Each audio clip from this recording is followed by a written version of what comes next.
Mommy, you basically see about Kotoso. People got sending me sick from Lemonade Finance. While Brian did the shit and let me £2. Lemonade Finance. Say they're sending money back home from UK, Canada, and now US. I accepted a instant charges. Exchange waiting in Suya. Unbeatable. We should be promo code Dr. Like Nanya £10, $10, and $10 Canadian for the first transaction. With this send this guy download to Lemonade Finance.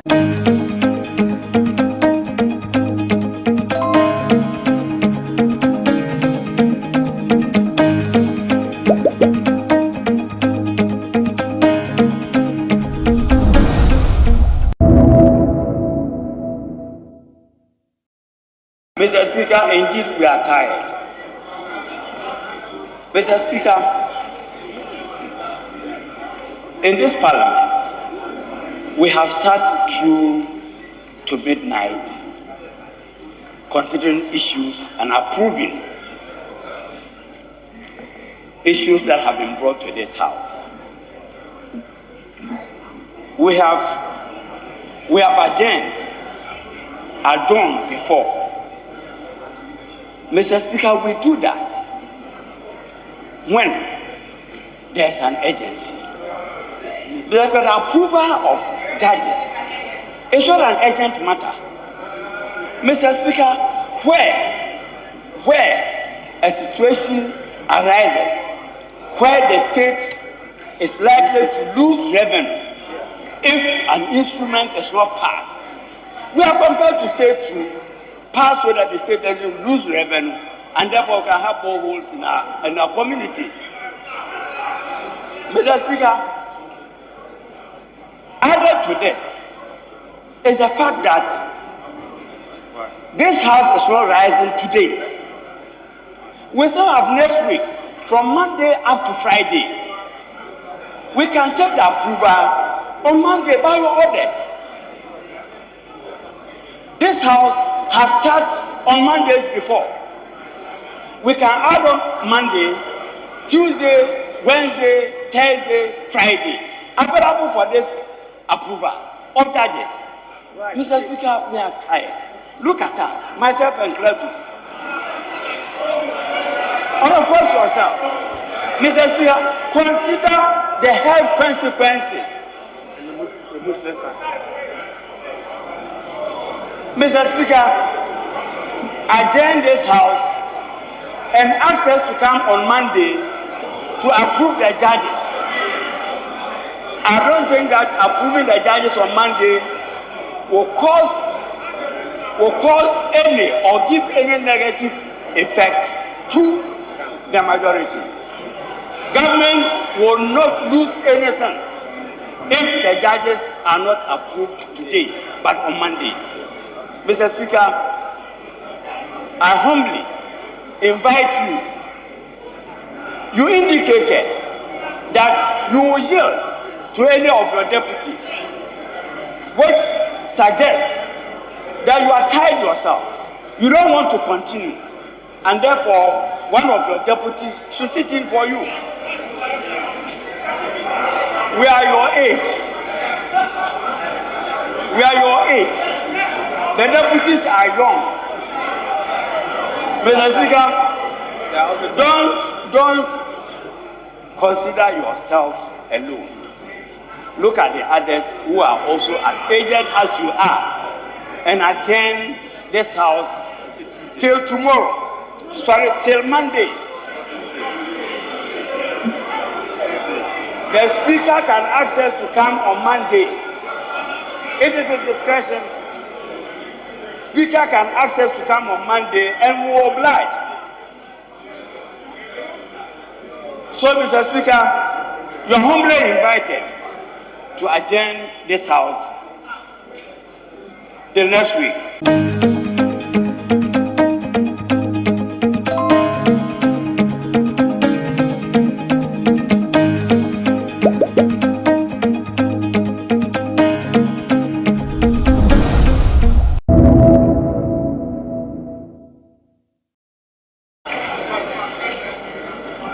Collation of votes ascended.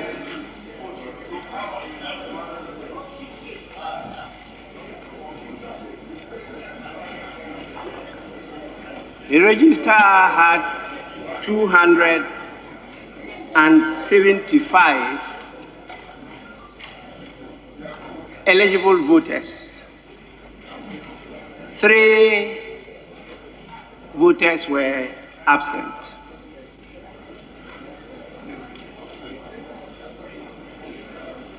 So 272 did exercise their franchise. The results of the voting are as follows. Honorable K.T. Hammond, 154 yes, 116 noes, rejected 1, abstention 1. Honorable Brian Achampon, 167 yes, 98 noes, rejected 4, abstentions 3. Honorable Stephen Asamoah Boateng, 147 yes, 122 noes, 3 abstentions. Honorable Muhammad Amin Adam, 152 yes, 117 noes, rejected 1, abstentions 2. Honorable Osei Bonsu Amwa, 149 yes, 120 noes, abstentions 3. Honorable Dr. Stephen Amwa, 146 yes, 123 noes, 3 abstentions. Honorable members, the House has accordingly approved the nomination of the following persons as ministers and a deputy minister in accordance with Articles 78(1) and 79(1) of the Constitution. They are Honorable Katie Hammond,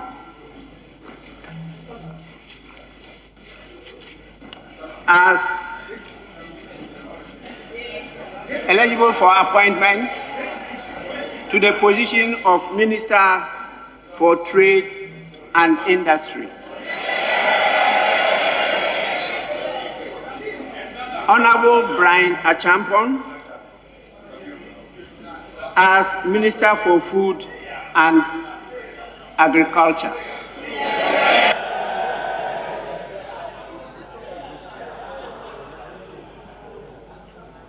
Honorable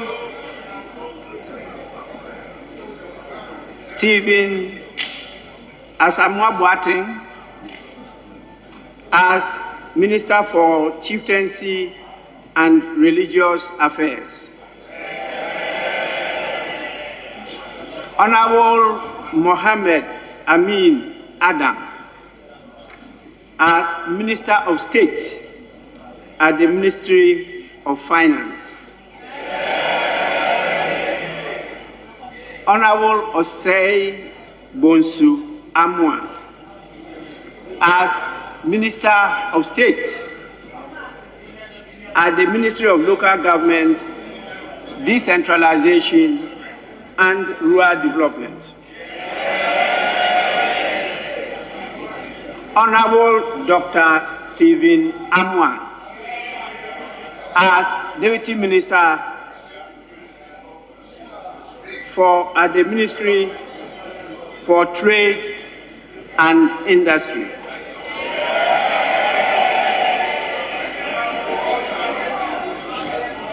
Honorable members, on your behalf, I will congratulate the Minister-designate for earning your trust to be appointed by His Excellency the President to the ministries aforementioned. Congratulations.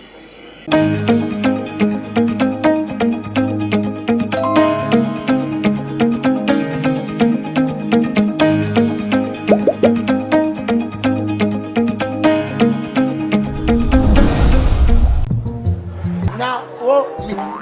Obek Hanokre. Susu sang pine, Pia want to Nambia, a man in quite baby.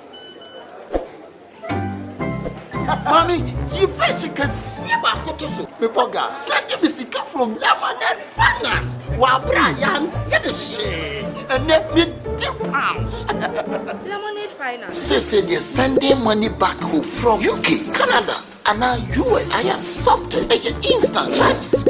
Extinguishing and so unbeatable. We should make promo code Dr. Like Nanya £10, $10 and $10 Canadian for the first transaction. What is send this guy a coffee? Download to Lemonade Finance.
particularly excited at the prospect of the women empowerment engagement that she would be having, because she is a key advocate for women's rights. Children, yeah. And if you do follow Kamala Harris on social media, you see that she's very vocal about some of these women's rights issues, especially where it has to do with their reproductive health rights.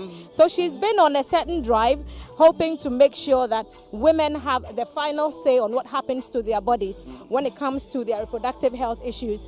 And she thinks that that decision should not be left in the hands of the government of the day. And so if a woman chooses what to do with her body, then the government or the state has to be respectful and abide by her choice. That is actually what is also getting a few let me say, anti-feminist groups to think perhaps it is one that is going to push the Ghanaian woman to want to take over from the Ghanaian man. Indeed, not necessarily taking over as in being the one driving the home, but that in itself feels a certain one lift of the Ghanaian woman. And you'll find that in about many homes in Ghana, it is the woman who manages, whether it is the cooking, whether it is bringing in income, and a lot of Ghanaian women do this to support their husbands. But the ones who I celebrate most often, and very often I will say, is the single woman. I find this a fascinating concept that you mentioned, Alan, because this is a vice president of the United States of America, and she is the first woman of color to hold that position. And so for the first time in a while, we have a second gentleman of the land who is not the vice president, but rather the husband of the vice president. So it's those dynamics really that come to play when you talk about feminism. She inspires a lot of young people around the world, first because of her color, but also because of her advocacy and the fact that she can occupy this position and still be the figure, the family woman that she is. And I think it's a clear signal to all that a woman can and should be able to have it all. No debate about that at all from this corner. Well, I'm not going to debate you on that. I know where you stand when it comes to issues relating to women and women's rights. And so I am not going to be in any position to want to debate you. The only thing I would be very glad to add is that I salute every other Ghanaian mother who would draw or take so much inspiration from what Vice President Kamala Harris is doing around the world to try and mobilize the woman to take her pride of place, whether in the home or wherever they find themselves. And I think one other thing we should also consider is the impact of this visit on business in Ghana and also Ghana-US business relations. I was looking at a few things on the internet yesterday, and I realized even during the COVID period, when it was really in the thick of it, trade between Ghana and America was pegged at somewhere at $1.2 billion. And for me, I think given where we are today, this would further enhance our relations in terms of business to take it even one step further. Remember also that there is this unseen tussle with some of the world leaders, Russia with what's happening in Ukraine, and the countries that are appearing to show support or solidarity for one country or the other. And then the occupation where China occupies in the global trade system, and the fact that, well, China considers itself much of a neutral person and is willing to do business with a lot of people. The US is trying to strengthen its firm grip on its relationships with Africa to ensure that when they also roll out further trade policies, that China will not have too much of an edge over them. So that is also another area worth keeping an eye on as Kamala Harris makes this historic visit. She will be on her way to Tanzania and then also Zambia in this leg of the tour. So 3 days she's spending in Ghana, but a lot to unpack. We're going to have in a very packed 3 days ahead of us. Tomorrow we'll be at the Jubilee House, and then thereafter we'll be at the Independence Square for that public lecture. As much as we are to a very large extent prepared and looking forward to it, I'm not sure whether there's any particular area you're looking out for when it comes to addressing the public. I think that being the women advocate that she is, she would want to make a strong case for how women can achieve and how they can continue to achieve even after they occupy high positions in government. Remember that we are in a country where a lot of women do not step up to be called upon to take public office. And even when some do, some find that they need to resort to getting permission from the male figures in their lives. And you and I know this to be true. Sure, definitely. And so she will, I hope, be hoping to make a strong case for that. I'm also hoping that she would want to tell us a bit more about what the two countries could further collaborate in terms of health. At the peak of the COVID-19 pandemic, millions and millions of doses of the crucial COVID-19 vaccines were donated by many of our partners, of which the US is also key. Definitely. Now that the vaccine manufacturing sector is beginning to pick up from the ravages of COVID-19 and from focusing on finding a vaccine and producing them en masse, I'm hoping that we can talk more about the immunization opportunities because of the current shortage that we witnessed with those crucial childhood killer vaccines. Sure. So I'm hoping that because of her unique position, and people complain when we want to play the woman card, but I think that it's not all negative. That for women, we are placed in a special position where we can make some of these advocation a bit more, because, like you said, we run the homes a lot of the times, Sure. and so we do have a bit more experience in that regard. It is critically important that we look beyond our individual personal interest and look at the broader and the bigger picture, the Ghana factor. Obviously, when in recent times we've had shortages to do with vaccines, it wasn't just the parent of the child who had not been immunized who were worried, but we were also looking at the knock-on effect from that. And so for me, if anything at all, this should be a rallying point for all of us to take such a position where the interest of Ghana will be first, and every other thing obviously could come later. I doubt that this visit would end without focus on education and the massive support that Ghana continues to enjoy from the US in that regard. I mean, look at the students who are seated just very close to us, and then it gives you an idea of what the magnitude of that is. A lot of the times when we talk about Education USA, we forget that the talents are also nurtured from the basic, the formative years, before they rise to the place where they can even go off into what we call here in Ghana junior high or senior high schools, or even to pursue first degrees, second degrees and master's programs abroad. But programs like what they do with Basics International and what's the name of the other school? Hope. Yep. It tells us that indeed there is a lot that the US is doing. The Mandela Fellowship is also worthy of mention here. Definitely. So we are still witnessing a lot of the sights and sounds from the Akwaba Lounge of the Kotoka International Airport. This is Ghana Television, and we are expecting the touchdown of the flight anytime soon of the Vice President of the United States of America, who is visiting Ghana on a 3-day official visit. Tomorrow, she'll be calling on the President, His Excellency Nana Addo Dankwa Akufo-Addo, and she'll also have other engagements with the public at a public lecture on Tuesday.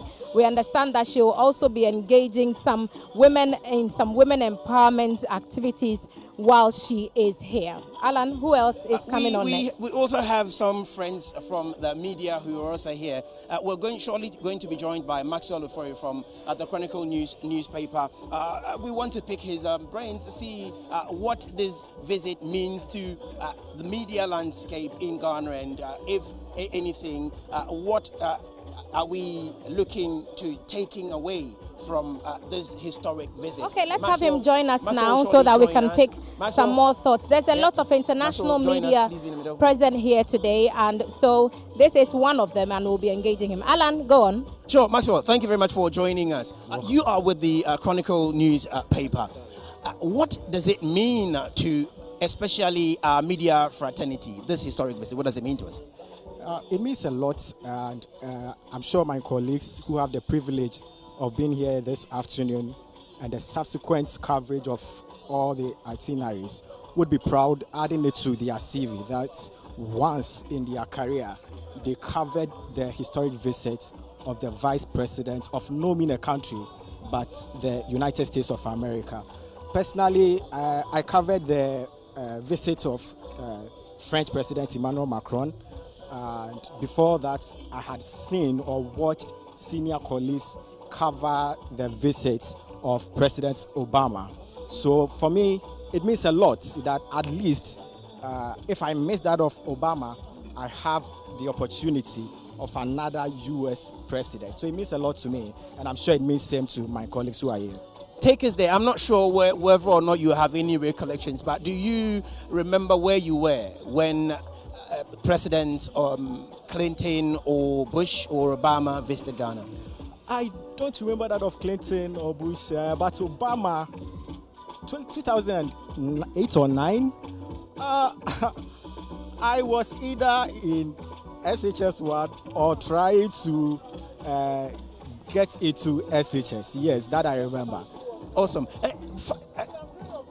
One other thing that I find quite interesting is the way we as media houses or as media persons cover such events. Indeed, this is no mean a visit. And so do you think we have done ourselves any favors or done enough to make sure that all areas are covered even before she arrives, given where you stand? I believe in the saying that there cannot be a perfect preparation for everything. And given that in our side of the world, as far as journalism is concerned, we are working with limited resources. I can but only say that we have done what we can to this extent. As of now, we've not had any issues of misreporting, and we hope that it continues till she's done with Ghana, and that's the world watching us would also testify that when the U.S. Vice President was in Ghana, every information that was given by the journalist in that country was as it was to be. Now tell me, what will you say your impressions have been so far, given the way we're set up today? Preparations, persons you have seen here, and what you expect the day, or how you expect the day to end? One thing everybody would consider immediately they hear the visit of prominent persons is security. And I must say that it is good. I am not a security expert, so I cannot say if it is up to standard. But from what I have seen so far, everything is under control. I have seen people picking intelligence, and I am able to identify them perhaps because of my work. And I've seen those in clothes and uniform and ununiformed moving around. I have seen the collaboration between our security personnel and that of the U.S. Before I entered this side of the airport, I was scanned by the U.S. security people, about 3 people. I went through all those security checks, and whatever I have seen here, even in town, the statement from the Ghana Police Service telling us where and when they are going to block roads comes together. And I've also seen helicopter hovering around the country. It tells you the level of security put in place. And if you're also around, moving around the Liberation Road, you might have witnessed the presence of our police personnel. So for me, it speaks volume of the preparation so far. We expect that when she touches down, everything is going to be as planned as far as security is concerned. Well, thank you very much, Max, for joining us. It's been a great pleasure speaking to you, picking your views on what you expect and how you expect the day to go. Thank you so very much. And so if you're still with us, you're watching a live feed from the Akwaba Lounge at the Kotaka International Airport. This morning we expect to receive the Vice President of the United States of America, Vice President Kamala Harris, who will be joining or touching down for the first time in Ghana for a 3-day visit. And T is going to join me very shortly. T, thank you very much for coming back to me. What are we looking forward to? Do we have any more lined up? Yes, we have a few more guests lined up from Basics International School. Awesome. So I will be engaging them very shortly. Yeah. The focus for now is education and all the many ways in which the you can join me now. Sure, definitely. All the many ways in which the U.S. continues to support schools to achieve their goals. And come on, join us here. Join us here. Yeah. Thank you so much for making the time. What's your name? My name is Christabel Nala Lemisa. I am in P6. P6, Basics International. Okay, so Christabel, yes, and let me know who you are then. I'm Patricia Wilkins, the founder and CEO of Basics International. All right, and who might you be? Hi, my name is Obed Nyamatego, a beneficiary of Basics International and a graduate as well. Thank you all for joining us. So what's this partnership about with Basics International? Okay, so we've entered a partnership with the U.S. Embassy for quite a few years. They offer a lot of support to our programs. We've been a recipient of grants from them to support our initiatives such as our chess program and exchange programs, bringing in programs from the U.S. So this was another partnership where we were invited to be a part of Vice President Kamala Harris. I am an American Ghanaian, so that interaction of the relationships between Ghana and the U.S., they felt was very important.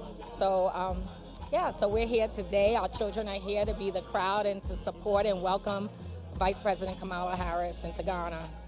Thank you. Christabel, what have you learned in this partnership that the U.S. Embassy is doing with Basics International?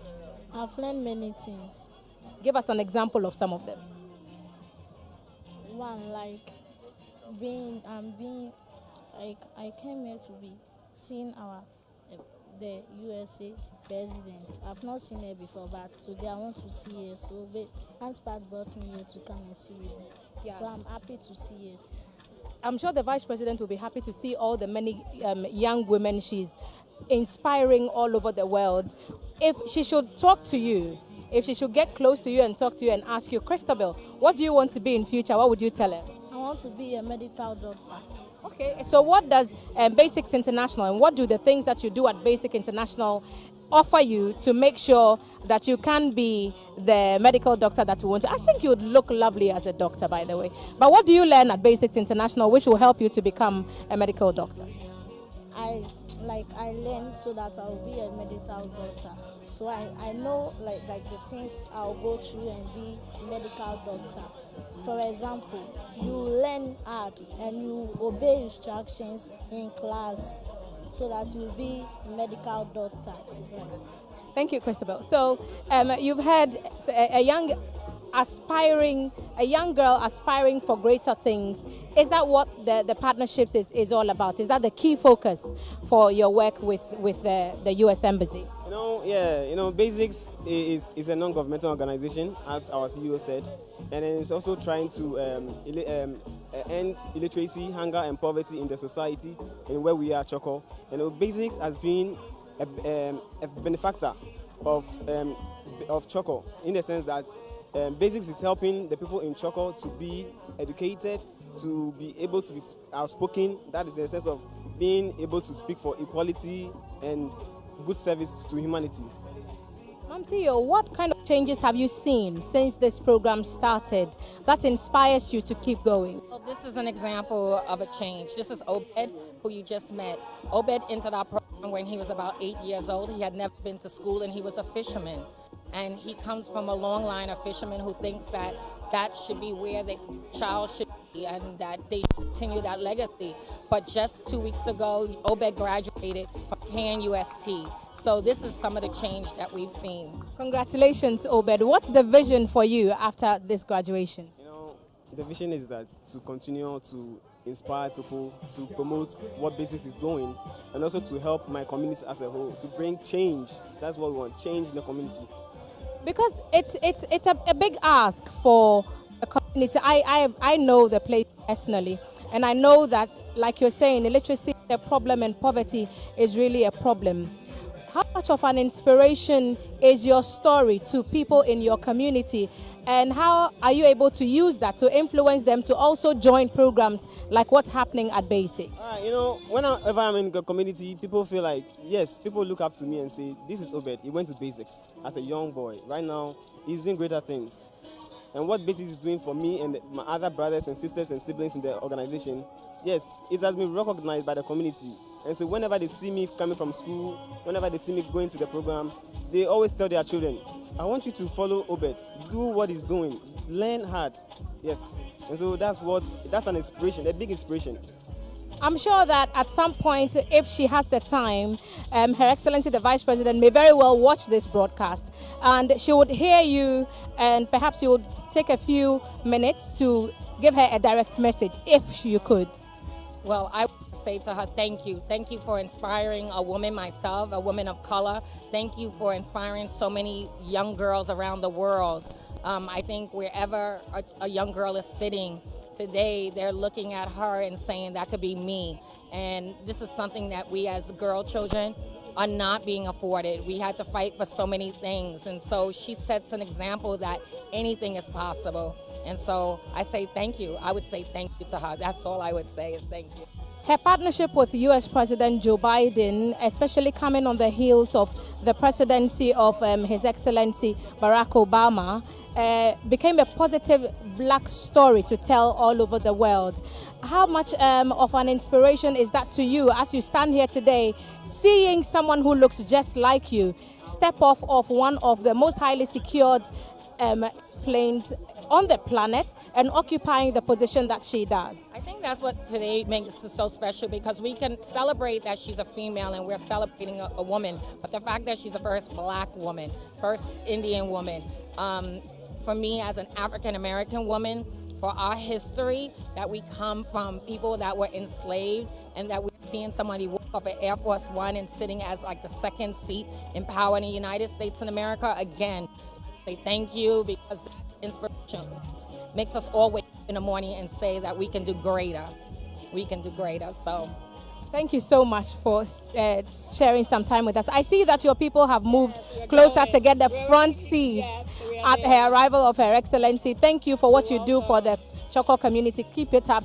Christabel, study hard. I'm looking forward to walking into a consulting room one day and seeing you standing there, sitting there, ready to look after me. Obed, thank you, and keep up the positive work that you're doing with your community. And we'll try and catch up with you a bit later, so you can go on now and join your colleagues over there. We'll catch up with you very shortly. Basics International is one of the partners that benefits from what the U.S. Embassy in Ghana does for young people. There are many opportunities. Alan is joining me now. There are many opportunities. And I asked for a list yesterday. It came to a very tall list. Mandela Fellowship. And it came to the Yali partnerships and their projects. And I just could not stop talking about all the educational opportunities that the U.S. helps Ghana to go through with all these grants and other forms of support. Sure, absolutely. T, you've already mentioned how this whole thing is going to be about education. The focus mainly will be on education. But we want to bring on a team who ensured the setup of this place. Okay. So well set up to receive Her Excellency Kamala Harris. Let me bring on one of the guys who made it all happen. Will you join us, please? Sure. You stay here with me. What's your name, sir? My name is Alvin Odamiti from Silicon House. Silicon House, what did you do to get this place to where it is? Or how did you manage to pull this off? And so we came in, we provided audio, logistics, stage, some water and some chairs and some flags. So we came in to sort out the logistics, the sound, stage and everything. So that's what we did. I'm really curious, how do you, or were you giving certain measurements in the way to set up the stage so that it will be well or fit for such a personality? Yeah, we are giving a requirement from the American team. They gave us a spec onto how they want that things to be done. And we looked through the spec and we gave out what they requested for, yeah. So on a scale of 0 to 10, where will you put Silicon House given what you have provided today? 10 over 10 because we're able to make them happy. You must be very proud of yourself. Yeah. I was very proud because we producing the best and in any measure. Well, we're waiting for Her Excellency until Alan? she mounts the stage, and we'll know whether you've done it or you didn't do it. Thank you very much anyway for being so helpful. Thank you. Thank you, Alana. That was a fantastic setup they have here, by the way. Sure. For now, all our eyes are pointed at the skies, and we are looking for the first sight of the plane. You got me looking up immediately. I am looking around. Got me looking up I'm trying to figure out which direction it's going to come from. But all our eyes are in the sky at the moment. So it's the eye in the sky now as we wait for first sight of the plane that would be bringing Her Excellency the Vice President into Ghana, hoping to strengthen ties further. It's been a difficult journey for Ghana after COVID-19. Up in the sky. And I think I see it as well. I can see something. So we are just waiting for that to touch down. I see some specks of light in the clouds. Awesome. And a March day like this, very sunny and bright, makes it a perfect weather for the flight to land. Heavy security, you'll notice. I'm not sure what shot viewers will have. But the children are ready. We are ready. If you have shots from the podium, then you should be able to tell that in a matter of perhaps 10 counting down, we should have Her Excellency Kamala Harris joining us shortly. And it's fully Ghanaian, and we are ready to show our culture to the rest of the world. It's also Heritage Month, so we want her to have a feel of our rich culture and diversity. We want her to walk into the warm embrace, the warm hospitality of what is truly Ghanaian. And the Ghana Dance Ensemble is on the ground. They will be making some performances, and they will be seeking to give the Vice President her first taste of true Ghanaian culture. I'm intrigued. Eyes still in the sky. I'm intrigued at the way suddenly every other person, either in uniform or plain, is positioned strategically. They've all suddenly taken their positions. Everybody seems to be in where they have to be and looking in a certain direction. There's no doubt that this has been rehearsed and rehearsed and rehearsed ahead of time. And so the security is ready. The flight is on the ground.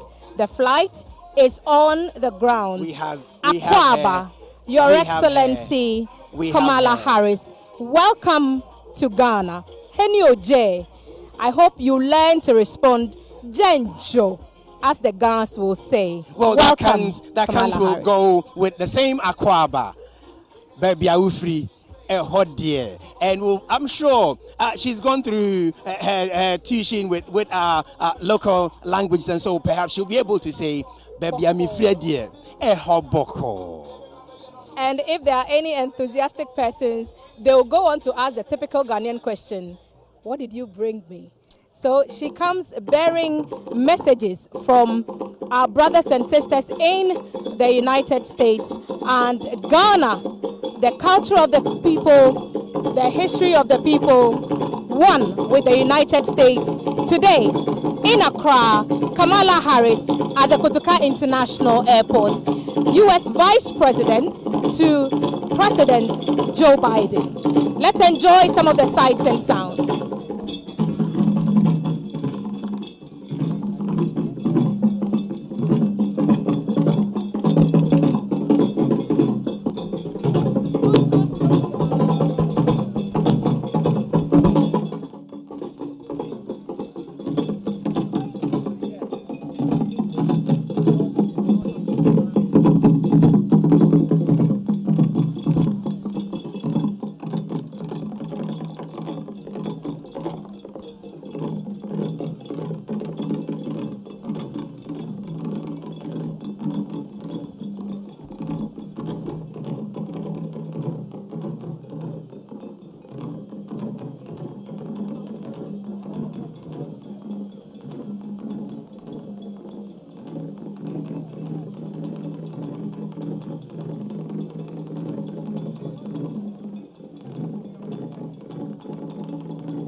Let me take you.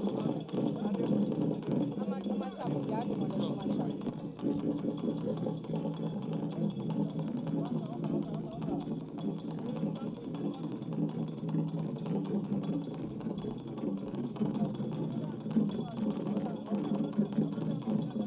Alan, come.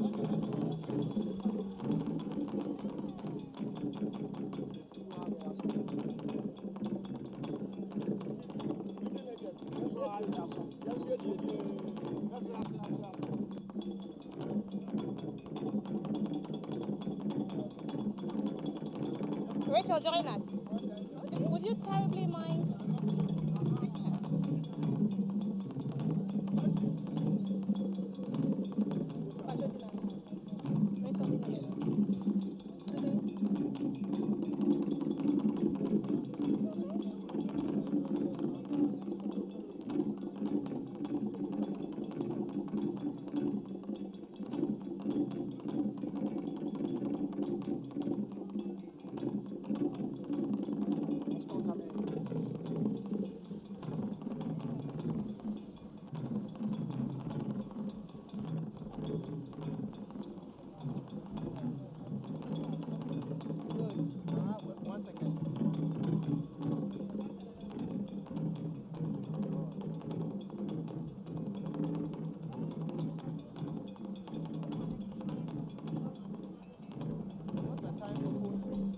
We are seeing now the flight that had, and the vice president is about to step off.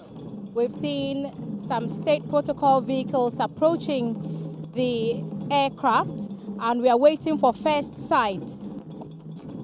The Vice President Kamala Harris in her first official visit to Ghana.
We see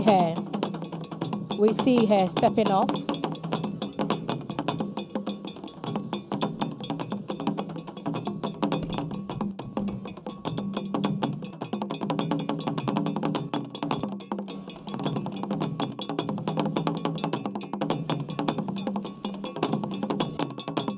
To deepen ties with the U.S.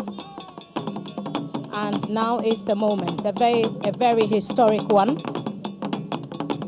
The first time that a vice president of the United States, who is a woman of color and advocates reproductive rights of women, is making this visit to Ghana. And so the welcoming party,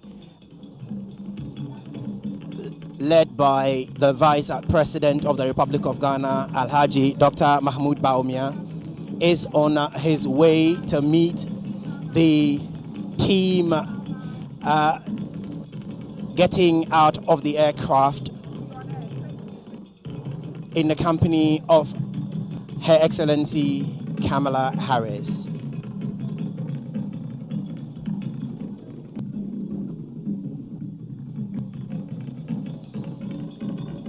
Everyone assuming position to make sure that the Vice President is well received.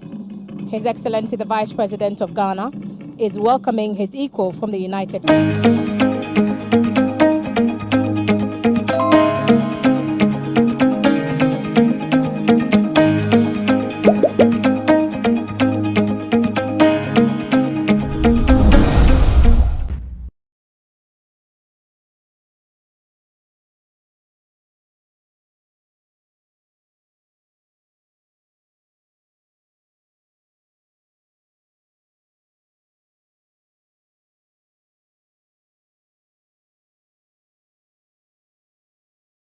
Kuma ambassador, welcoming Vice President Kamala, and then after that she's going to do the inspection of the guard.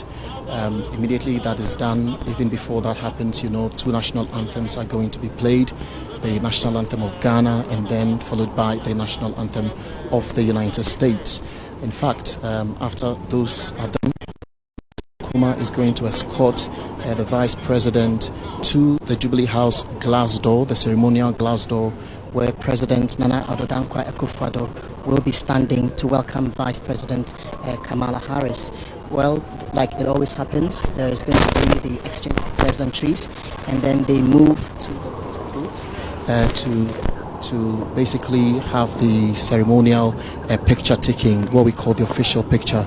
And yes. We can already hear the sirens wailing as we anticipate any moment from now the entry of this high-profile visitor to our shores, the Vice President of the United States of America, Her Excellency Kamala Harris, as she is on the second day of her 3-day official state visit to Ghana. All eyes on the Liberation Road as the ceremonial guests vehicles approach, and shortly we will be seeing their entry into the compound. Jefferson has just given us an idea of what to expect once that happens. I see some officers already there with an official from the US side there ready to receive her and perhaps accompany her to go on some of her rounds as she inspects the parade as well. She will also be taking the salute. Jefferson has told us we will be expecting the anthems of the two countries to also be played at the event. Earlier today at dawn, we saw the colors of the two countries flashed across the Jubilee House right on this building that we stand before now, and we look forward to seeing more of Ghana and US bursting out into the world through these partnerships that will be formed here on this trip. Yesterday, Her Excellency talked about how she hoped that some of the benefits from the previous visits by other high officials, profiles, candidates and high-profile dignitaries from the United States will be continued in her tenure in this visit and also beyond. And we asked a question about what we expect some of those conversations to center on, and you gave some impressions. When the Vice President actually met her and they went outside the view of our cameras, what was that like yesterday when our reach couldn't get into those chats that they had inside the Akwaba Lounge at Kotoka International? Yes, I mean, those discussions were just about 5 minutes, basically welcoming her to Ghana and letting her know that this is home, no matter how you look at it.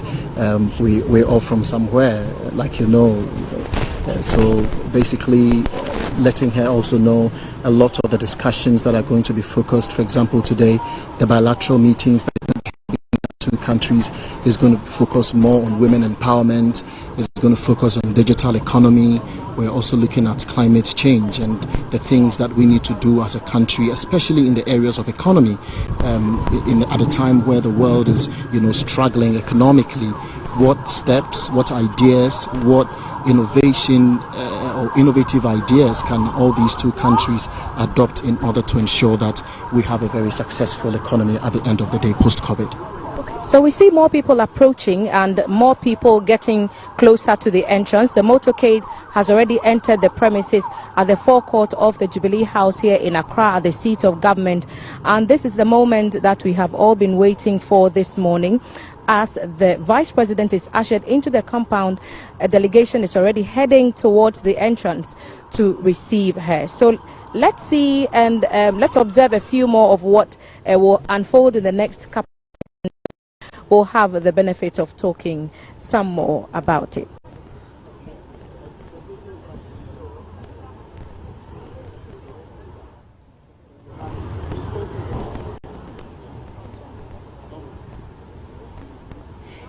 Yes, so as we have the entrance of the Ghana Police delegation who are leading the team into the Jubilee House. Jeff, let's look back a bit on history. Perhaps maybe we should go towards the first ever such high-powered delegation visit to Ghana, and what can we look back into, and how will that in itself.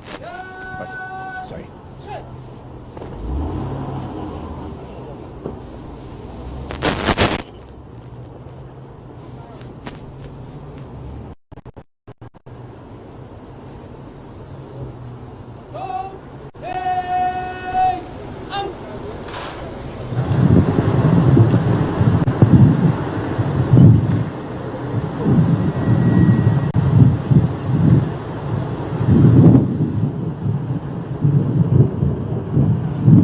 So we currently have the Jubilee House. We're waiting for her stepping out of her official vehicle, and then will be received by Ambassador Kuma, as Jefferson mentioned earlier.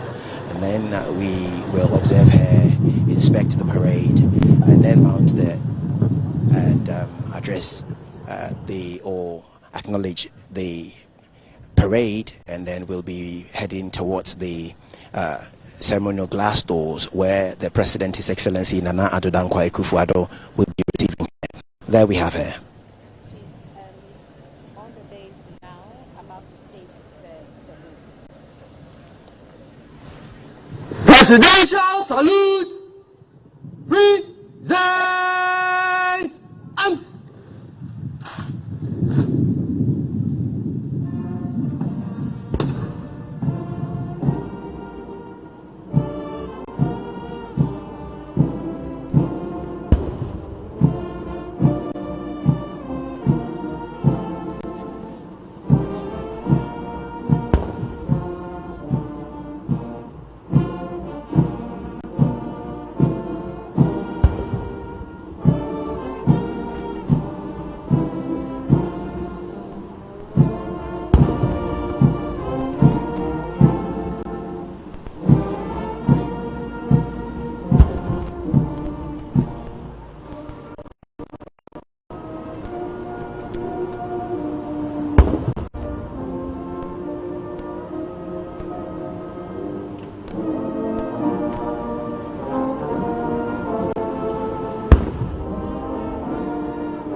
Good morning, Your Excellency.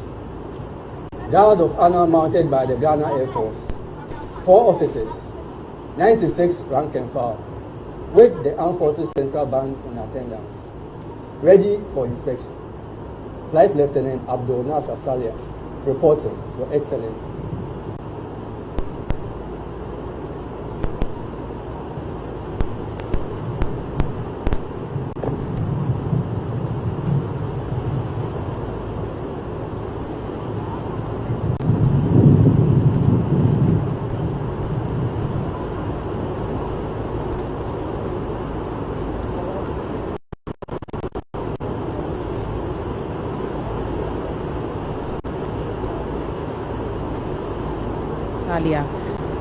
Accompanying Her Excellency to inspect the parade of officers of the Ghana Air Force.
Your Excellency, inspection over.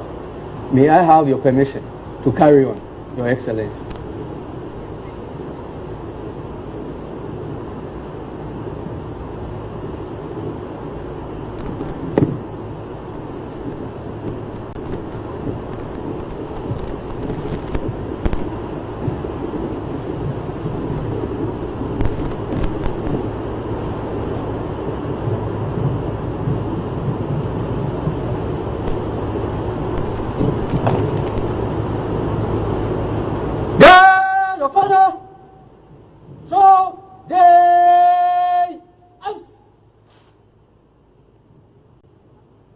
Presidential salute, present arms.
You have the dignitaries there in the hall. You have the President and the Vice President of the United States shaking hands and exchanging warm pleasantries.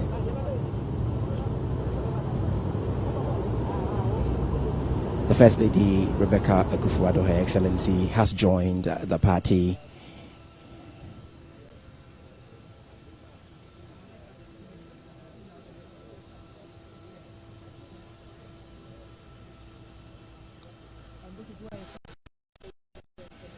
Continuation of talks between the United States and Ghana on forging closer ties in the areas of trade, in the areas of boosting the economy, and women empowerment, which is very dear to Her Excellency Kamala Harris's heart.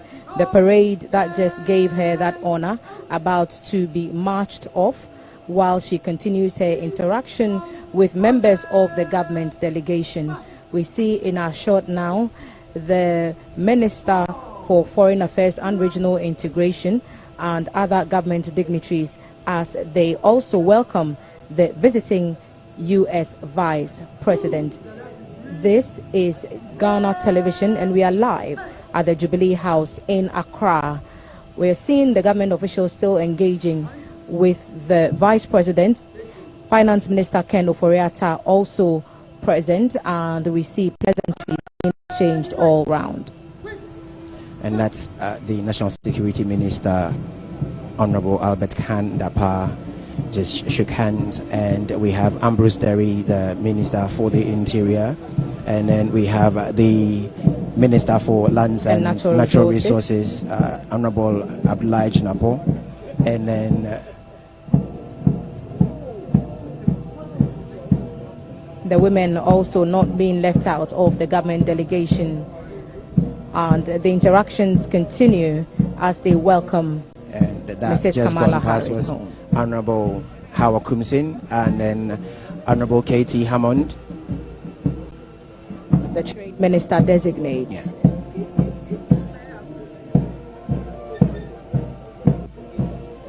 I see the Minister for Information also waiting his turn to say his hello to the Vice President. That is the Honorable Kojo Opon Nkrumah, shaking hands with the visiting Vice President. And it's Ghana and America absolutely to the world at the moment, and the black star and the 50 stars of the American flag still continuing to dominate the central band in attendance at the parade of honor this morning at the Jubilee House. His Excellency Nana Addo Dankwa Akufo-Addo will be having talks with the visiting U.S. Vice President, and further ties will be forged after the exchange of these pleasantries. Indeed, the red carpet has been rolled out to its fullest, and every effort is being made to make her feel very, very welcome.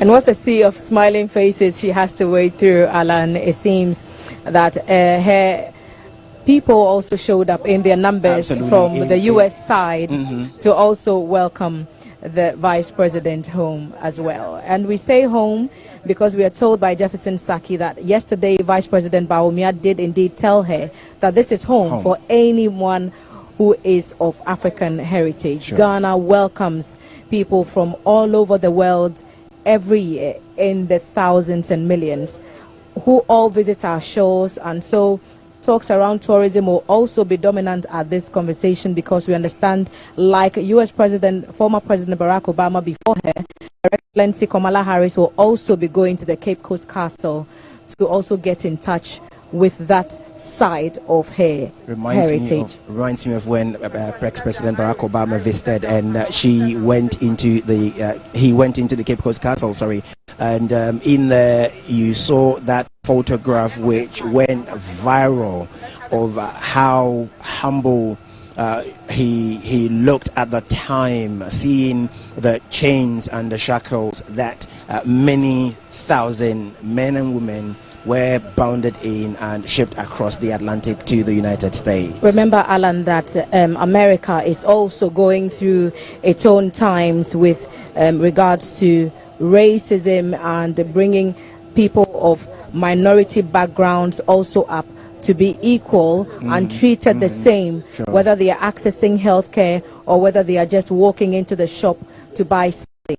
The idea is for everyone to feel safe in the color of their skin, because we did not make ourselves, and we should not be made to feel inferior because of who we were born to be, or because of who we were born as. So African heritage is very, very important to America right now, and that's why we are seeing a lot more young people visiting different countries in Africa just to connect with their roots. You know, when ex-President Bill Clinton visited, he made this emphatic comment or statement that all persons came from Africa, whether black, white, call it whatever you call it, all persons came from Africa. And that was some good long years ago in 1998.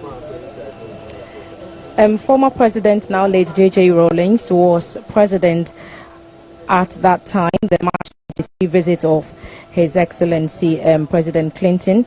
President Kufuor welcomed President George Bush in Accra in February of 2008, and of course former President Barack Obama was in Accra and Cape Coast between July 10 and 11, 2009, under the leadership of now late former President J.E.A. Mills. So we've received a number of dignitaries and high-profile visitors from the U.S., and today we witness another part of history being made as Her Excellency Kamala Harris enters day 2 of her state visit to Ghana. And it hasn't always been presidents, Thelma. It has also been celebrities and persons of good influence around the world. And so we have recently received Idris Elba, who was also made a sub-chief somewhere in the Ashanti region. We have also had people such as Steve Harvey all come home to visit the motherland, they would normally call it. What you have currently in your shorts, the vehicles that brought Her Excellency Kamala Harris to the Jubilee House. As we speak currently, the team are making their way to the Akwaba Hall or the conference hall here in the Jubilee House. Despite a fragile global economy, total trade between the United States and Ghana reached more than 1.5 billion in 2020. And in other areas, the U.S., through its embassy in Ghana, continues to invest in the country through many initiatives and programs. Education is one key area, and we've seen what Education USA has done through the U.S. Embassy in Ghana. The African Growth and Opportunity Act, AGOA, the West Africa Trade Hub, also worthy of mention. Prosper Africa is also one of the initiatives. Feed the Future, it will be of concern to Mrs. Harris as she engages conversations on improving food security. Here at the seat of government of Ghana, Accra has welcomed the U.S. Vice President home. Conversations are expected to continue. Born in Oakland, California, Vice President Harris graduated from Harvard University and Howard University and the University of California, Hastings College.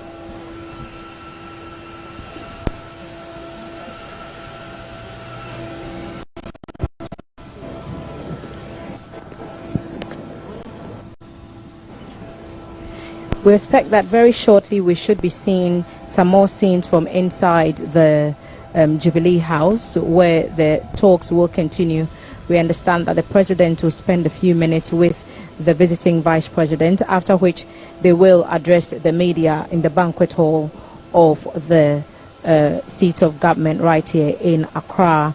In the meantime, the focus of the visit is for the U.S. to continue to extend its strong economic ties with the continent, and this will not be the vice president's final port of call. Instead, it is her first stop on a three-leg tour to also touch Tanzania and Zambia. And she told us when she arrived yesterday that she was looking forward to seeing the impact of the of Africa and the possibilities that lie within such collaborations to address issues around climate change, increasing investment, economic growth, empowering women and girls, and to build on our collective peace and security. She will also be meeting entrepreneurs, and she met some students already yesterday at the airport, and she looks forward to inspiring the world. So we want to have an idea of what the exact communication she'll be having with the president would be as we get ready to have a feel of that encounter in the banquet hall of Jubilee House. So we're picking signals that very shortly they'll be making their way to the press room here at the Jubilee House, where the both presidents will be addressing the press.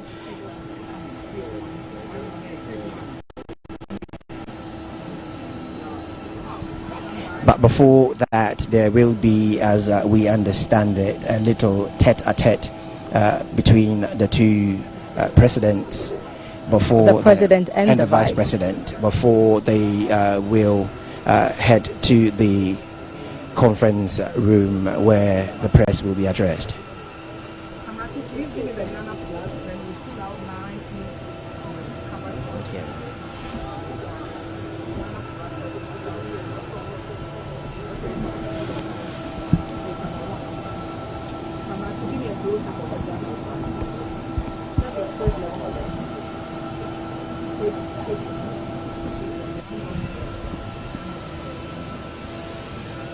For the most part, Ghana and America have enjoyed very, very cordial relationships, Alan. But for a brief stint at the time of when things appeared to be taking a non-mutual turn, we have righted the wrongs, and both sides have remained committed to ensuring that these cordial relations continue to blossom. Indeed, Ghana was the first country to which the United States Peace Corps volunteers were sent in 1961, and we continue to explore those bilateral ties even more. We are signatories, the two countries, so Accra and Washington, signatories to some 20 agreements and treaties covering a number of areas, including agricultural commodities, aviation, defense, economic and technical cooperation, education. Did you know we also have extradition with the U.S.? We do. And on telecommunications and other areas, we also continue to foster strong international and bilateral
Mommy, you first can see about Kotoso. Pepoga, send me Sika from Lemonade Finance. Wa Brian Tennessee and let me £10. Lemonade Finance. Say they're sending money back home from UK, Canada, and now US. I accepted a instant charges.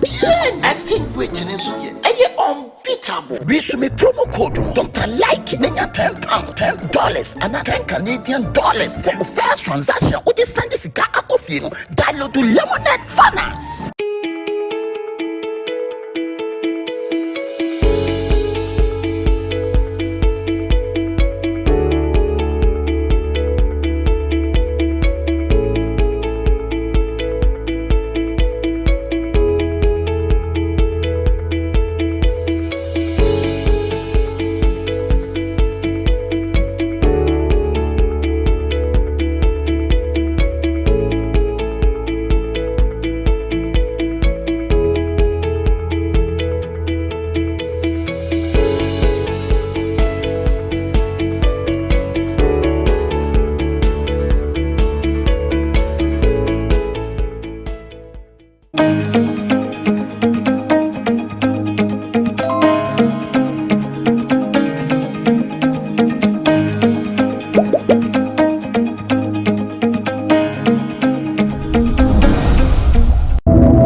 Collation of votes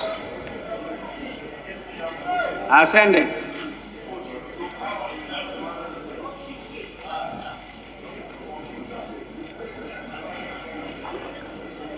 The register had 275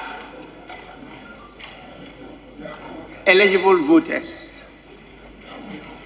3 voters were absent.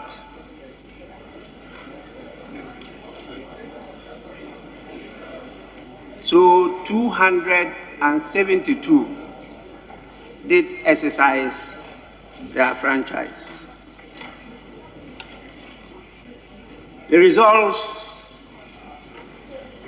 of the voting are as follows. Honorable Katie Hammond, 154 yes, 116 noes, rejected 1, abstention 1. Honorable Brian Achampon,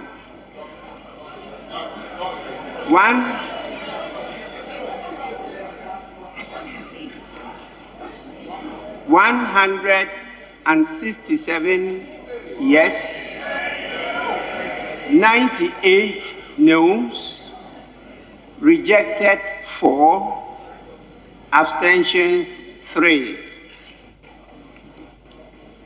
Honorable Stephen Asamoah Boateng, 147 yes, 122 noes, 3 abstentions. Honorable Muhammad Amin Adam, 152 yes, 117 noes, rejected 1, abstentions 2. Honorable Osei Bonsu Amwa, 149 yes, 120 noes, abstentions 3. Honorable Dr. Stephen Amwa, 146 yes, 123 noes, 3 abstentions. Honorable members,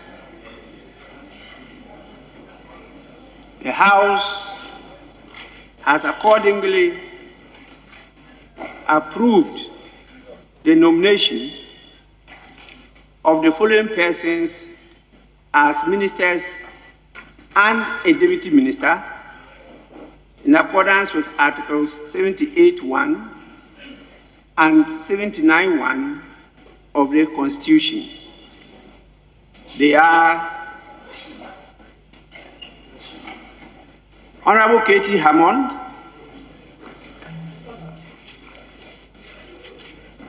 as eligible for appointment to the position of Minister for Trade and Industry.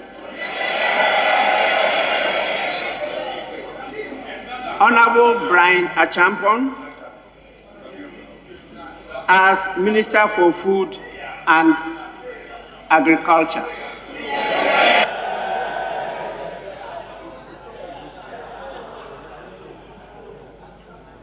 Honorable Stephen Asamoah Boateng, as Minister for Chieftaincy and Religious Affairs. Honorable Mohammed Amin Adam, as Minister of State at the Ministry of Finance. Honorable Osei Bonsu Amwa, as Minister of State at the Ministry of Local Government, Decentralization and Rural Development. Honorable Dr. Stephen Amwa, as Deputy Minister at the Ministry for Trade.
Of the first deputy speaker, I think the ballot box on this side has been tilted to your side. In fact, we are worried that you will even see the ballot. I'm suggesting that you allow the first deputy speaker to come up and show us exactly where he wants the thing. Honorable members, let me assure you that where I sit, I can't see anybody indicating where the person is voting. I can't. Both ballot boxes, I can't see. The ballot booths, I can't. So you are safe. But the doubt is deep. The lack of trust in each other is really deep. So please, the right thing will be done.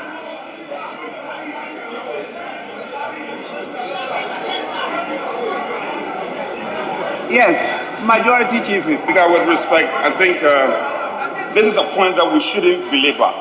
All of us are trying to help the process to be sanitized, free and fair.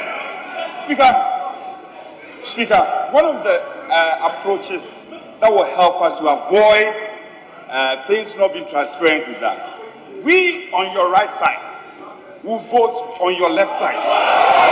And then vote on the left, you vote on the right. We will avoid anybody showing into the other side. That is it. And that is it. And that is it. That is a fact. It's a fact. We keep quiet. Nobody will show a ballot paper. So that in this position to avoid every voter showing the ballot paper to the other side. You want to show. You want to show your vote. We will allow you. In secret, you will show. Please.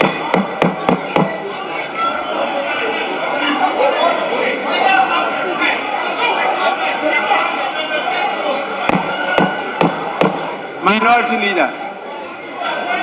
Mr. Speaker, clearly our brothers on the majority side are afraid to vote today. Mr. Speaker, the antics they are showing clearly shows that they are not ready to vote today, and they are afraid. They are clearly afraid. Mr. Speaker, the suggestion by the majority chief whip indicates that they want to come and sit this side of the house. Mr. Speaker, if they are in hurry to come to your left, that is the opposition, we welcome them to come and sit here so that we go and sit there. Mr. Speaker, we will not agree. We will not agree that members on this side should go cross this way. Mr. Speaker, concentrate at your back and rather get your back to vote for you. Mr. Speaker, we strongly disagree. Mr. Speaker, our position is that cannot happen. We disagree. And if they are not ready to vote, Mr. Speaker, today is Friday. Our colleagues, the Muslim community, we are in a Ramadan period. Mr. Speaker, then let us suspend sitting and come back next week to continue. If they are not ready. But we are ready. But if they are not ready, then we can go home and come back next year. That kind of family that they are afraid to vote. They are afraid to vote. If you are ready to vote, go and sit down and let's start the voting. Then we can do the job.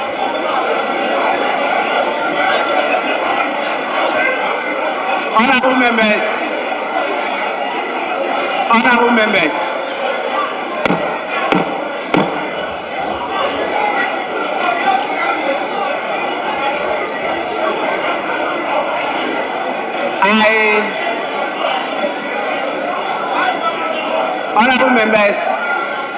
I invite the leadership of the House to meet me in my lobby. Sitting is suspended.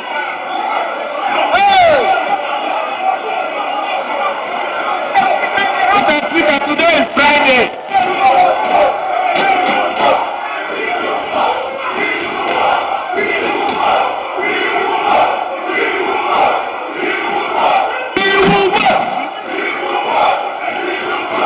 We will vote.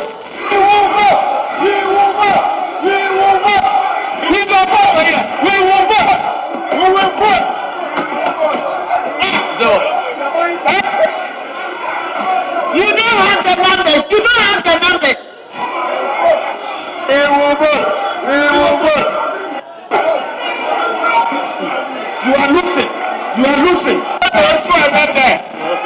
We know you.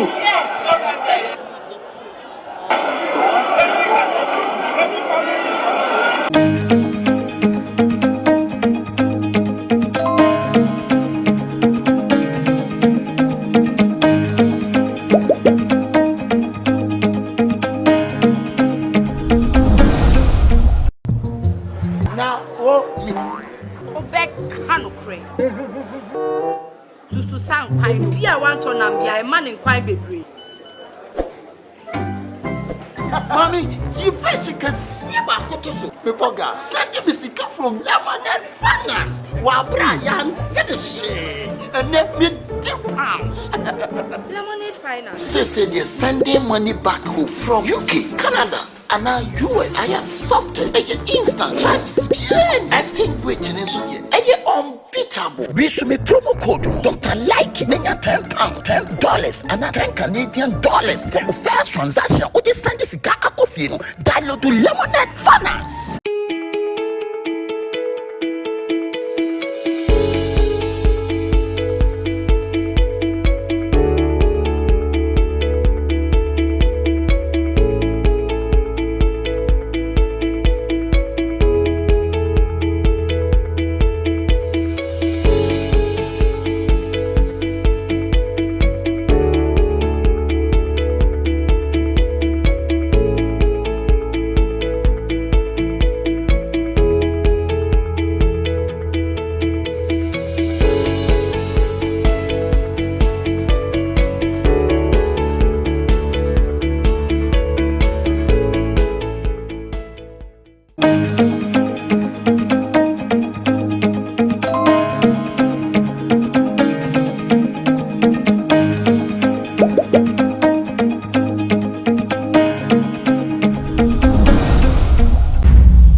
I felt that Edem could have stayed in the conversation for 2-3 days so that everybody gets to believe, oh yes, he's going to contest on the ticket of the NDC. Then 2 days after, you drop that of the MPP too. Then you can really confuse people. But for somebody like me, when I saw the NDC, I said clearly, this guy is up to something.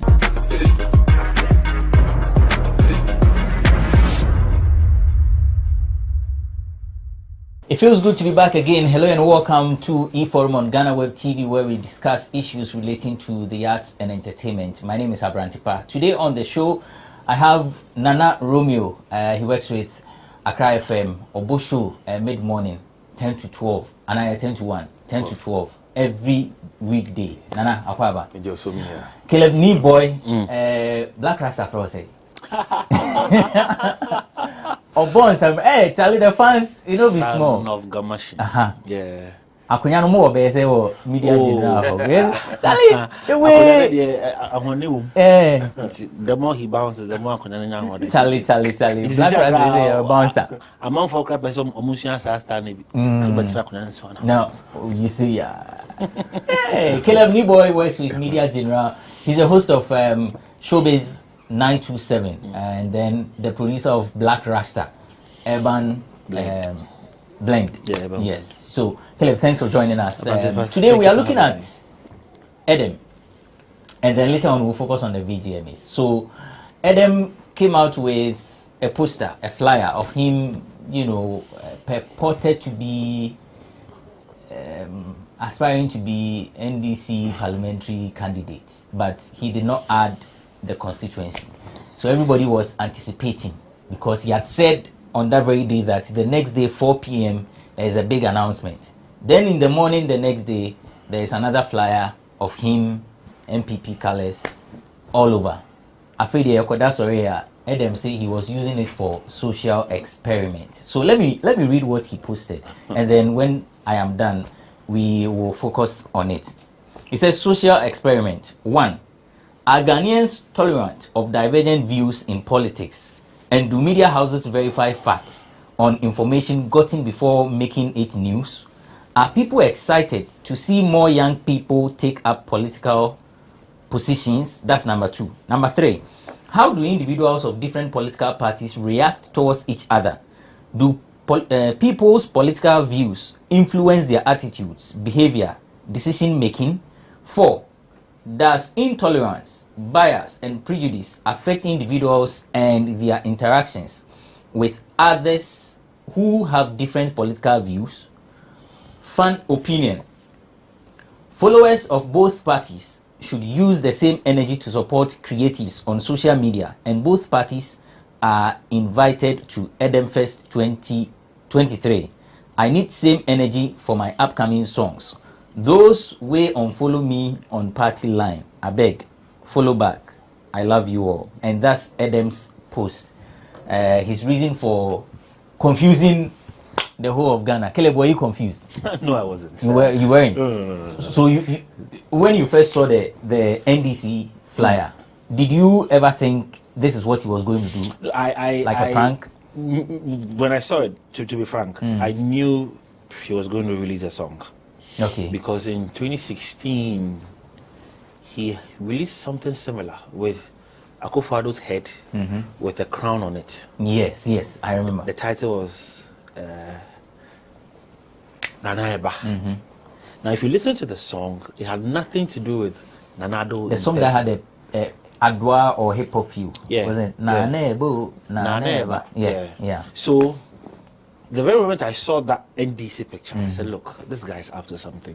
And most definitely it's going to be a song. So I didn't actually follow all those conversations of him, whether he's going to contest or not. That wasn't even it. But I felt that Edem could have stayed in the conversation for 2-3 more days if he had suspended the MPP flyer. Because when he released the NDC flyer, it was so clear that the guy was coming. People were asking questions, especially got to do with the constituency he was going to be. And then within our sector, questions were being asked of creatives who are now going into politics. Their strength and what new are they bringing on board, especially when Fred Nyama has openly declared that he's going to contest the I also was which has John Dumelo as well. Exactly. So conversations of this actually popped up. So we were all expecting that, okay, so this is what it was going to be like. But after 12 hours when he released the MPP one, I felt he diluted everything. Because as a creative, you have to be in the news so people get to talk about you. So it is not actually a big deal when he does this. But I felt that Edem could have stayed in the conversation for 2-3 days so that everybody gets to believe, oh yes, he's going to contest on the ticket of the NDC. Then 2 days after, you drop that of the MPP too. Then you can really confuse people. But for somebody like me, when I saw the NDC, I said clearly, this guy is up to something. Initially, I felt he was going to release a song. Because, you know, critics, there's a little opportunity, they want to penetrate and milk this out of it. As of those who have unfollowed him on social media, I beg you, please, go and follow him. Me, I'm a crazy Edem fan. I don't lie. And I don't hide it. And he knows. Because he actually gave me a different perception about Evers. So now I get to relate with them easily more. So please, we are begging you once again, if you followed him, please go and follow him again, because that's get them, go get them. Some see what he did as, for want of a better word, madness. Because I mean, I've read such comments on social media and people say, nah, I didn't know what say. Now we are say. So in the beginning, when he released the NDC, you know, that was what people were saying. Say, okay, so the first thing was, why is every youth going for NDC? And Kofor say, hey, I didn't know why he say. So when he released this one, he say he's confused. Now, if you want hype, this is not how you want hype. Ocean you lose in all the mind now. Does it make sense to you? He's a creative. You see, you being a creative, madness is part of it. You have to look. If you're not able to create something for yourself, then what are you doing as a creative? So about them crying, say it to her. So we are discussing him.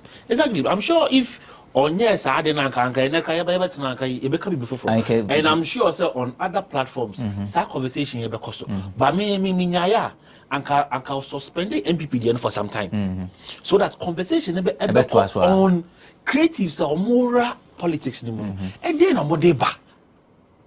Because as I see, I know,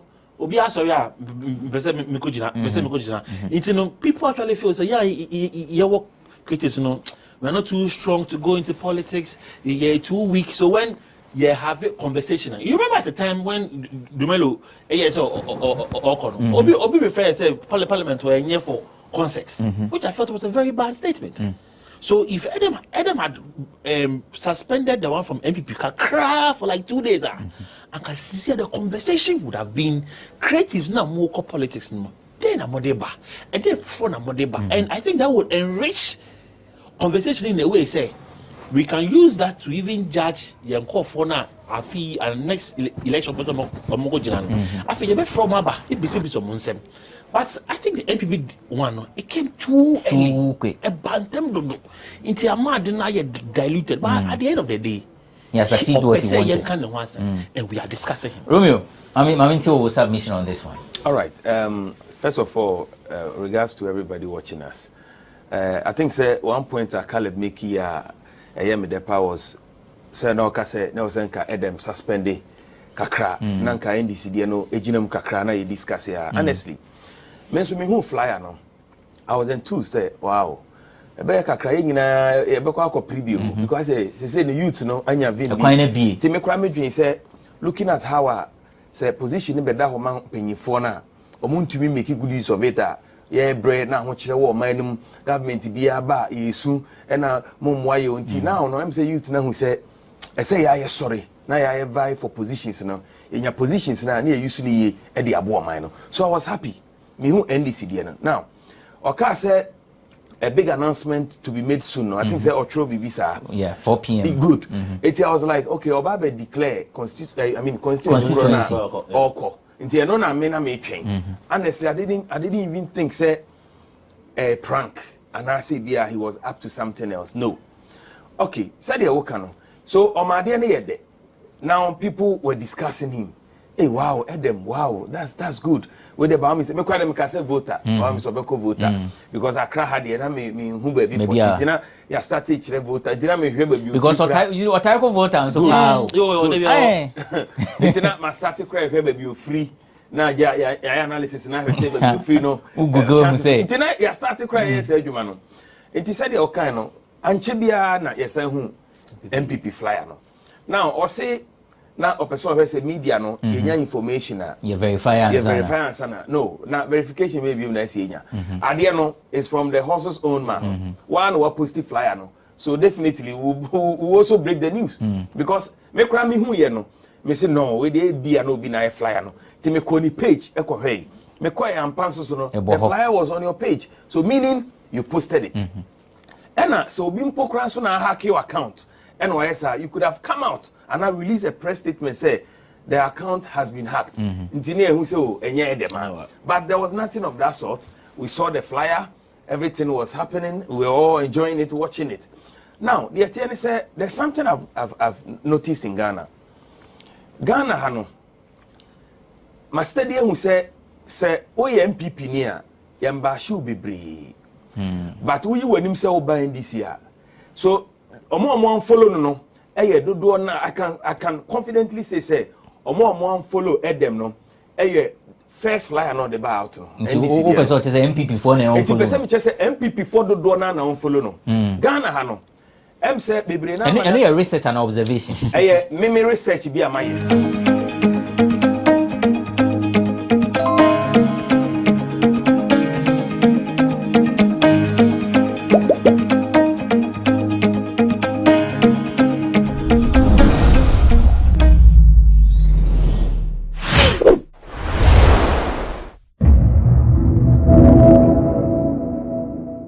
Continue to do on the issue of security in this region in particular of the African continent, but also the work that we will continue to do that is about American investment in the well-being and health and prosperity of this region, understanding the benefit not only to the people of Ghana, but by extension the people on this continent and the American people. So I thank you for the friendship that you have offered the United States. I bring you greetings from President Joe Biden, and I look forward to the conversation that we are having today and that we will continue to have in the days and years to come. Thank you for that, and for the warm welcome. Mr. President, we're moving out.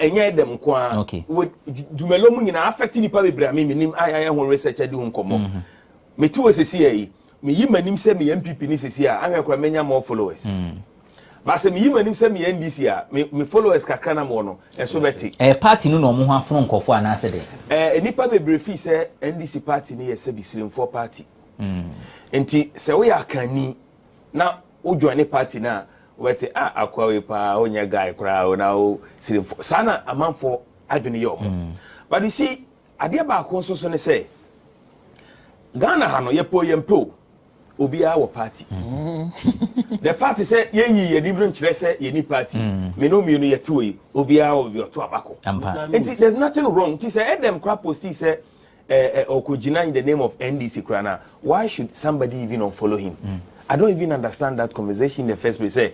Because political intolerance. Yes, Ghana Bako. And secondly, Adiana was no. or the adwene di agro nti ebedu ba bi no ete se akwa na owura mu anu otia abo achimi no na yaba ebeba so obi ya fa ni serious bi nti ebedu ba bi no Edem be ye no ma bi a ebi anke hu ya pa ba people think so we or Sunday adwene be di agro nti one way no ebe affecting kakra and the other way around also so no he has achieved what he wanted because now said the can we are discussing Edem but say also the concept be baba Edem first good it's an annual event said the FBA no but this year I'm so expecting support no more but I'm doubting so benya support no we are intimate supporting no say everyone go for ref you say more short memory but what they are doing you move them so I doing no memory ni short what they are doing with the you get it but all the same no ninga ma show business there you get it I don't have anything wrong with your you know but say media no bait na maintenance say opeso no media ready bibia happy na ti say bia yetie GhanaWeb for omu story bia they want to verify from if anything the source to be sure and sana my dem publish it say see say bi nyame fa samba ye ka so Romeo ebe ware I don't know why they nyame fa sam make us all be ka say nyame fa sam ma tia fi na nyame fa sam ma Romeo ebe ware dey say on power here na nyame fa sam ma dey second one and say bia Romeo e dey ka akobo obi and Romeo afọ obi yire nse wenim dey nyina nyame fa sam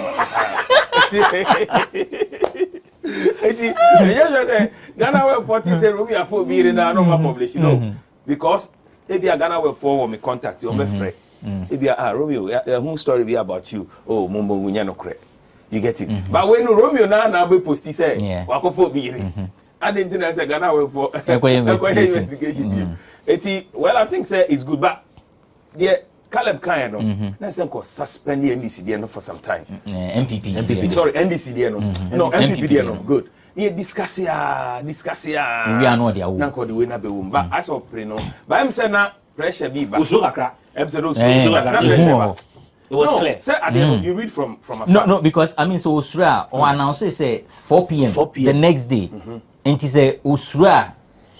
I mean, who saying is running back or release the MPP? You know, which I say, Suruni say, na man phone follow Ndodo. Central me case NDC dey na affecting no. Senko di campus MPP there, okay, we could be numbers. But when you end this, a man phone for it, next only I fast at the MPP sober. Now, yes, sir, go back in and na account and I can't pack a credit. Any the way people unfollow him, it's crazy. What you say, K no swati. We can normally be a 1K. You don't follow now, because a K. Yeah. But the moment a be free K no. Not just I didn't swati. Food diagram, K in a beira. All right, Yamfa Edem conversation is so I say here for a quick break. When we return, we'll talk about the VGMs.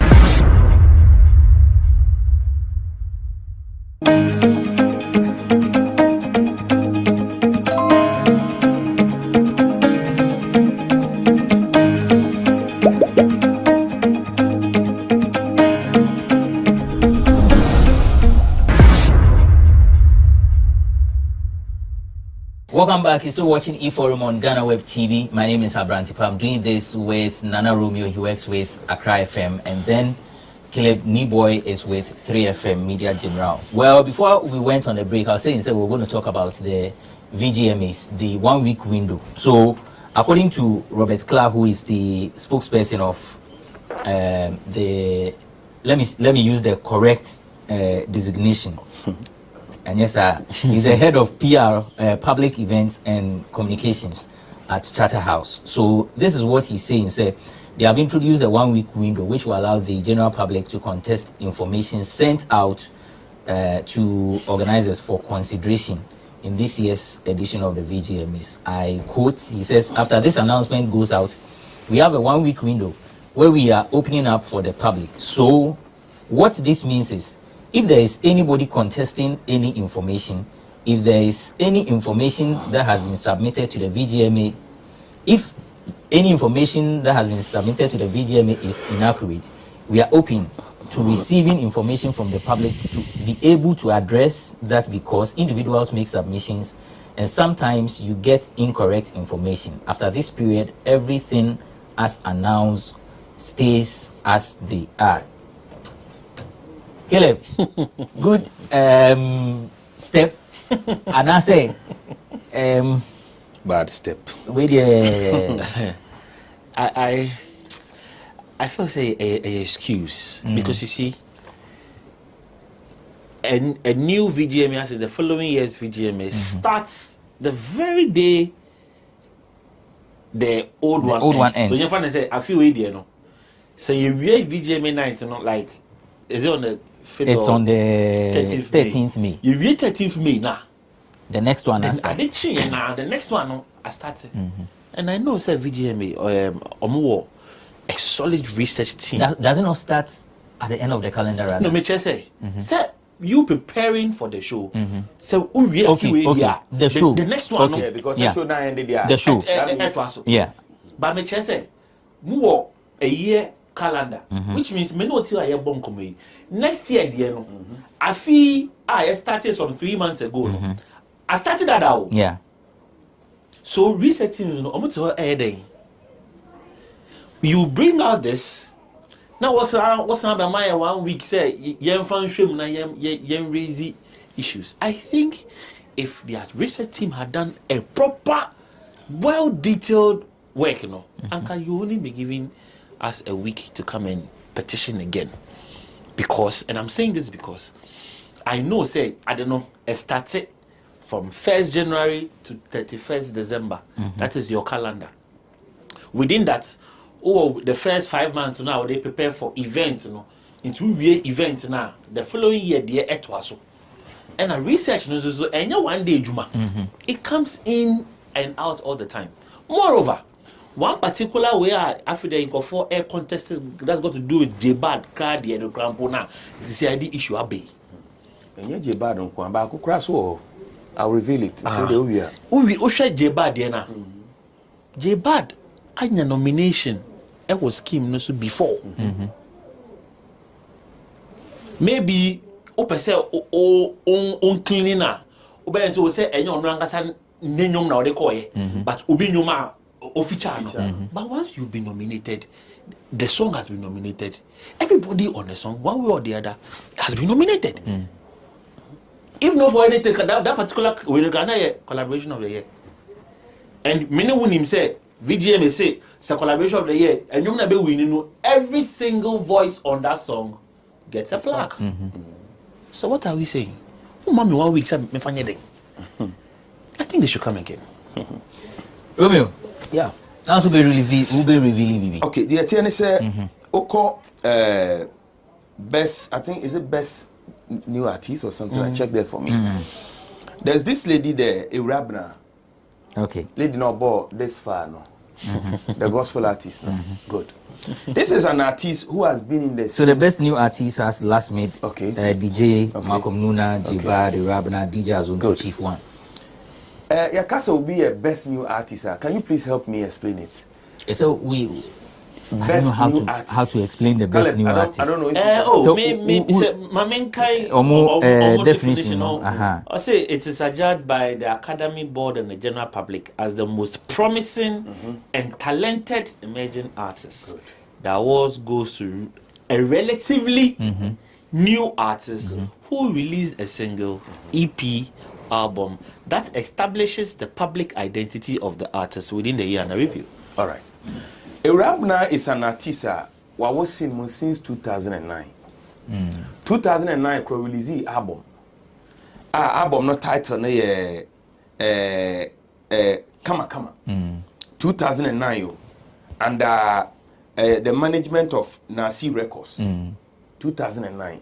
How can such an artist? 2009. 2009. Yes. Okay. How can such an artist? Artist of the year, now become best new art, part of the best new artist. It be around that time, no one shiny. No, or popular songs be brave.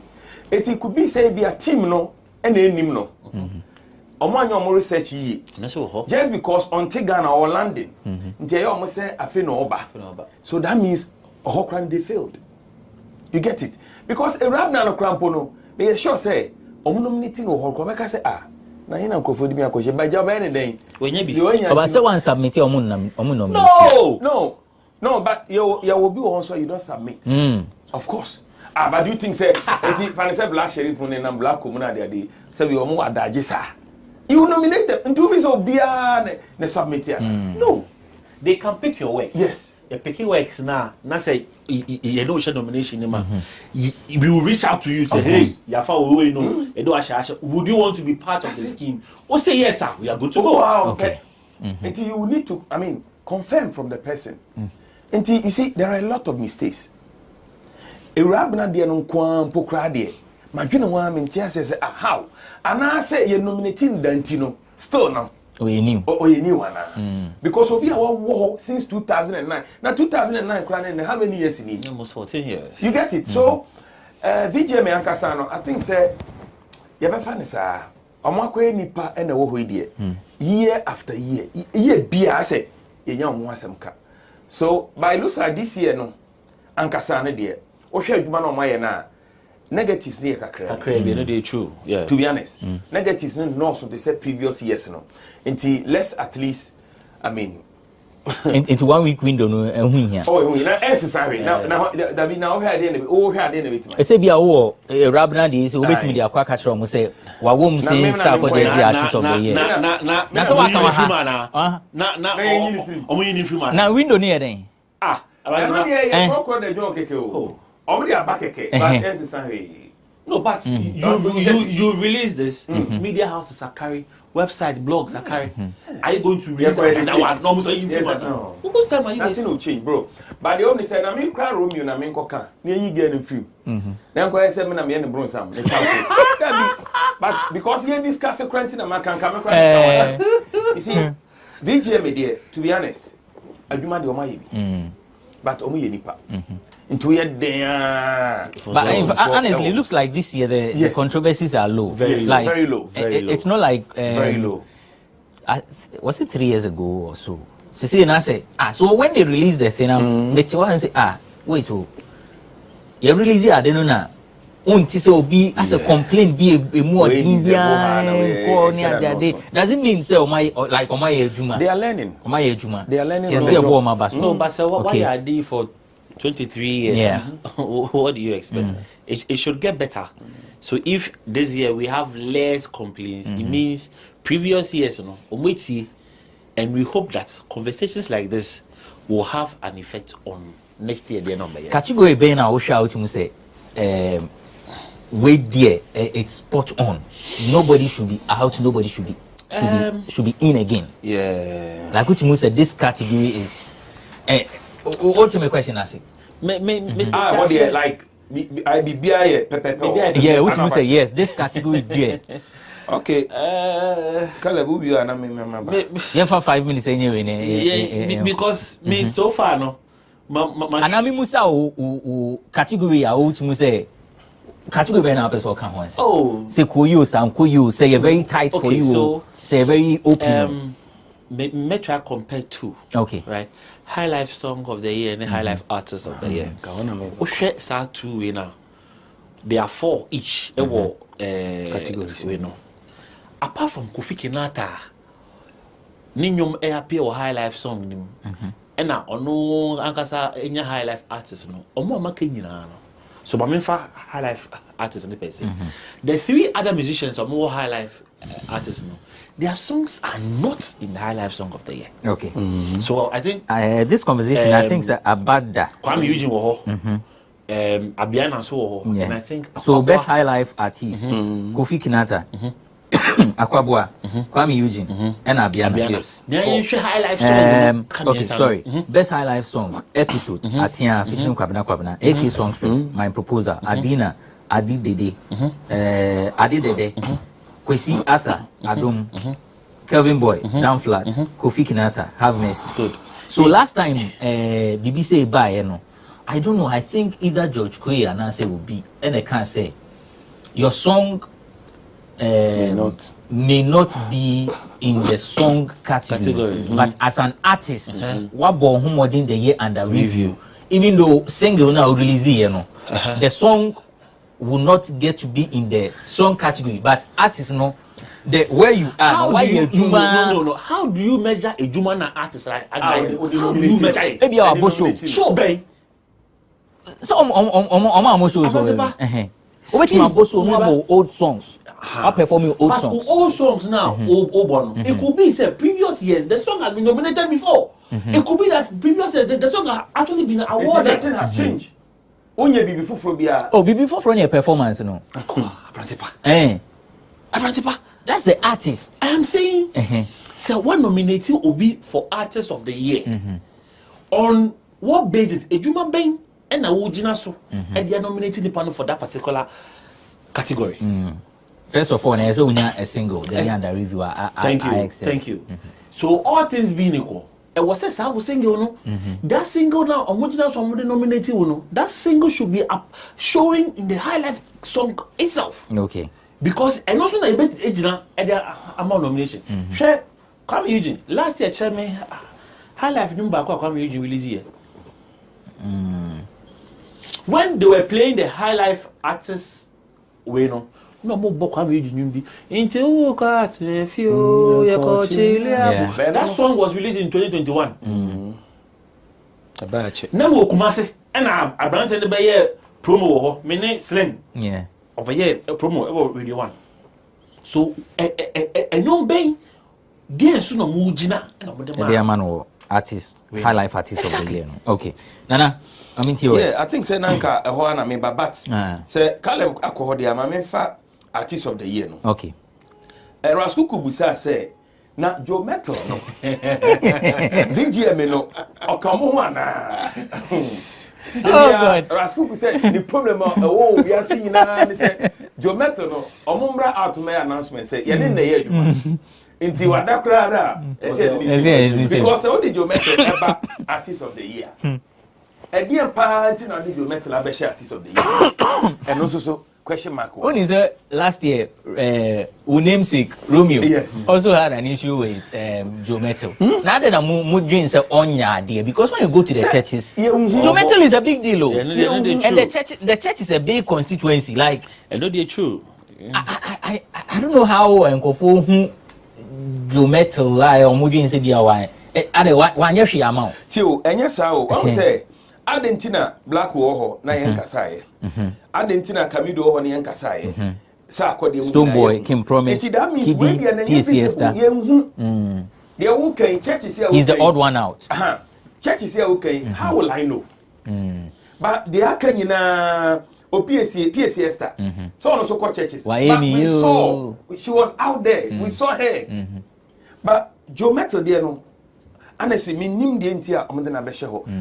Ebia 1 week window no ebia Joe no yebetima yi na fro ya fine but entisadia artist of the year ni de bibia you okay bibia you okay ho Joe pe na menti ase Joe pe na menti ase and most popular song of the year so no me hwe ho no manhu bibi boni bia sa ho no me issue ho azonto confirm once this time popularity no it's not just about almost online streaming that's according to Robert. No,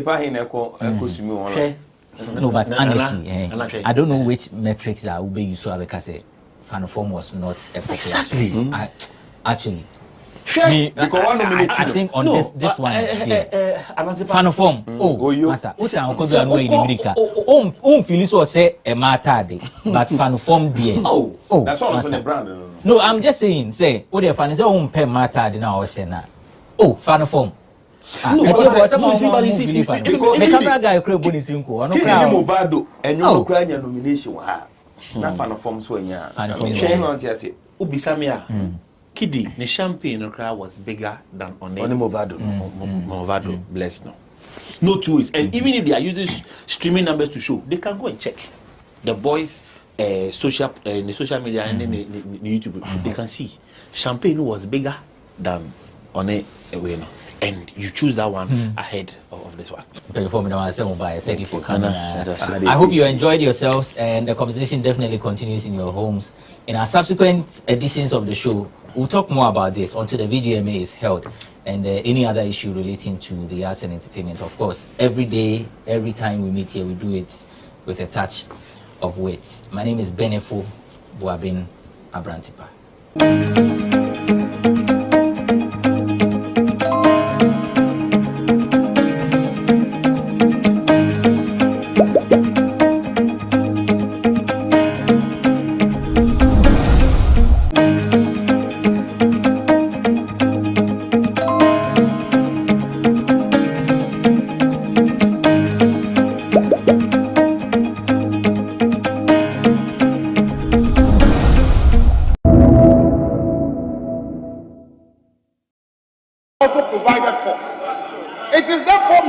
Again, Mr. Speaker, that to the extent that the Constitution gave a general approach to guide us, we as a House cannot, through our enactment, restrict and provide for a very thinner approach in achieving that purpose of approval.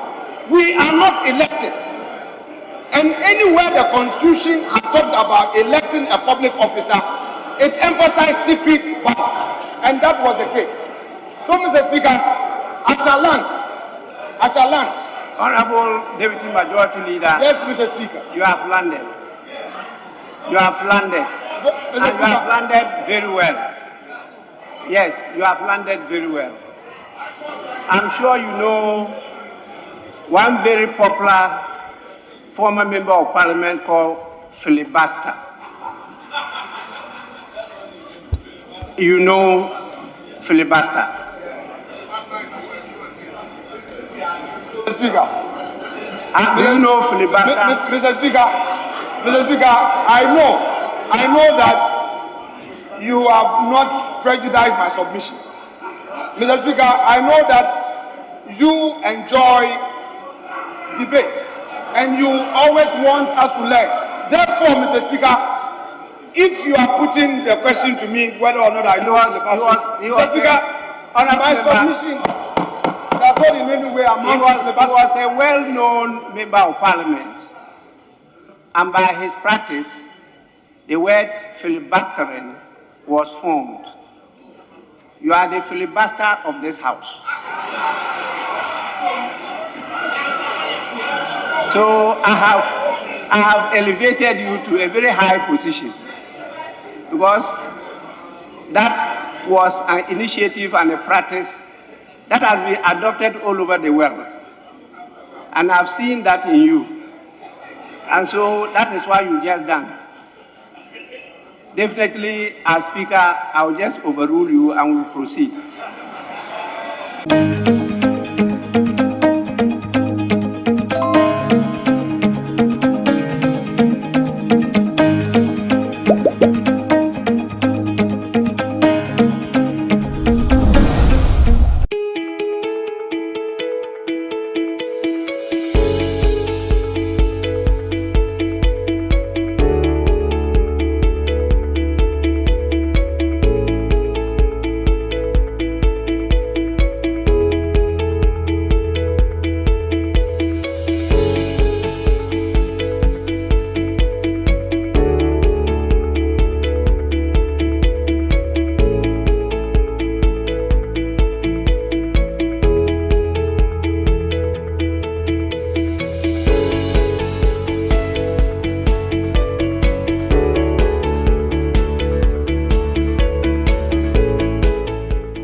Mommy, you basically see about Kotoso. People got sending me sicker from Lemonade Finance. While Brian did the shit and let me £10. Lemonade Finance. Say they're sending money back home from UK, Canada, and now US. I accepted a instant charges. Extinguishing in so unbeatable. We should make promo code Dr. Like £10, $10, and $10 Canadian for the first transaction. With this send this guy download to Lemonade Finance.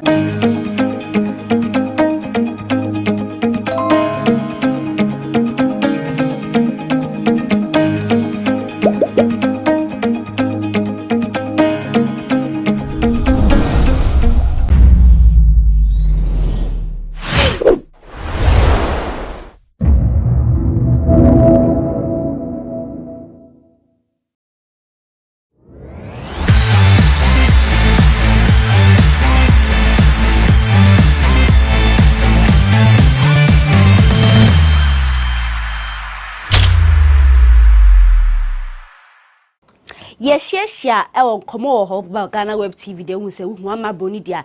Not just news all about in commode celebrity news, just social media trends, and a beef beer cost. So just say it's a 360 showbiz affairs. Nina with the community now, and what cheat in some of the doors, a big poor honor yasefim. But Black Stars for match, one in Angola match here, course, a moonchim, but where they ain't same require yen chaya home. Now your coban commonina, my be shego, mam. Mesanso ma wakwa na watri the assignments na eye ba ko pe me pese me bo nkomode na emu ye hwam all the big stories me din na ebro na ye hyase dia eye Mzbel ene Afia Schwar na watri de ye hu nsem papa yanso atensem bebre e wo yasum na obeka ya eye Zion Felix interview ye Afia Schwar na chese Mzbel si nsem bi Afia na platform no so kan na ni nje nti hu nsem na chese akbobo besi nne a chese eye Afia Schwar chema obeka in 2017 ena eye nyumtini ono sanso eye osofo ewo ICGC Dogza Temple eye Reverend Josh Laryea obonyuma kasa emre sisa emre diadane aha ono de wabebo hits bebre enye onye eneba wesimu old time na eye Afia chema 2017 over 6 years near eye Mzbel allergy etwa ntro kese mu odru egu papa yiso se wa atono mo na rape bi o se papa ya atono mo na ma sorry ni chema wo ye nhwehwemu nti eye owura Josh Laryea mfa ne dwuma ni na embegu a je se wo suspending ni besi na je se nsem ne de bebre etwemu but wo sande akokobo papa yi na je se nsem epiepie inti eye Afia Schwar asem ne tietia na ne tenten nyina ne se o se in 2017 on the Mzbel and a boom na tese ase wodi ntwato so wodi nsem beto papa yiso se we rape Mzbel inti Afia se ono de ene March 2023 we nu ne ho pa se one osfafo aso no tese o support Mzbel e ma wogu papa yi no mase na nkofo se Afia asem a wuke no kware asem na se woni eye Mzbel enya asem na pese o keka nsem bi to sister yiso cause eye no kware pa dia. That is finally Josh Laryea he's been vindicated because in some year by you say rape you say enyo no po no ye in some no ochiremu can say ntwato so but he didn't want to explain his side of the story because so Christo did say one man ye bebre na so nyina onyakobo ntwetweche into Josh Laryea some betu just some years ago interview chema ka ketekete na ko hye ne ho akofukwa akoko oje ne nkwasa ne kra fini nsem cause nsem ne de bebre cause obi a wosum nyame obi a wadi chaplain kwa we UCC some time ago na ba say wato church member mo na asem kese ati say o say asem ne bai na che say asori na ICGC kwaso ontwe ne hu sin kan kaka na onye investigation ohu ane say letter has been released to the media na say nsem ne be bebre asem so ba no say Ghana ha de asem ba enyo bia na enya abotre obi abeke bi oni ho akora beke bi egu so je say nim kwase poto inti say ne 2023 say Afia Schwar say Josh Laryea when repeat obia no no ankasa na oni Mzbel no ebo wontirim no yes na just amafo asem de mu ye de ankasa be say me ready post bia Afia Schwar make in the year 2017 so ni nyina bai no and obey key post because say at long last your cup is full. You molested someone I know and made her not to believe in Christianity.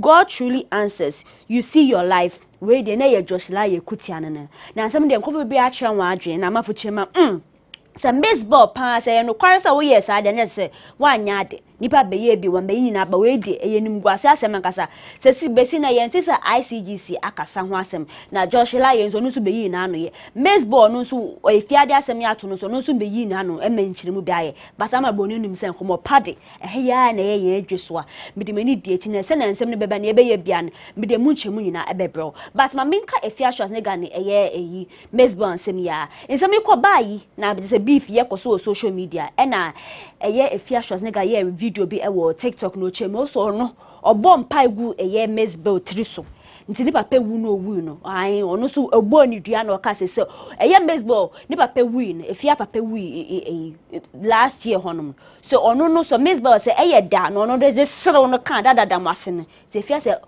Mzbel sero ni se dada mase no mo ke no ni se nso ono so se ogun sa woni to so na say no papa nso wi na mafo cheze na so bi papa ewu na so be take credit say ni papa na ewu a na je say wan nya de ma mafo so chirema efia kwakoye so wodimbone na say yam papa say Mzbel sere efia tama ne papa wi de dada ma say sere sema na no so ko bompai no so bompai o say edua no boy say ono so de papa enwu bi no hu say owu ye dedea na nka esi ho no ma but nsem me die chi ama Afia Schwar ne ga be ka say Mzbel de na ne baba akopa boy owo obefi ni sa so owu be kana na mafo say abro so cause akwa say bi ankofo so ankofo yisu nti wo say it's about time Mzbel ni Afia Schwar ne ga won beef ya ache fiti so many years no amafo mpo ebe yanka mo bi ampo so won so bium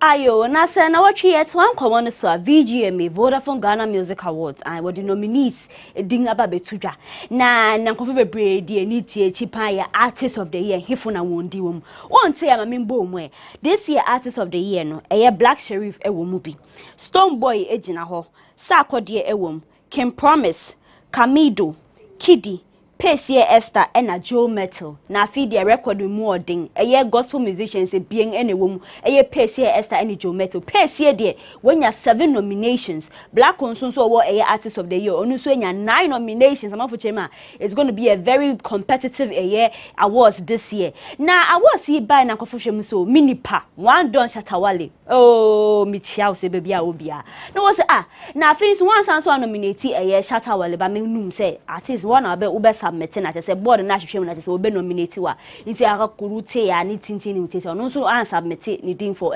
nomination this year na Shatawale ak edin se be betudwa obe kaya on Stone Boy nsem yi bayi na tio den tokwawi etwam ntimi nka ho asem na just a VGMA board suspending and later mu release ban na free so na say Stone Boy file nomination e ja no so nominate sit da be kan award scheme ne ho na Shatawale de one baby tata na manager o manage na Boo God echema o say VGMA mu fa ni di ma Shatawale wombuni kra ma Shatawale kra take it to Facebook twan ho because onu dey moving forward on a VGMA to nkwanta anwa apai nti yi na ekoba na so Shata asem na ache etwem nka be yampo ankaja bibia mpo mamene nka na nka join award scheme because ugbo adwuma pa fi bia we release nyom bebre nyom music video nti be part of the award scheme Shata de na and December be to do twema also no so be ka VGMA ne ho dia agi say VGMA fo no one baby hun nti what say ni tintin muteta ne say one brand na so ote ya na say no kware na ensem ya VGMA nkofo bebre atwem as a nomination wenya snob bi o man chedam bo wondi meanwhile they really deserved it no be back what this answer me bi abetudwa eno baroni rap goddess o chema adwuma wa bo nyomo ne amrado ye ene Duncan Williams ba boy the Wells nyina it deserved hip hop artist of the year hip hop song of the year rap performance of the year nyina oboni diwum na so ba kompo sekren wan fa ma no so de only ja knows or the nasem ni na menyankopon nti VGMA sinsem say mum say amafo so chema fan formed by DJ Azonto it deserves to be part of the popular song of the year bebesi but VGMA board na open 1 week say mo amonti mo ho ase mo amofele say bia bia koso bi say won yi mafi bibia mo be submit na say won so won hwem na say right there and wo be ma mo ho kwana say wo din account say there going to be an update nti VGMA afidi nkofo bebre hwe ni ba artist of the year na manfo bi sa na betumi awini mo fele say Pesie Esther Kamido Kidi Stone Boy Sarkodie na musa Black Sheriff ye de yentumi mfa ye yentumi nche se ba ye di ni de chi VGMA mu nkomo nyina na yakanyina da se ne se ye sanso hia ne nyina ma besom na what sa tem bi na wo se egori bitumi mani perform na watwi de Edem di Afia ye ni ase ankasa yo hono man na Edem take it to Twitter posti as a flyer bi nanim man na as NDC primary see be at say what pay for okokokototo one ba wo constituency na say when you want for obedi anim for member of parliament position na akokoye to say flyer na Edem de betu dwa na as so NDC primary see be no so sir NDC for the say say mo wodom cause entertainment industry friend Nuama Kobi I don't do melo Kobi baba Sadiq nso Kobi MPP side nso makokwe komanti so no so be Kobi later me dem nkomo baba bram na cha se me ba no mo so wo congratulate Edem so Edem wo de oyinim se wadwi mudu ankasa ye kasa ye problem na be ye adwuma na ene ye wa betumi ayenti we di anka enchiri su bia wo ma full support wo ate se fans fu nyina na egbevu nation wo so we de wo support But Edem Anfan Tuja, so standing NDC a primaries no ko partaking in election constituency burn and called the or beko no can so we on check the next day about 4 o'clock or the munche burn. Nama for say uko social media KOD no you know bia so why we surprised Edem so person for standing for election now. You know, he had all the support industry phone na. I did change Edem asan so post another one MPP flyer. Now I say Edem e gori benening. Like ni tintin mjeta ade na oyesa. Edem san so koba bi o say no person o hwe say media phone mo verify information and say na mo posti na say na you releasing the project no energy na mo di source and news ni mu no mo fa sa energy na ensom na fa hin ekosi hin na fa na ma fo say ja ma yembu fu kra kro ma ya show na say would fake news there. Why would you circulate fake news? Ma fo chema we dey wan nya I believe say a very wrong move. Obi o too Edem for so onya sad and say we ntu ne photo pa. Sometimes you know we have to but today me and Kasa when I saw I was like social media phone so akasa wo hwe comments na some for say e body burn and ebinim so wa nya de ebinim so sometimes we have to play but sanka Edem stand there and come me be say me samu come beto amana a yes or no question. Ayo yen to aso dia ene na watwe a Doreen Abanma Abaya ai GhanaWeb ni papa fine girl yi only one love the kubolo interview be or talk attainment na just obisa ne nsem na one love buy so no chema also Ghana ha say akwa say LGBTQ nim so ye LGBTQ omo activist ai o say kofi one was so say we lesbian one was say we gay transgender juma wodi affect you obi aye e say bia wo government mu na say we waste corruption bi one na wode won ho na we say we bia won ne merima na ebeye ye mia na so beye anka fa who bang enya mo adidi ska also odem mo ade bia maye mo ho say witch hunt na say mudi nkofo ye chi say mudi wonya say one pass bill na one criminalize on activity we chrome has say then na waye o say mo am say we find the cuisine won kire bi potia wo ya just o man na mo na mo ka say mo say o man kire won na wo ye osanso do two just say bodies na say one pair LGBTQ for asem no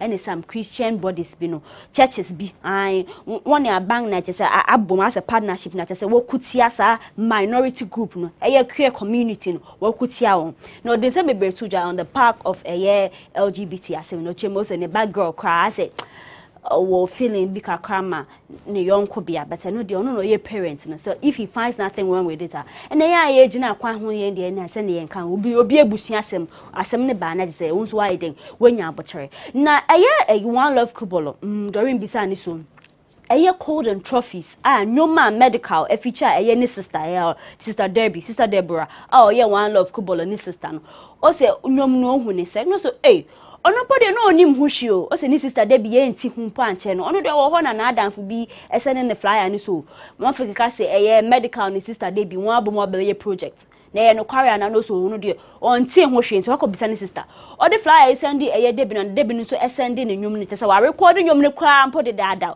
no chemo se Debbie super independent woman o ye bibia she doesn't take permission on person announcing the next move be wan say why you say why you friend nyina sa na ote so no de anya ne surprise but chemo se nwum no ye okay good ara so ma for mo amunya medical cold and trophies featuring sister Debbie is of the planning and plotting album na one de anwa pebina tese wa na interview no available on GhanaWeb TV ko YouTuber ubenye bia share one of kubolo ka bibia about neck music career ne family LGBTQ ni nyina upebitia wenye munsem nyina na moma yenjina we so ne yen twa ho kakra mama yen ko break kakra na say ko bansem ne de so de bia meka chom theater bank situation ma besan ni nyina ego amamo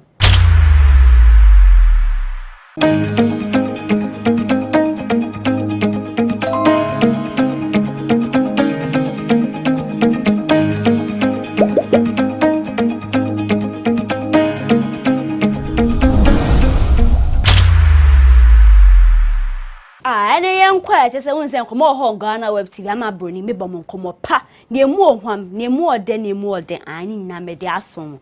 Na eye na wachi, unum se eye medical or promote eye ni new album or person de babontin. Your friend planning and plotting, PP. Na interview oye wo heads of money Andy Dusty, no di chemus. Ade atu just say eye ne long time friend, or so ye ne manager. Floor Daily, also on an intem atatil. On any manager be on any new dream appeal. I'm say Floor Daily Medical MDK. Spanga mother as a bafine for model. More to me point to tell moment. Na then tin after only new dream. Kwa baba na say a medical then who bosh at a walenti bad influence. Once as a wallet Yamafukasa. Amafukasa wokroma. What's a piano at a wallet? And your new own boss or new manager, and you been away to 2 guan at a medical so much as a on a floor daily a party ways. Now, some people to medical there to just as they be. Satawale influence when you want to a very good influence. It's a mamma say and a floor daily in a fine equation. Satawane course is a yes and it is. Shatawale Nankasa was what they are sent to so now as a one count side of the story. That is what did you are queenie. Satadawa to just also no. Chrome hallway. Say Aquabani sales and anus sumina so sebi.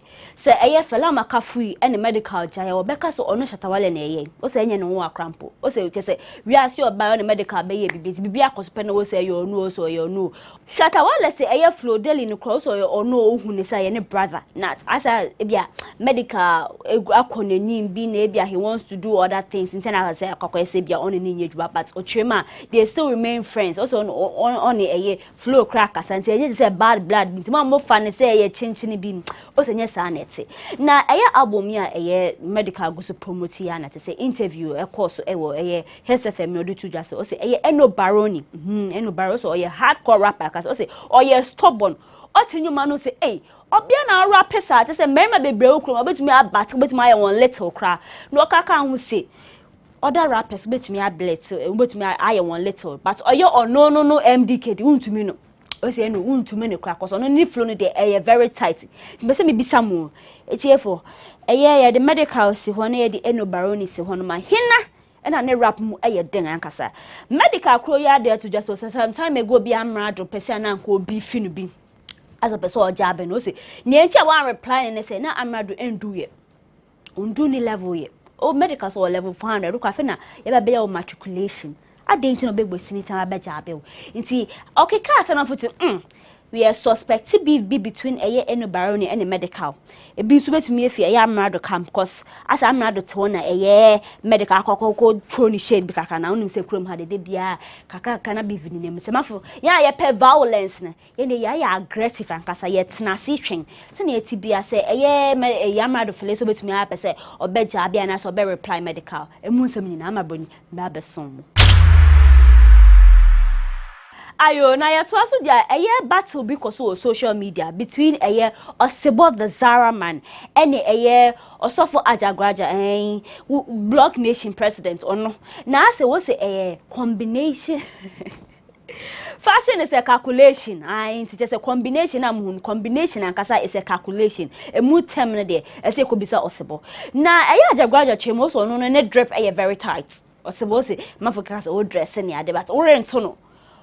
Ajagraja so de to so sesia that's say miantari bi ni ade na say gown no so no kwa na starting na o se we be hu no be copy no so unda na level cra na we say fashionista or se bod the Zara man that is all person on ne press na so bon so reply no o man so was one man na atare ni kakra as a designer combination is a calculation so atem no mu ko fefi also the amana I ask some means they be any say be na say ya na say is filthy harsh comments they be fear cause they are very friendly am for JT and so you share say for the DJ when but just a dressing na just am for you to so dey won say baby twegu one so dressing say who rate between Ajagraja and Oseba hina pa na beka say any drip very tight.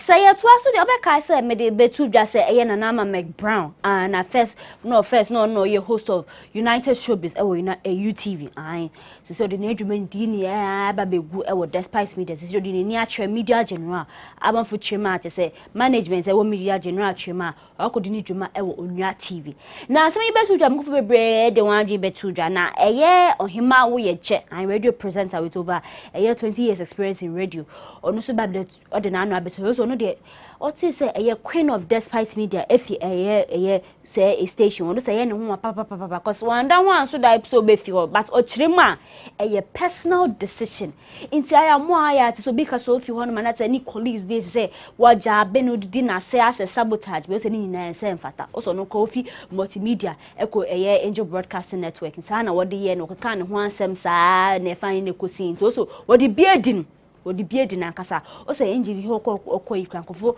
edidi na sabotage bi eye ohima wo ye je na ese o kirema edu sometime ko no be so je adwuma no enye adwuma pehin na ne kasa ko jai kwa ma asafo no timesem so mesramo media ni ma ya na ko kasa mudidi nkofo wa nye media fo nko na eye o baby esi nti bia wo kwa adwuma bi wo so bi obone homodin won so a wo nye adwuma bi ko ye so na mukra mutisa yo ima wo ye jensem yo de betu ya no chi mo se Ghana ha de ensem ebre koso but ono no sa ya ota oni country has o de ni chairman no ne o se o hwe se na systems ni work here Ghana ha se o se akakakra pa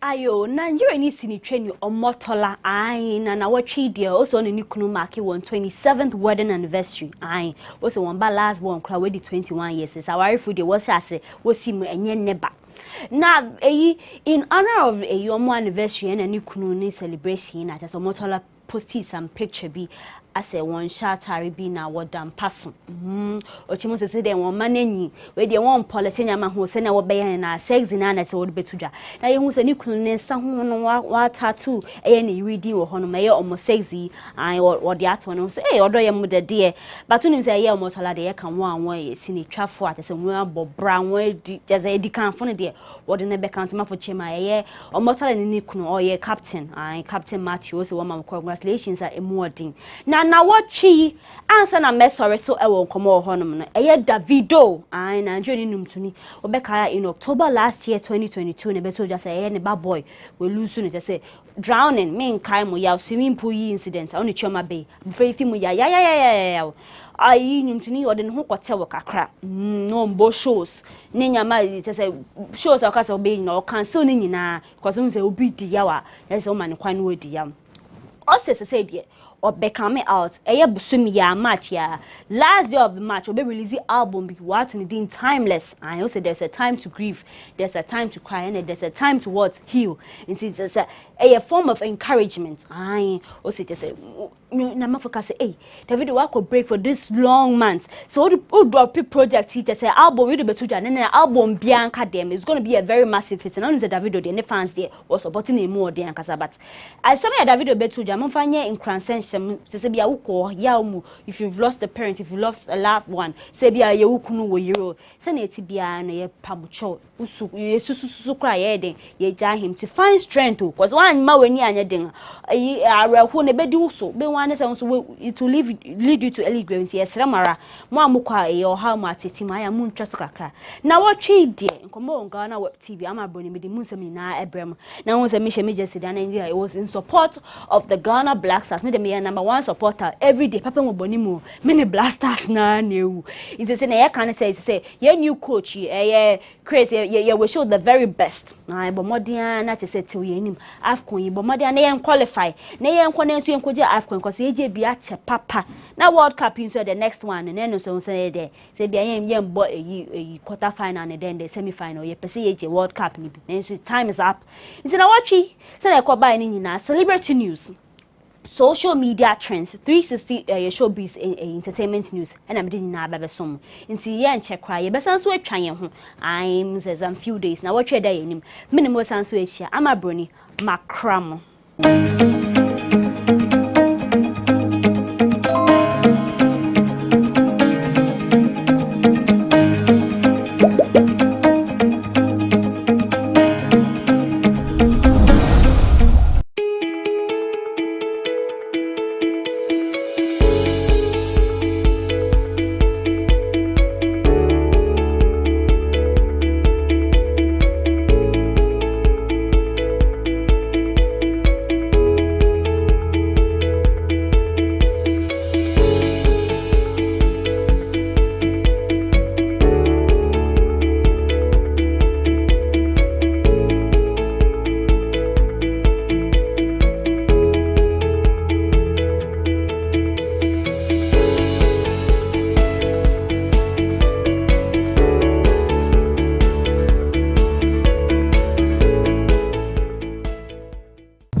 Anna, oh, me.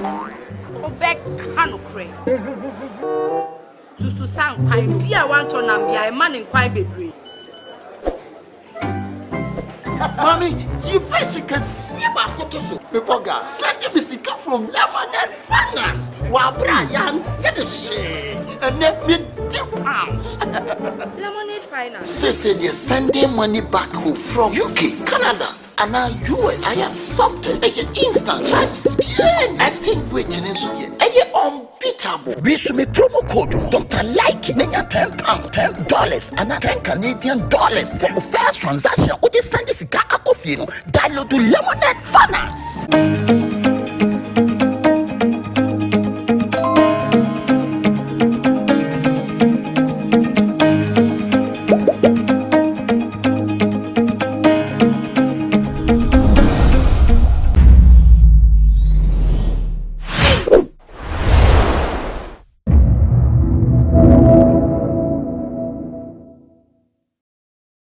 Now, we have sold Ghana Airways. It's now a choba. It's not a restaurant, a choba. Are we sitting down to see Sagleme also die like all those properties of the nation?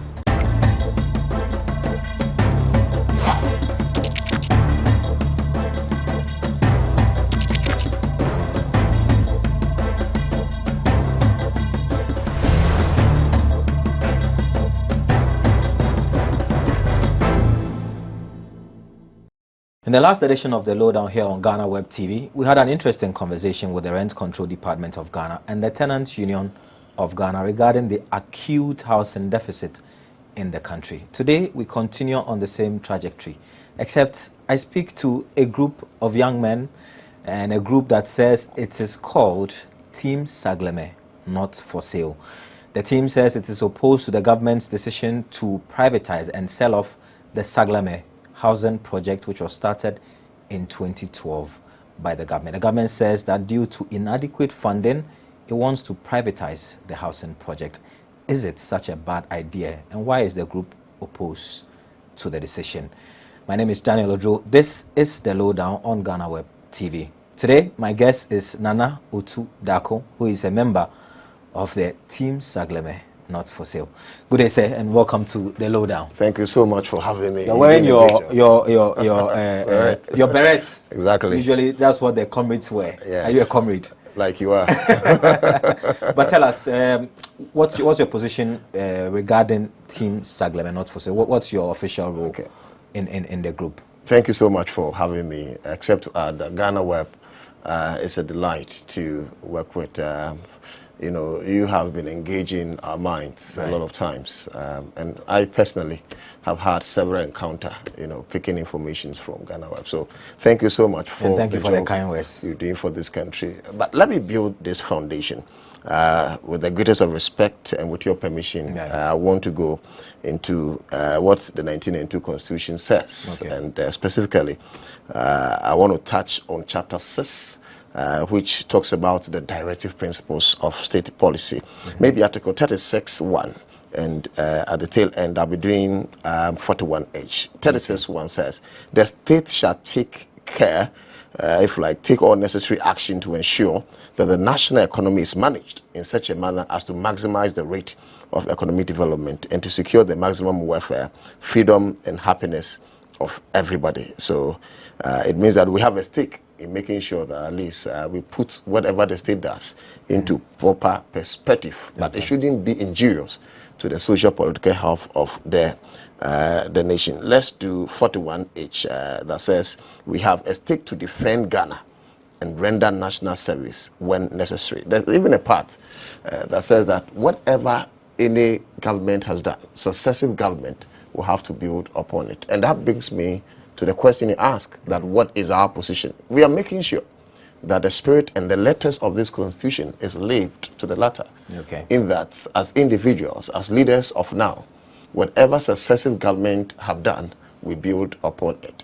Government stake is to make sure that affordable houses are built, so that the good people of this country will have, you know, a fair place to place their head.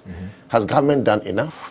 In 2006, historically, analysis shows that former President J.A. Kufuor began with some 687 affordable housing unit. As it were, the next government that came, which was Atamo's government, failed, that let it to rot. I personally visited Aija Zongo, saw some of the buildings that were erected by the former president. Unfortunately, because it was not part of their agenda, you know, they also began some 200,000 affordable housing units, you know, belonging to some STL deal. Until John Dramani Mahama also ascended the reins of leadership. And because we lack a long-term policy national plan, he also contracted, you know, with approval of Parliament, some $200 million loan from Suisse Credit. And they gave the contract to a company called Constitura OS to begin with some 200,000 affordable, I beg your pardon, some 5,000 affordable housing units, about $200 million.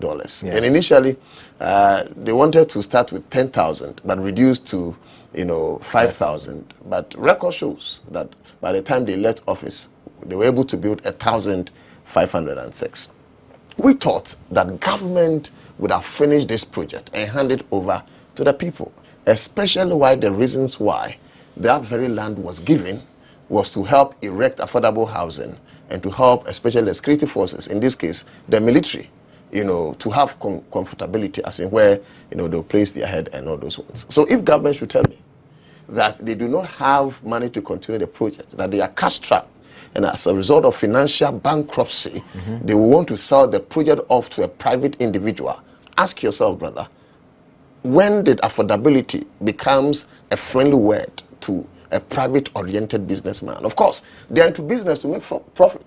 And even if we do a quick extrapolations, you know that the $200 million, assuming that they were even building the earlier proposed 10,000 housing unit, that would mean that they will sell every flat about $20,000, which is about 2.4 billion cedis, if like 240,000 new Ghana cedi.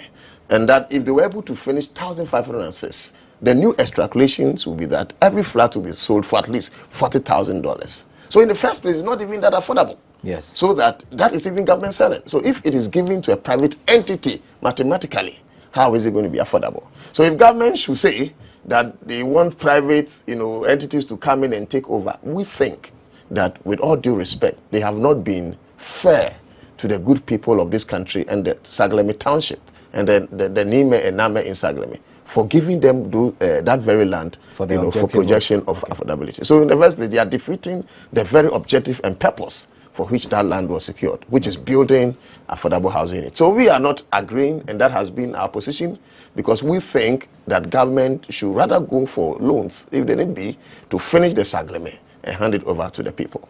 But Nana, you do admit that the country is going through a lot of economic challenges. It has taken 11 years since the project was started in 2012, and there's no signs to show that this government or the government before it would complete it. Wouldn't it be prudent to see the vision of this private developer before you begin to oppose the idea? Because you are thinking that because it's a private developer, obviously it's going to be sold at a high price, and the ordinary and average Ghanaian will not be able to afford it. But that's a guesswork that you are making without really sitting with the private developer to see whether indeed this is going to be affordable and be, if you like, a continuation of the policy by the government to make it affordable for the ordinary Ghanaian? Fantastic question. But to start with, let me say that we have so many people who have been sentenced into several prisons. And most often than not, it's not as if that they are guilty, but because they couldn't handle their case well, even though they are innocent, based on the prima facie argument that were advanced in court. Today they are found behind bars. Okay. Now, what argument am I putting? Government may even have a case. But sometimes the approach, if government was telling us that based on the fact that we are reaching financial bankruptcy and that we will not be able to finish, because then the last time we visited the minister, he told us that to finish this new project and give it over to Ghanaians, that will mean we need about some $149 million. So if government, in addition to the 200 million that has already been sunk into it. Yes, so that's why they want to begin a new one at Amasaman. And that brings me as a solution to the question that you're asking. So government could have pegged it, that this is what we want to do based on that germane reasons we are given. But not when you want to sell off this affordable housing unit and begin new one to your credit. Okay, so you think it's a political game?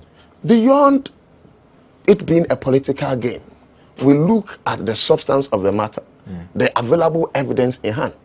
And the available evidence in hand is that if you should visit Amasaman right now, they've started some minimal work at the Amasaman. At a time when the minister says that they've not even engaged the so-called private developer who is going to take charge of the place. They've started some work.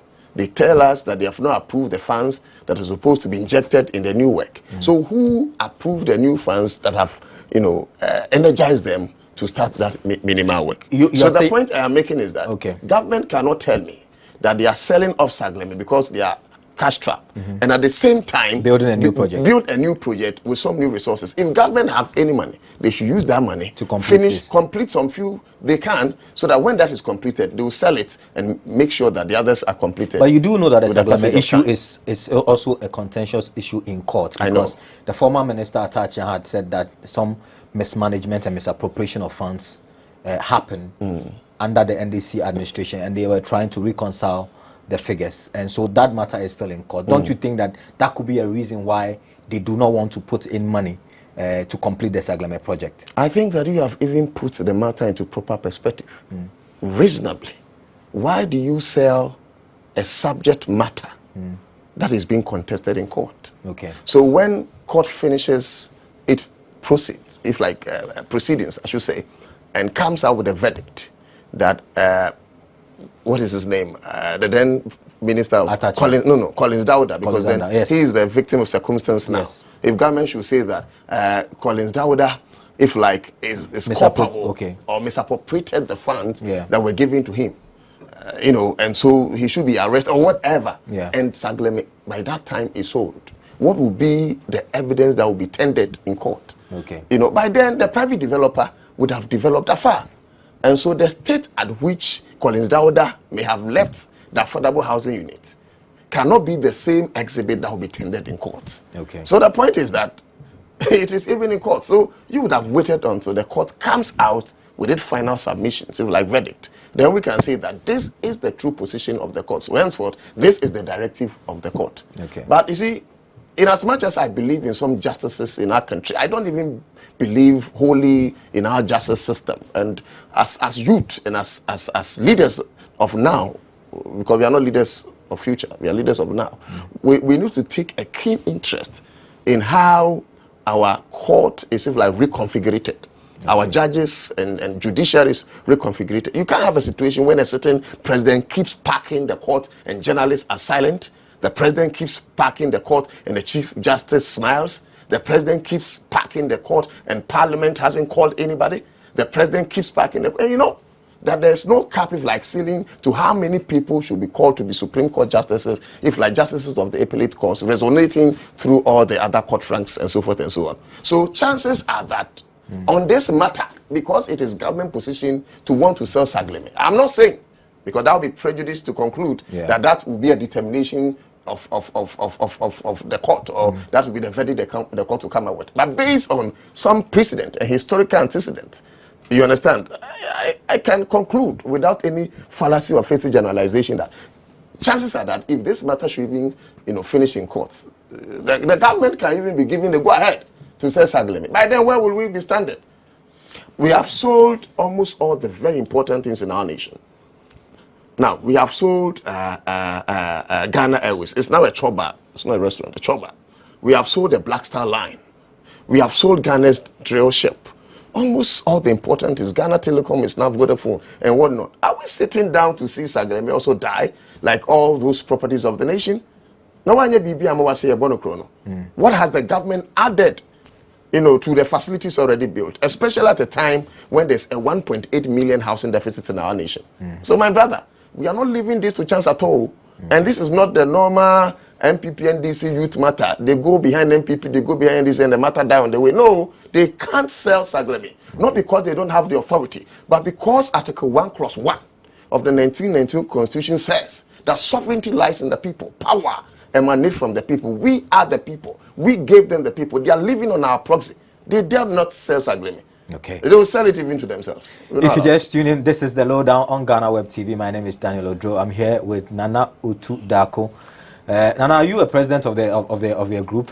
I call it another group. I'm the lead convener. Okay, so Nana Utu Dako is the lead convener of a group of people calling themselves Team Sagleme Not For Sale. Exactly. They are opposed to the government's decision to sell the Sagleme housing project to a private developer. We're going for a break. When we return, we'll continue a conversation with Nana Utu Dako. Stay with us. We're back after the break.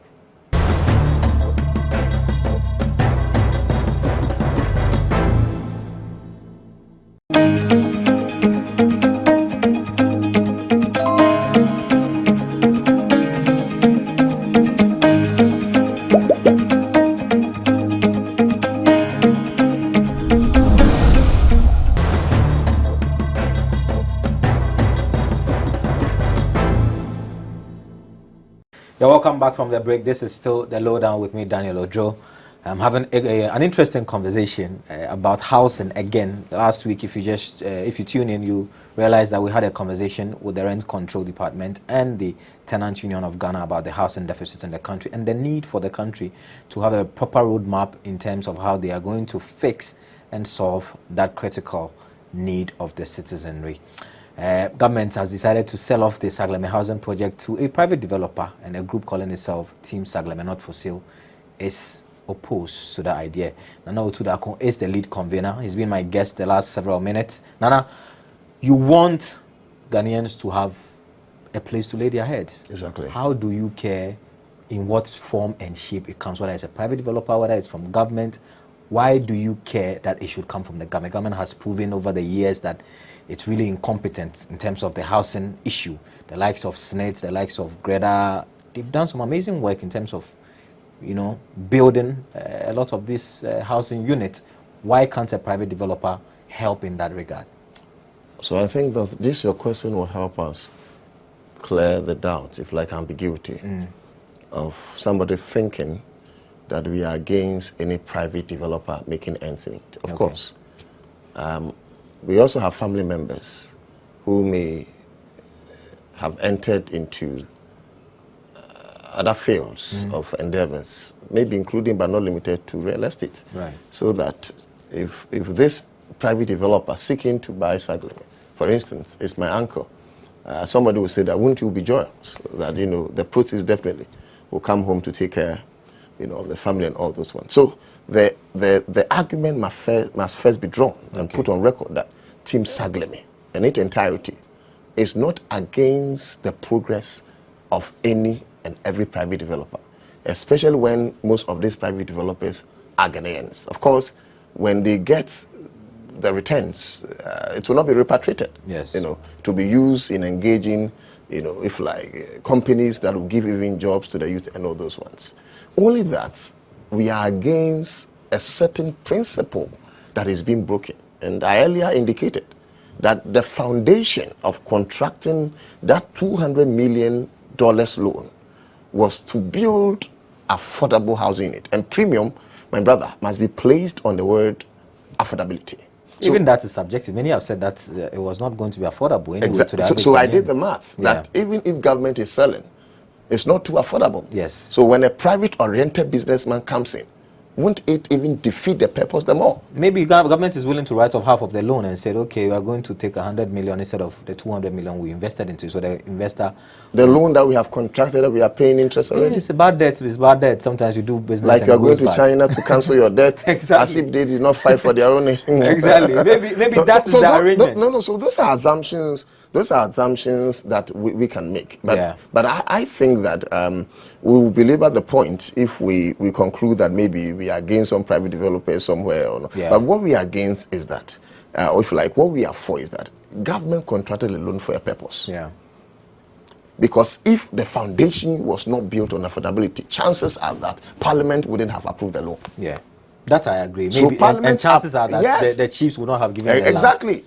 So Parliament approved the loans based on that purpose. We can even say that we have contracted the loans. Yeah, the interest will be borne by the ordinary citizens of this nation. Right. And that we are deciding that we are giving the whole affordable housing unit to the military or to the security services. They protect us in this nation. that they should not even pay a dime, or if like as mortgages. Yeah. We may lose in the short run, but in the long run, it will help us. Okay. So we must rather venture into a more productive arena than just wanting the easy side of life almost all the time. It's difficult. There are challenges with Saglemi. Obasanjo of Nigeria, former president, said, I think he intimated the point that if there were no challenges or problems, they will not call you as a government to lead a crusade. Okay. Because there are challenges, and because there will be challenges, Mm-hmm. and that we need solutions to the long-standing problems of our country. That is why we got in long queue to elect you, in making sure that you get solutions to our problems. You don't come and rehearse or re-echo our problems to us, that there are challenges with Saglemi, and that is why you want to say, easy way out. Massa, make sure that you finish Saglemi, and that is why you are leaders and the others are followers. Okay. You need to develop your thinking faculties at think tanks. Look at other, like arenas that will help you secure some funds in making sure that that dreams becomes a reality. Okay. So, brother, we must also focus on one thing, which has to do with protecting heritage. Let me tell you this. Do you know why we are here? We are here because for long, the current generation have been treating the natural resources and the state properties and assets as their bona fide property. They think it's somewhat a heritage bequeathed onto them by the previous generation. So they sell the gold out without thinking, and that is why we have 5% out of the gold proceeds. They sell our oil out without thinking, and that's why we have only 13% of our oil proceeds. The timber, the cocoa, the least said about them, the better. Why? This is our property. All the resources underground is our property. So when we sell them off and we're able to use the money now, that is fine. But what they forget quickly, that they are rather custodians of the natural resources beneath, holding as custodians in trust of an unseen generation. So until we have a new mentality, give birth to a new mentality of holding all these properties, all these natural resources ahead of an unseen time, we will always get to this challenge. Okay. So, bro, we are thinking of a future. We are not selling Saglemi also because we want to protect it for a generation that will not be homeless. Okay. We want to protect it for some street children somewhere. We want to protect it for the multiplying number of kayayis on the streets. Okay. We want to protect Saglemi so that our children's children will come and say that our forebears gave them property. They did not sell it off, but they held it in trust for our coming. Okay. So Nana, have you engaged the minister? What has been his response, and what are you going to do next? We began with some media interviews prior to the press briefing, and along the line, the minister called. Okay. That was before the Saglemi. In fact, I'm told he's called again after the Saglemi, but I've not had a chance to speak to him following there. So he called earlier that he wanted to meet us, that probably we don't even understand the issues. Yeah. Now, we gave him the benefit of the doubt, went to the House, Minister of Works and Housing, and met with him with an entourage of an expert team of some directors, I think including the chief director. Okay. They made their point, and of course, they fell on the same issue, that government is cash strapped. They can't get $1 million, and that they want to use $55 million rather in building some 12,000 affordable housing units at Amasame. Now, on the face value, you may want to support them, because if $200 million will give us just 1,500 housing units, then why don't we support the government? Because after all, only $55 million is giving us not 5,000 housing units, 12,000 housing units. Okay. It will interest you to know that in the course of our discussion, we realize that $55 million is just a chicken change that falls short of some 40% of the total amount of money needed to start and finish the project. And that even accounts for the role that government is supposed to play, which includes the provision of the land. Okay. So even if we do the mathematics, let's assume the land should quantify it to be like $15 million. Take the $50 million or $20 million from the $55 million. You'll be left with some $30 million. Are you telling me that you can begin and end 12,000 housing units with $30 million? Maybe they're small, moderate, local. No, of the same standard. of the same standard. Maybe they will use a lot more local input. At this time, when the dollar is now 12, you see, Saglemina dollar is in 4. And $200 million could give us 1,500 houses. Maybe it was inflated, but so you don't believe that they can use the 55 million to build 12,000 units? It was never true yesterday. It can't be true today. It will never be true tomorrow. $55 million cannot get us 12,000 affordable housing units. Okay. It's not enough just to build the flats. You need to construct the roads. You need to give water. Electricity must be taken into account. Street lights. So forth and so on. You must design the place to give it a serene atmosphere for people to occupy. So you don't believe them from the beginning? It's not even true. It's not possible. Okay. And the minister himself knew that they cannot use $55 million in finishing 12,000 affordable housing. So it was after my producer, he produces me on TV, Fugu, asked further that, are you saying that the $55 million is to build 12,000 housing? That he explained, gave proper explanations that no, the $55 million is supposed to be what government, government commitment. Government commitment. Okay. At a time where you don't even know who the private developer is. How much is the total project going to cost? They say they don't know. So that 12,000 units is also going to be in partnership with the private developer? Yes. Okay. So 60% will be from the private developer, and government will take 40%. Yes, 40%. Okay. So we believe that going forward, maybe we must have a different trajectory, put this matter on a different wheel. Because when we further consulted and engaged the minister, like you asked me, I've been able to consult the minister. He tried, as a politician, he will want to convince you, of course, in making sure that you buy into the idea. But he is in for his government. It is our government, but maybe for his political party that brought the government. And we are supposed to be the gatekeepers of the nation. We are supposed to put that minister in check because we pay him. The house he sleeps in, we gave him. We gave him everything that makes him comfortable. Have you had people accuse you that you are doing this for the for the NDC? You are doing the bidding of the NDC. We don't care. That is what they have done in the past, and they have silenced journalists. So that has happened. People have told you that you are doing a bidding of the NDC. Not yet, but they will say it. Okay. But do you care? No. Let me tell you, whatever you say or do will either exonerate one party or hurt the other. When it exonerates NDC, you are against MPP. But if it goes against NDC, they will tell you you are for the other parties, so forth and so on. And that is why journalists have been neutral for so long a time, that our nation is being destroyed. I am not a neutral journalist. I don't want to be a neutral journalist. Neutrality is not in my dictionary. I am that kind of journalist that add my weight to the truth. Whether it affects NDC positively or it affects them negatively, and the vice versa is true. So yes, let them say, let them talk, but posterity will be the greatest judge. Me, NDC atade de mashare da, and MPP atade de mashare da. Enyo na ade be me.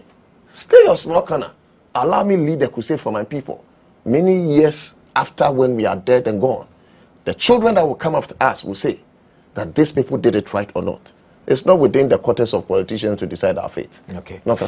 Finally, what role would you play in the upcoming election? So the last time I had a conversation with the Tenants Union of Ghana, they said they're going to ensure that housing is a major conversation for the politicians, whether you're NDC, MPP, all those hopefuls. They want to see the roadmap they have for the housing deficit that we have in our country.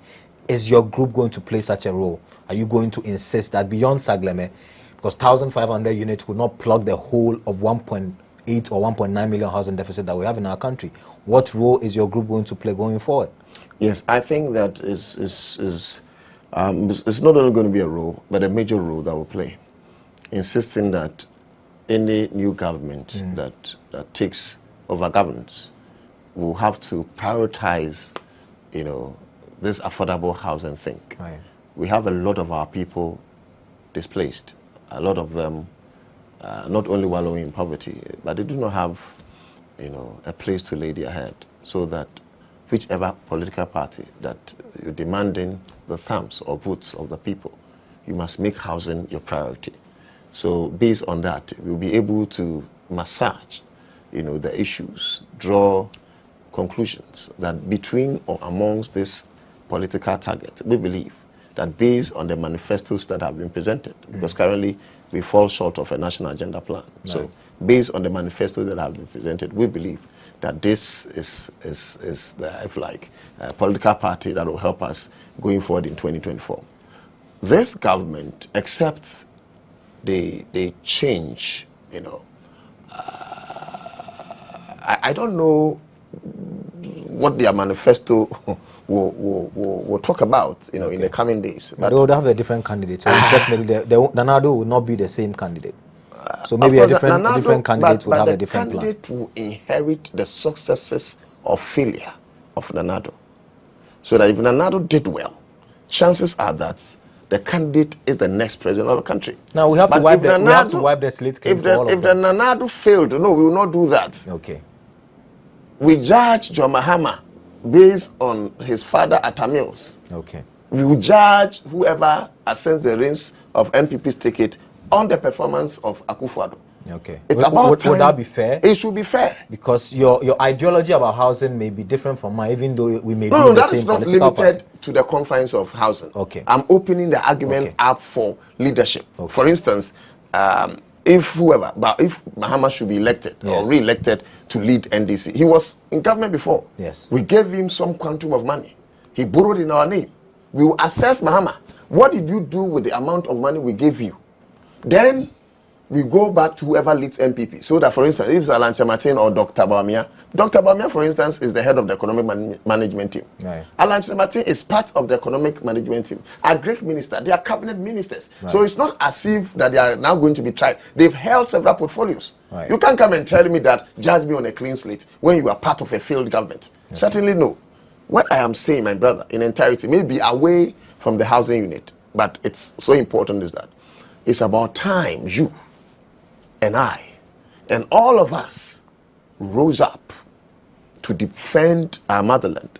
And that will mean that we must gather all arsenals to demand accountability. Right. What they will say, whether we are in MPP or NDC, should not be important to us. Okay. It's neither here or there. But we should ask ourselves, these dreams that we are pushing, these aspirations that we want Ghana to reach her full potential and get to that promised land of hope someday, are we on the right path? If we are, then certainly nothing should draw us back. Okay. But if we are becoming partisan, more than the word partisanship, that is when we will have to rethink at that table of brotherhood. We have been silent for too long, and our destiny is being destroyed by day. Our future is being stolen, especially by these two political factions. And it's as if we are sitting unconcerned. No, there's a break of a new dawn. Okay. We have looked beyond the horizon, and the youth of Ghana must now come together and take our nation. Okay. They are destroying it. Thank you very much, convener Nana Utu Dako. He's a lead convener for a group calling itself Team Sagleme, not for sale. They are opposed to government's decision to sell the Sagleme housing project. This has been another edition of The Lowdown with me, Daniel Odo, here on GhanaWeb TV. We're back another time with another exciting edition. Nana, thank you very much. Not at all, sir. And more grace to your elbow. And you are doing great. Keep you fighting. ask very important questions. Thank you. Thank you. And thank you for watching.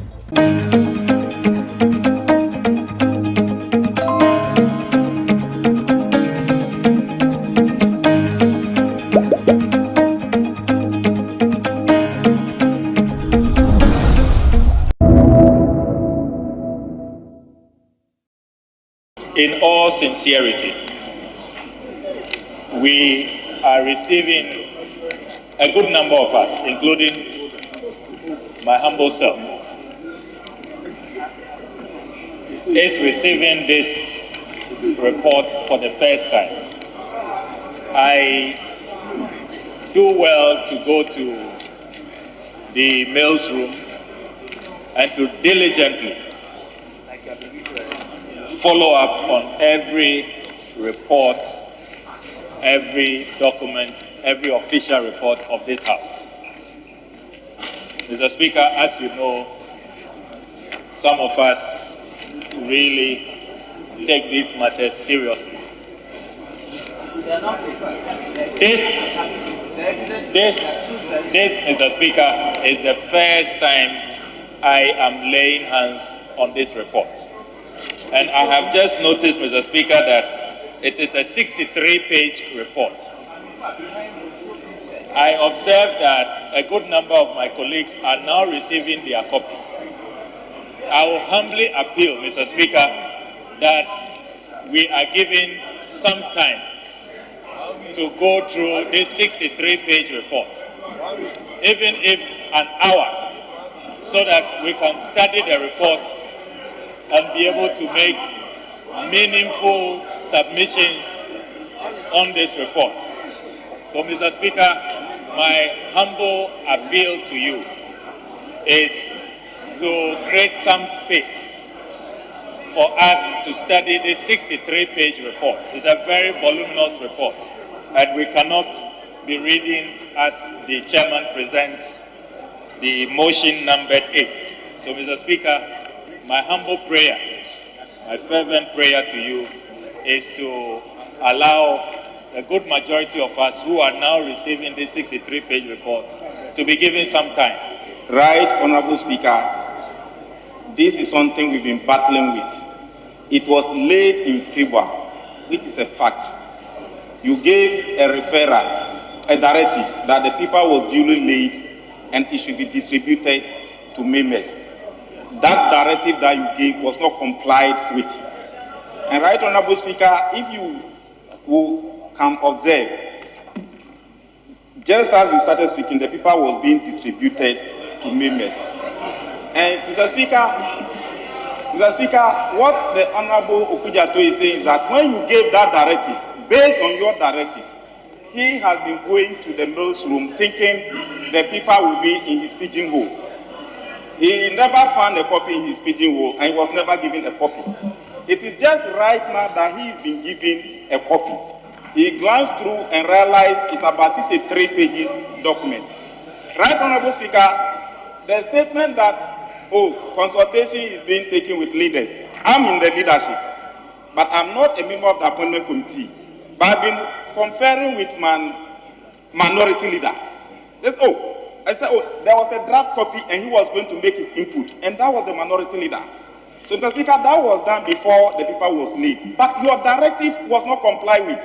And we want, Right Honorable Speaker, we want you to know that going forward, when you give a referral and direct that copies should be given to members, instantly copies must be given to members.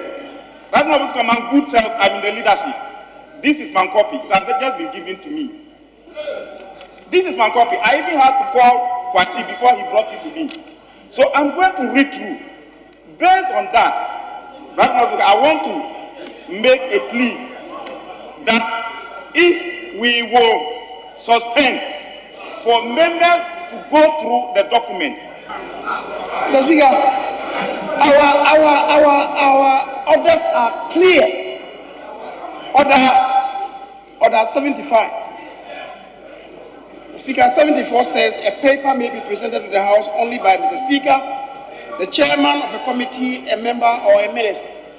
And the 75 provides, as soon as sufficient copies of paper for distribution to members have been received in the office of the clerk, notice of the presentation of that paper may be placed on the other paper. And as soon as Mr. Speaker announces papers for presentation, the paper shall be deemed to have been laid on the table, which presumes that before it is advertised, sufficient copies should be available at the office of the clerk. The Speaker, we've gone beyond this, and let's not reduce this Parliament to a circus. The Speaker, we should not reduce this Parliament to a circus. I believe the time for raising this matter is gone, and it cannot be resurrected. Mr. Speaker, that is the procedure in this House. Both the minority leader and the majority leader a while ago are very engaged and have come to some decision. And the decision is that I should make this application to you, that we suspend sitting for 1 hour for a very important engagement between the two caucuses, after which Speaker, we will resume sitting. So we are suspending sitting for an hour. Guard the sense of the House. And what I have gotten is that the application is well grounded, and as Master of the Standing Orders, I am convinced to grant it. And so I will suspend sitting for 1 hour, and it means at 3:30 we should be back here. Is that the case? Yes, it is so, Speaker. But further to that, we will have the joint caucus at this venue immediately after suspension. As to what you do with the 1 hour, it's none of my business. You have requested for 1 hour. I'm granting you your 1 hour. If you go to sleep, that is for you. If you go to have a joint caucus or committee of the whole, or you decide to go and play football within 1 hour and come, it's your business. So I will grant you the 1 hour. Agreed. So, honorable members, the House is suspended until 3:35.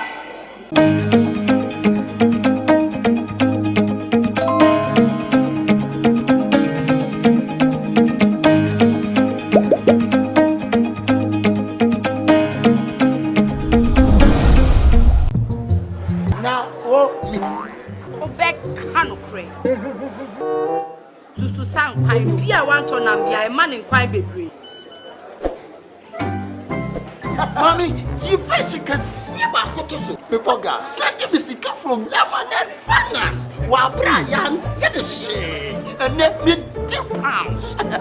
Lemonade Finance. Say they're sending money back home from UK, Canada, and now US. I accepted a instant charges.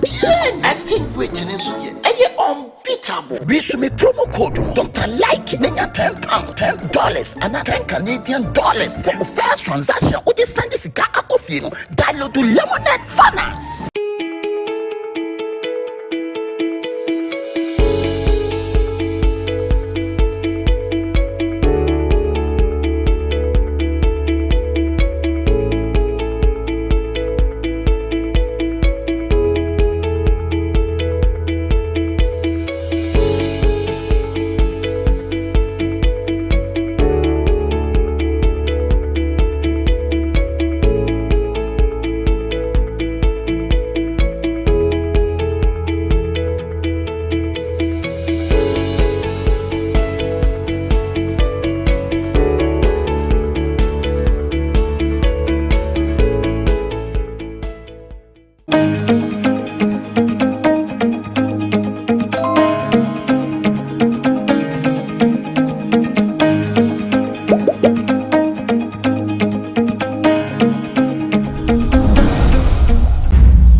Because more and more American companies are interesting themselves in Ghana, and we want that development to be accentuated and enhanced.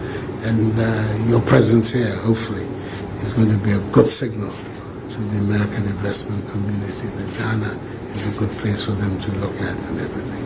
So, you're very welcome. I'm delighted for myself to play host to you here in Ghana. I remember the elegant and very warm manner in which you received me at the White House when I was there 2 years ago.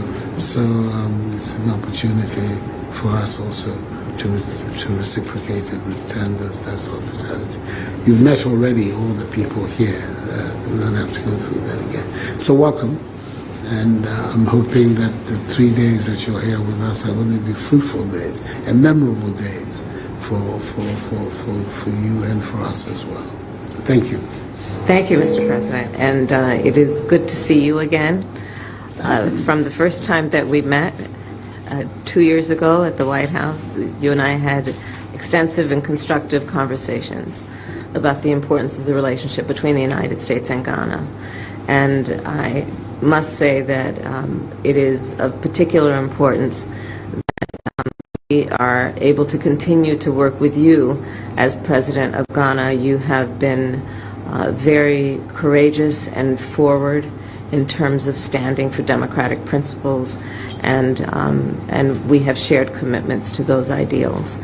I also am here to discuss a number of issues with you as in furtherance of the conversation we started 2 years ago that relates to our shared interests in the prosperity and security of Ghana and of this continent. So I look forward to that conversation. It will range in terms of the work that we have done and will continue to do on the issue of security in this region in particular of the African continent, but also the work that we will continue to do that is about American investment in the well-being and health and prosperity of this region, understanding the benefit not only to the people of Ghana, but by extension, the people on this continent and the American people. So I thank you for the friendship that you have offered the United States. I bring you greetings from President Joe Biden, and I look forward to the conversation that we are having today and that we will continue to have in the days and years to come. Thank you for that, and for the warm welcome. Mr. President, We're moving out.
And this is still real-time news on GBC News. And we went into the Jubilee House to listen to the Vice President of the United States speaking to the President of the Republic, Nana Akufo-Addo, telling him about the shared interest in prosperity and security of Ghana and, by and large, the African continent, and the fact that the U.S. is concerned about the well-being and health of the continent and that of the U.S. as well. Our correspondent, Edward Nyako, is still at the Jubilee House, and we'll connect with him and get more updates from him.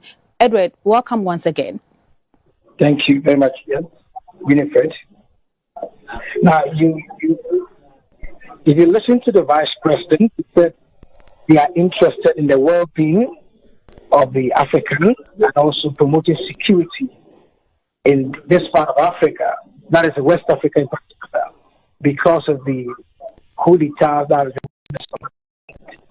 But key on this journey is the fact that the Americans want to scale up investment on the continent of Africa. So when President Joe Biden met with the African leaders in December 2022, one of the issues that came up was what America would do to ease the debt burden on Africa. So he said, we are committed to helping African countries access the financing they need, because they don't want Africans to break their back in terms of debt payment. In that regard, he said $21 billion will be voted by his government with the support of Congress to help African countries that are reeling under debt burden. And this is particularly for Ghana, at a time that Ghana is trying to secure a $3 billion loan from IMF to help stabilize the economy. And the finance minister just returned from China. He is at the meeting. And just after the credentials hall pleasantries that President Akufo-Addo has exchanged the vice president, they're going to enter into a closed-door session where they're going to look at some of these issues, especially the debt issues and investment, food security, climate change. And these are the issues that are engaging the attention at the moment. So the press conference will come on after 30 minutes. And that amount of money, $21 billion that the U.S. government proposed to provide to the IMF to help in Africa's economic recovery, building resilience on the continent in terms of political and economic stability. Again, private sector investment is crucial. So there are a good number of investors that are on this train, and it is likely there will be a meeting between the U.S. investors and their Ghanaian counterparts. And let's not forget, the U.S. has a lot of investment in Ghana. The companies that struck oil, Cosmos, were American investors. We have a lot of investment, American investment dotted all over this country. And both countries on the side of the Atlantic on this journey have resolved to make sure that the relationship between the two sides, not just on a democratic front, but also jobs are created, because the U.S. Vice President yesterday indicated that 1 out of 4 people on the air by 2050 will be an African. And that is why they are interested in issues concerning Africa. And they are voting $55 billion to support the African Union 2063 agenda, which calls for the Africa we want. The Africa we want is an Africa that is democratic, that respects human rights.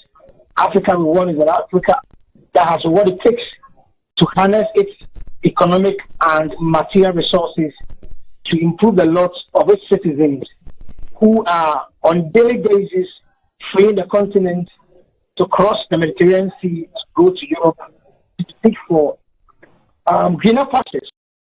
And most die on their way. And so these are the issues that are engaging the attention of President Akufo-Addo and the visiting Vice President.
Abuaji Kwajo Yampong, Biakuye.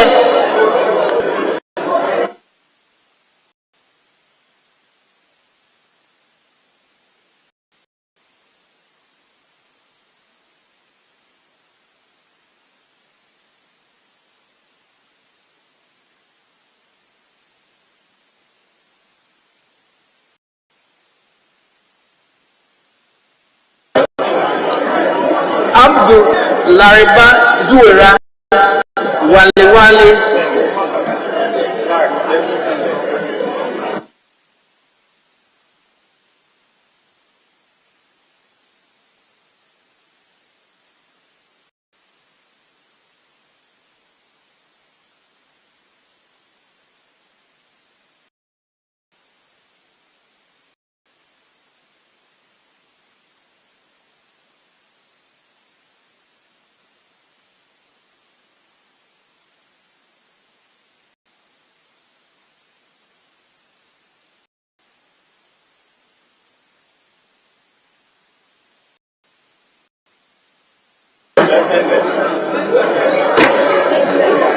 Ajam Abetifi.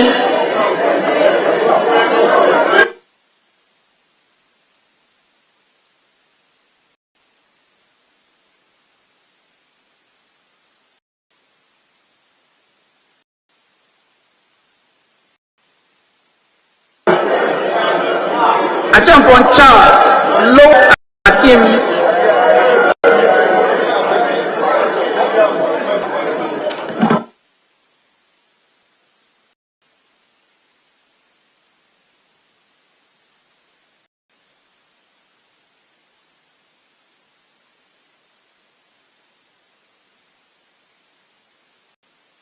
Ajampo Richard Via East.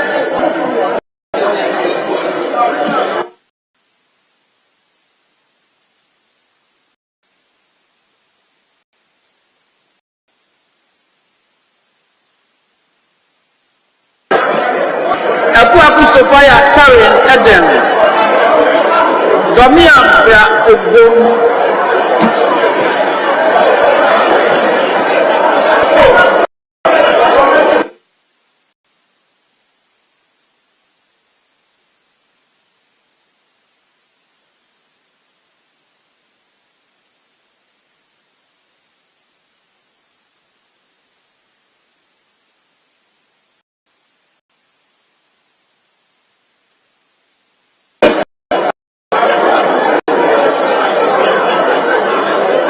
Alexander Abres Akim Ogan.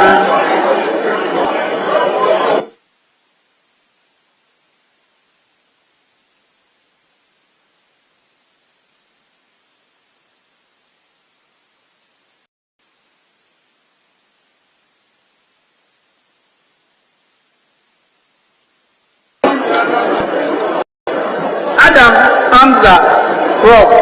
Kumbugu. Honorable members, if you are not voting, please be seated.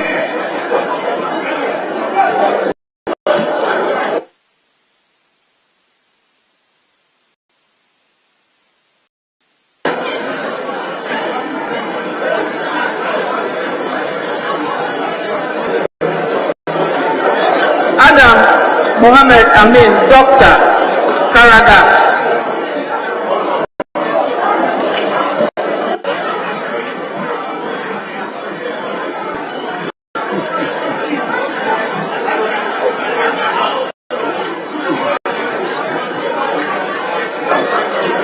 Adams Kofi Idi Buem.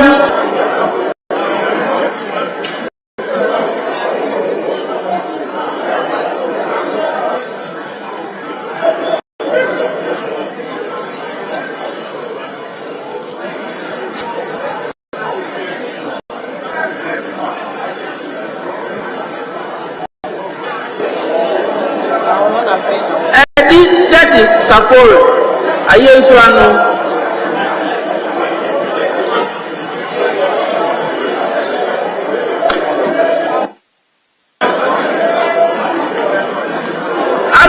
Frimpong Manso Edubia.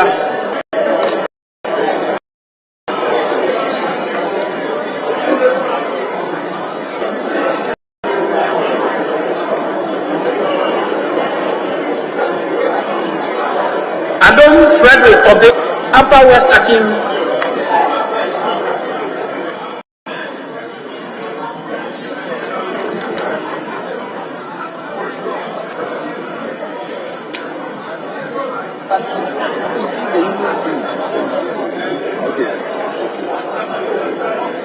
Ajay Puati New Drabin North. Ajay Akwesi Puati New Drabin North.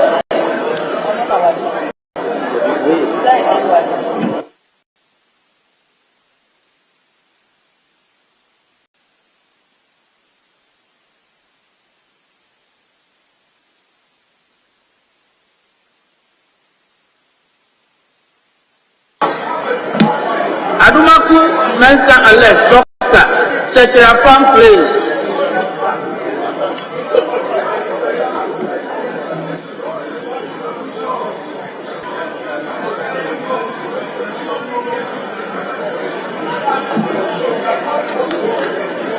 Adumaku Mensa Collins, Efijako Abre North.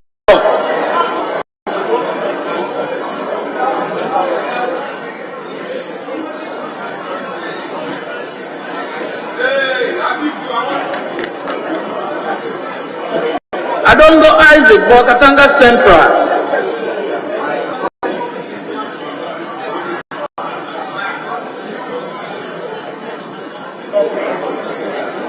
Edu Johnson, Kweku, Ahafwan, Southwest.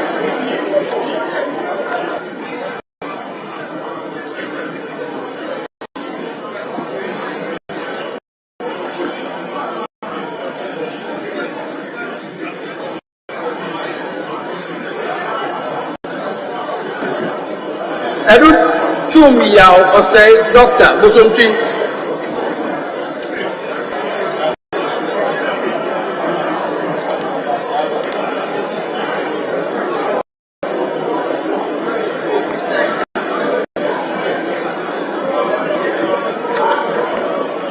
Avenue Martin Alexander Kwamina Efutu.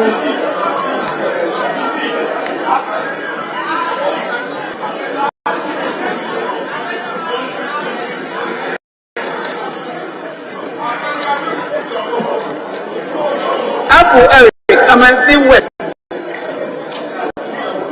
Apple Eric Amenfi West.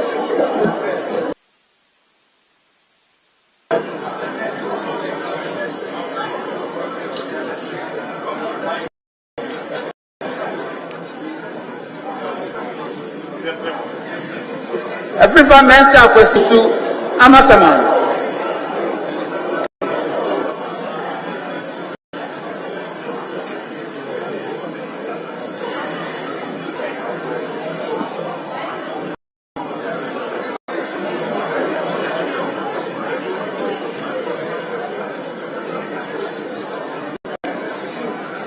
Every year, Nana, you doctor. If you are serious or correct.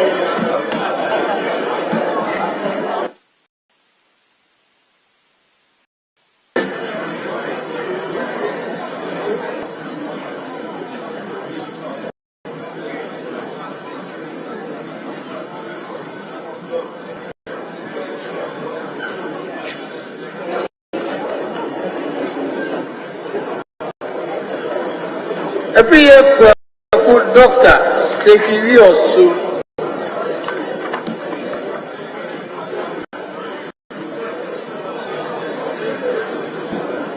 Naga James, Bruce North.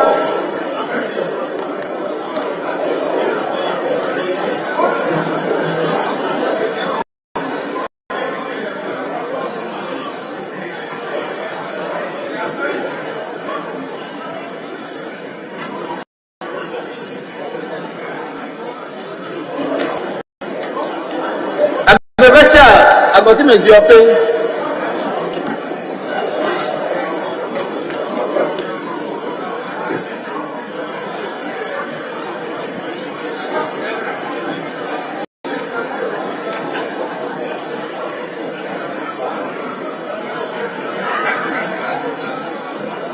I will just buy me Dobbins at that crew.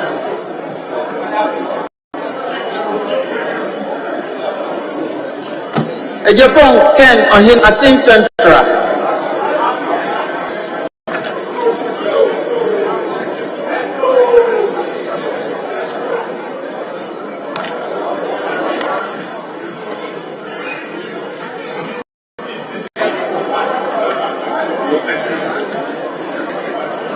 Jerry Alexandra, today.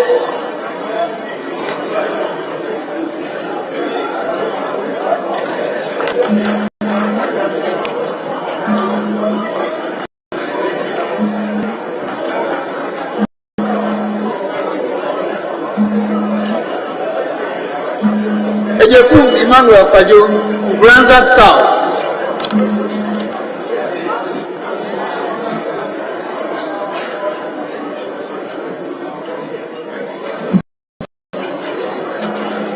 Ajimamenu Kwaku, Doma Central.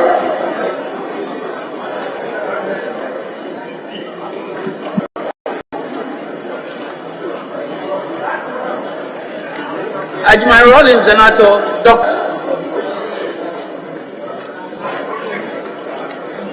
Lotte College.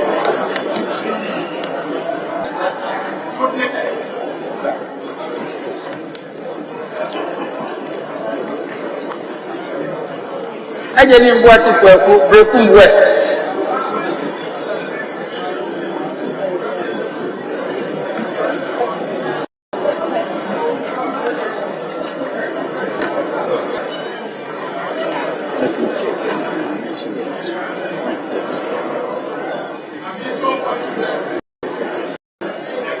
I am Kingsley Carlos, Tema West.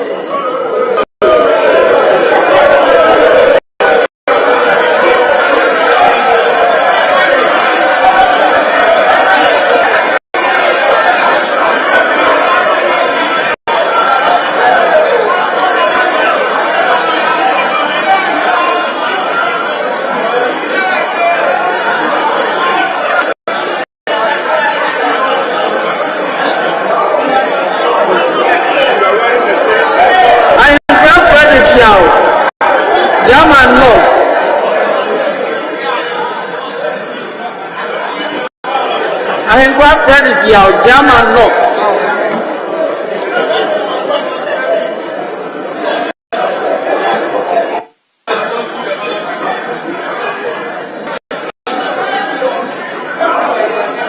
Ahi Samson Bodin.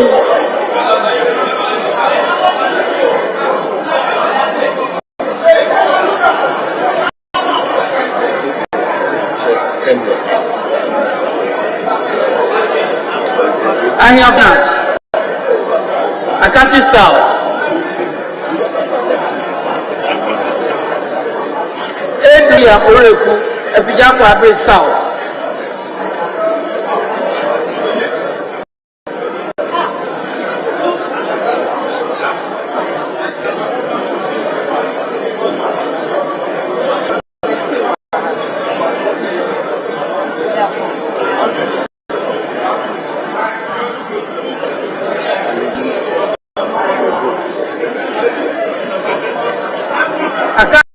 Parliamentar do Abosso.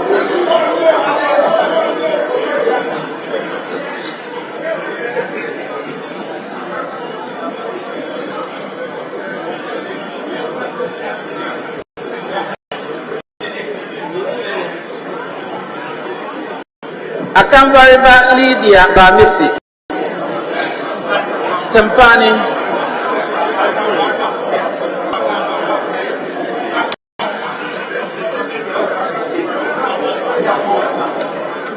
Achia Samuel Ata, Ebuaka South.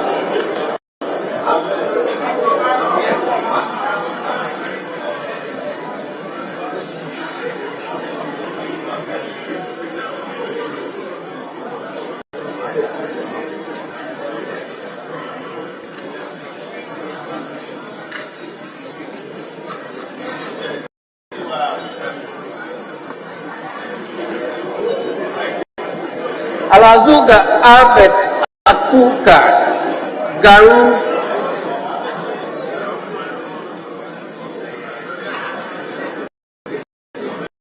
Al-Hassan Abdullah Idi Salada North.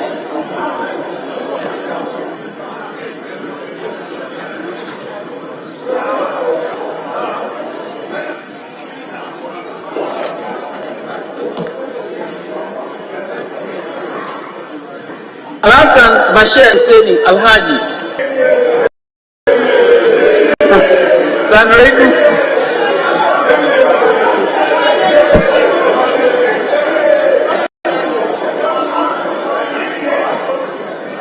Alhassan Lydia Seyram, I also West Wogon.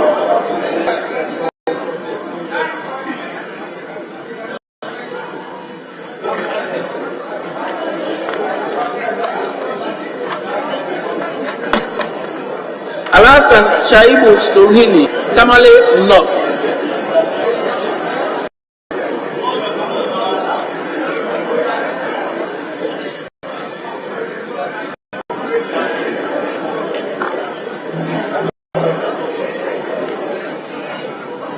Muhammad Umar Faru Yendi.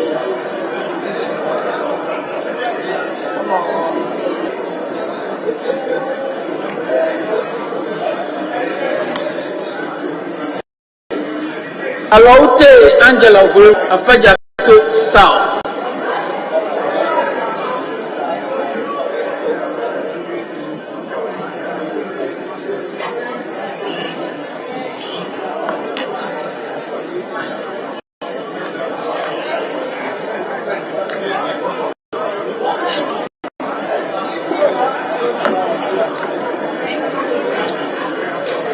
Amangwa Nicholas, Amenfi East.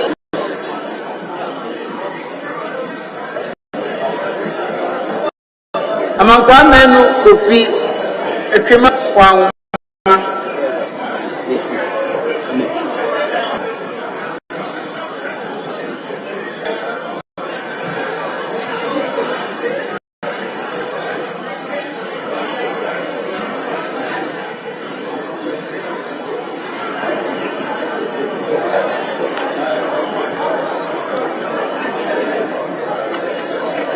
Aman Peter, Hohoy.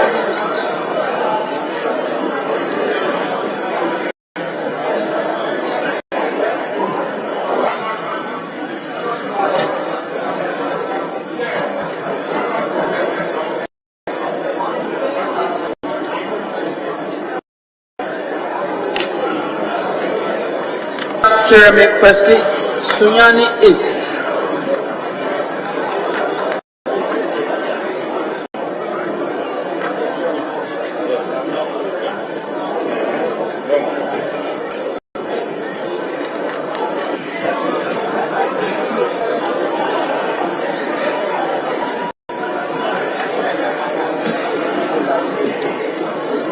Amwa Osaibusu, if you have been sir.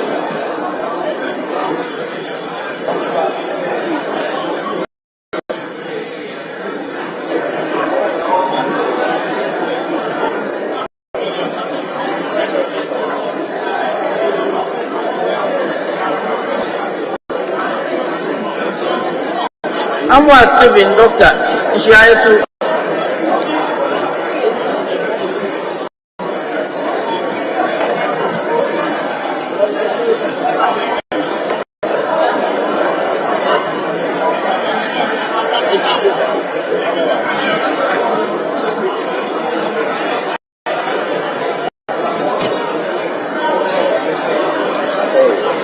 Amwaku Andrew Esiama Fomina.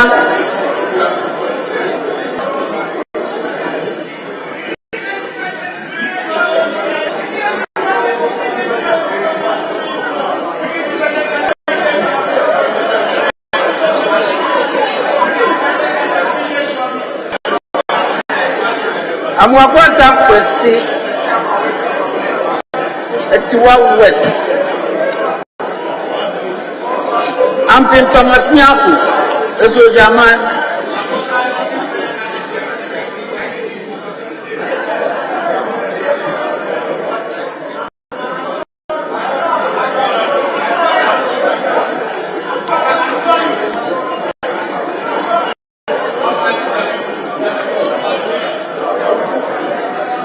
Ampo Kutumesi Kwame, Sene West.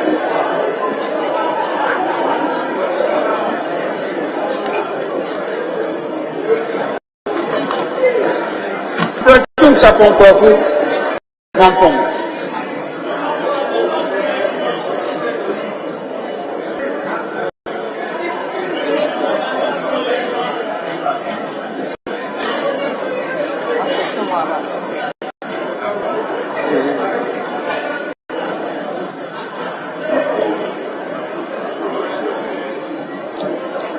I'm free Emmanuel J. At Manga be just south.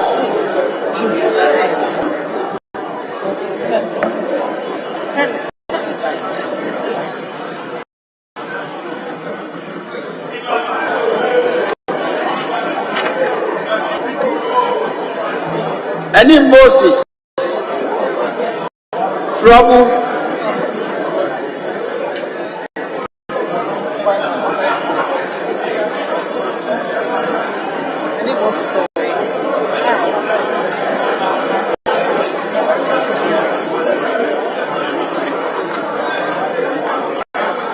another preference is the one that we agree.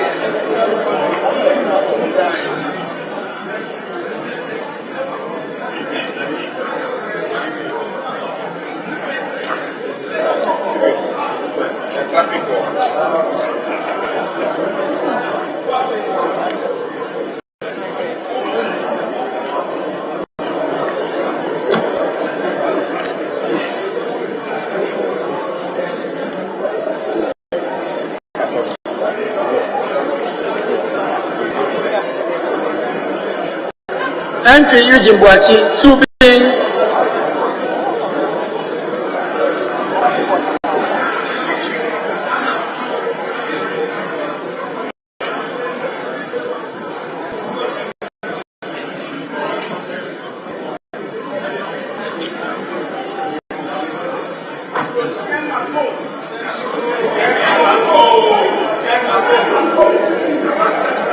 And you may do entry Kwame.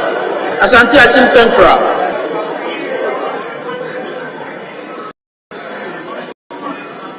Apa Clement Abbas, Doctor. Good.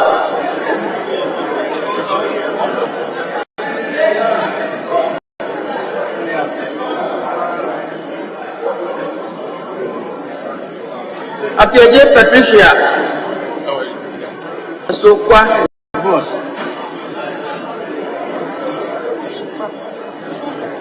PK.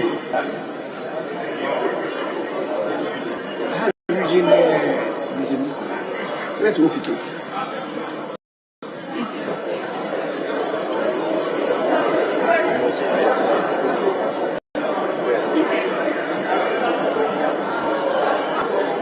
Apia Kubi Andy Kwame, Asante Achim North.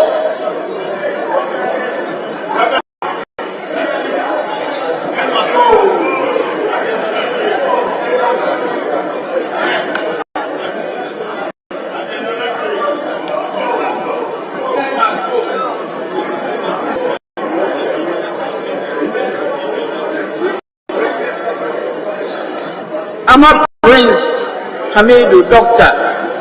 What's the main team?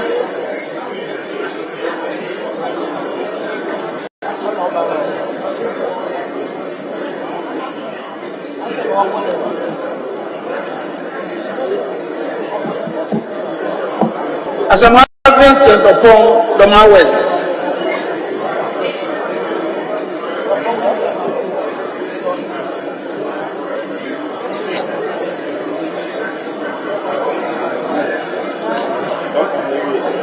Asante Kwejo Suhun.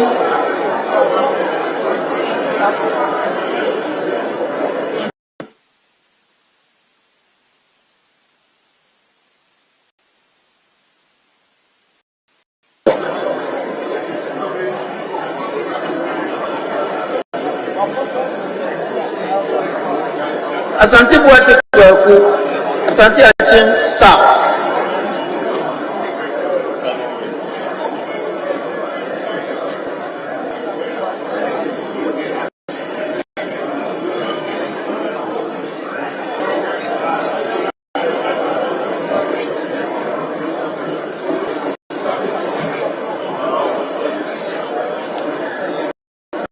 Asensu Boachi Francis, Bantama.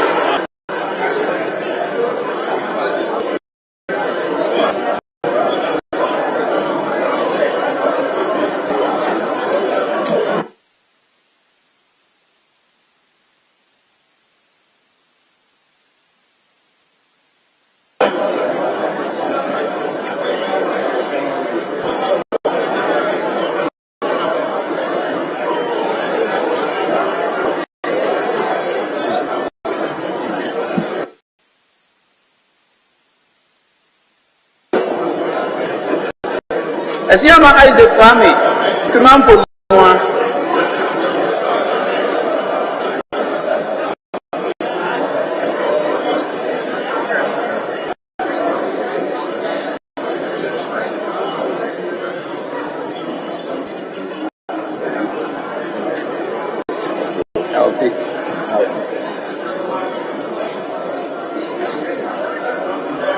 Esiama Pabina Amankwa Frontier kwa North.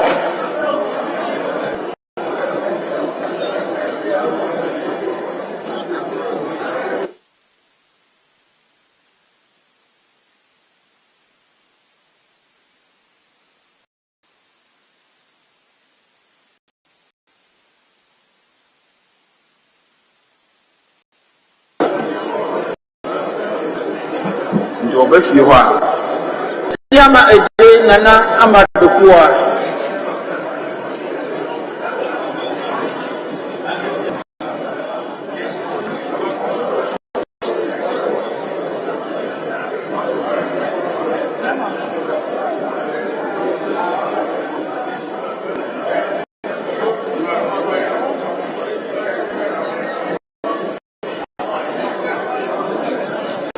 Asafwa Vincent Eko, Otafo. They are taking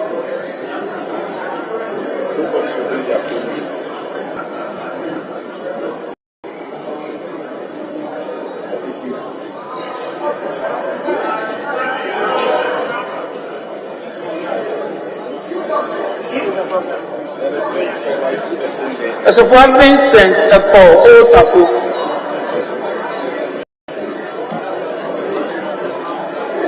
Atamil Samuel, Commander Edina Ibuafu Ibrahim.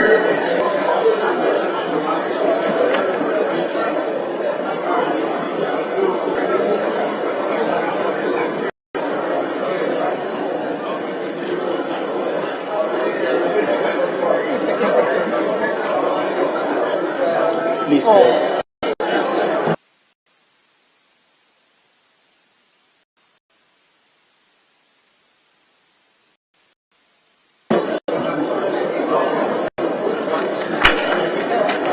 Avejije Kluche Ketul North.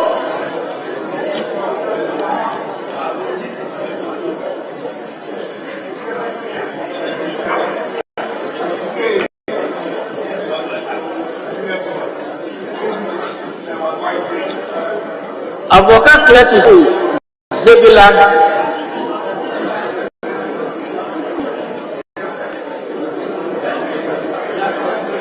Ewa Ignatius Bafo, Sunyani West.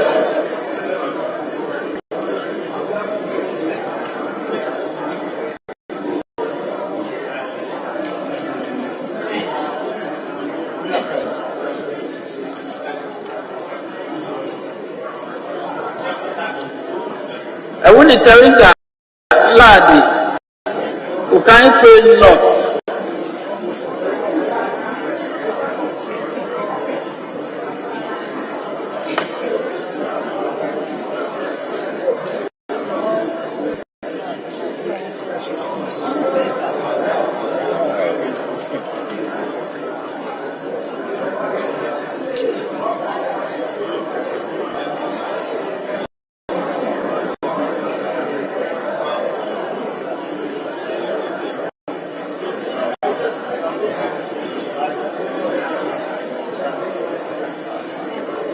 Ayamba Ladi Ayi Kusiga.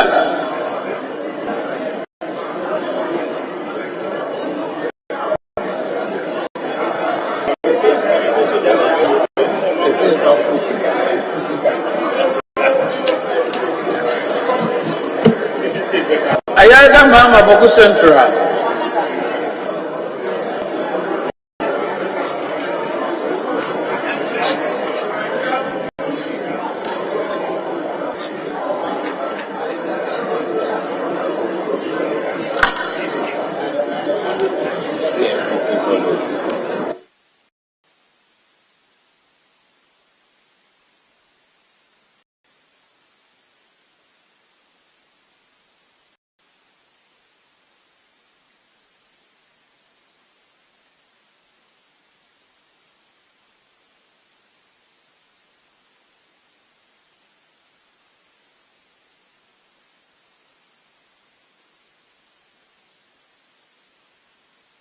Taiku Benjamin Nate Lejukuku.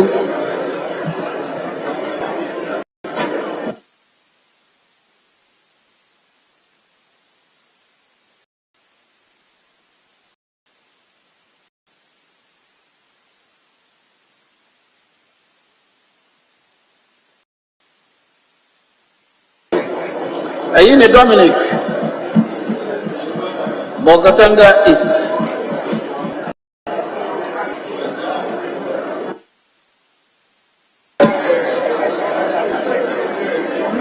Betty Michael Otre, you drive in South.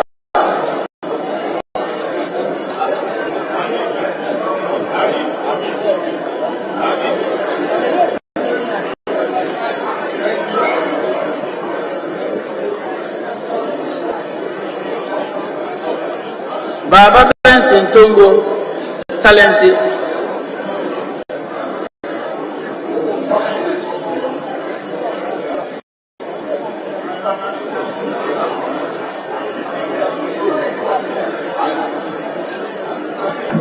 Valenti Bright Bachi Yalvi Dr. Mushi.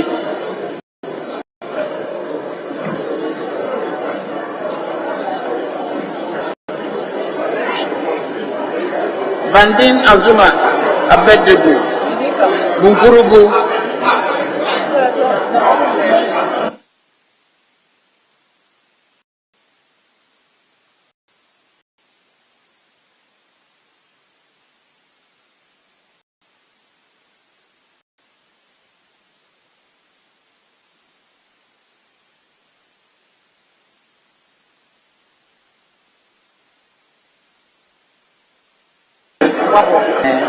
Banding Azuma Abednego Bunkurubu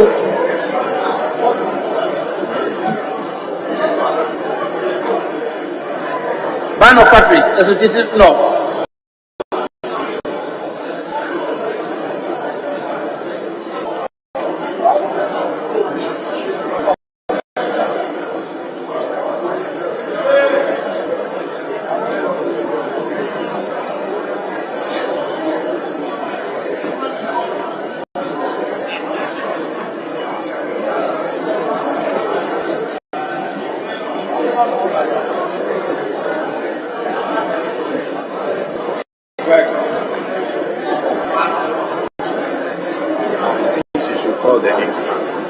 Mattel Sheila Manok.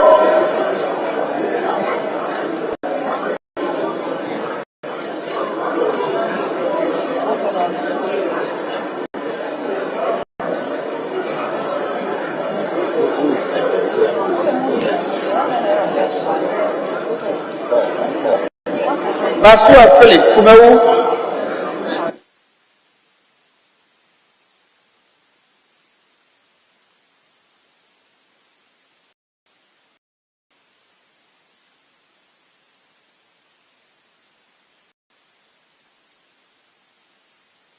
The Speaker, the Honorable Battles is on his way coming. He is on his way coming. So when he comes, until then,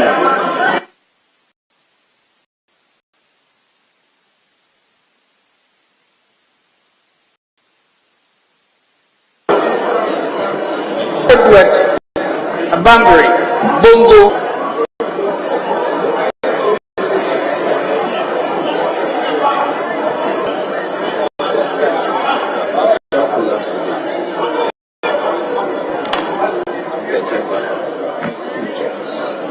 The July Emmanuel Kwesi Whole West.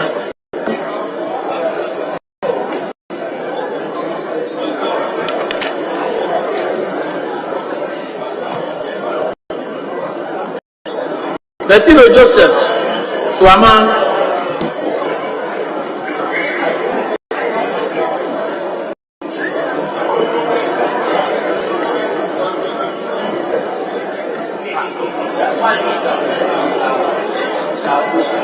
Blanson Alex Aprofo.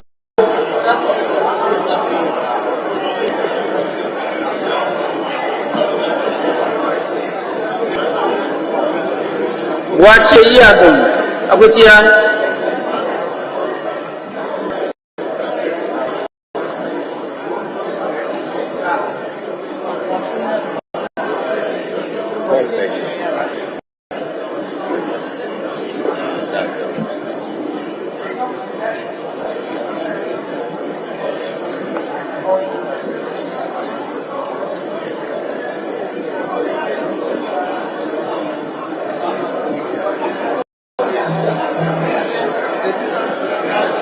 Buachi Adon Patrick, Dr. Obuasi East.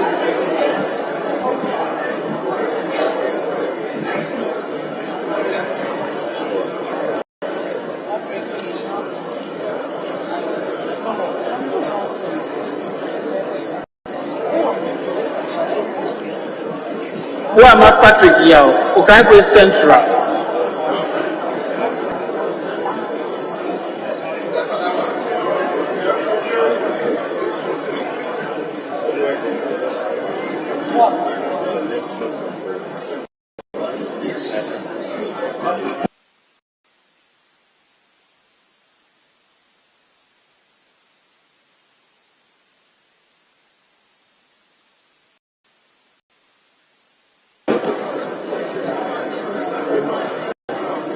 Buati Akwesi da Busomi Freho.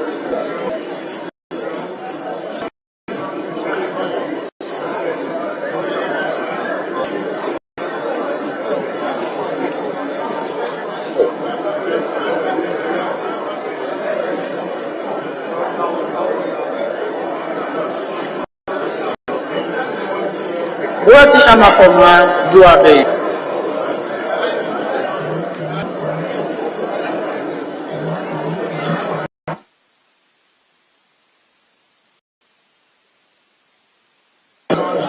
Buati Joseph Afia, Afran Plains South.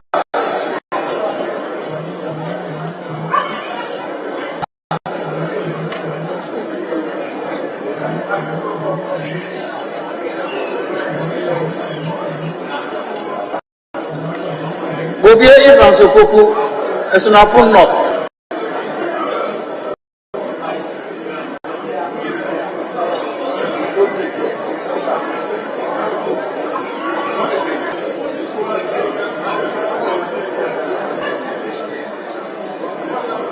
Bote Daniel Okre.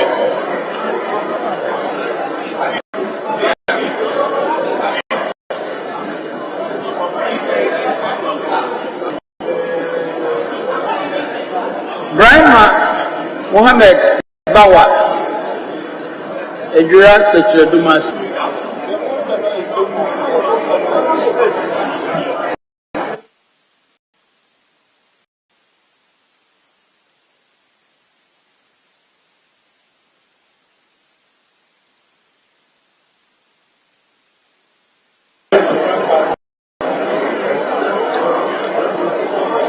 Bua Emmanuel Amakofi Elembele.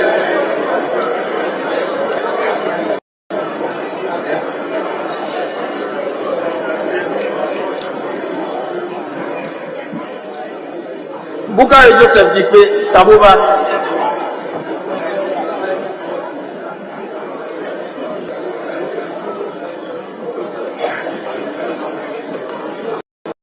Chinaya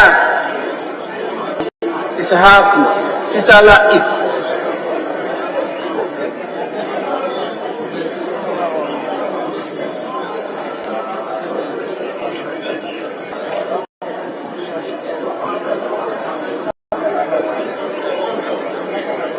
Teragia Samson Tangomu Navrongo Central.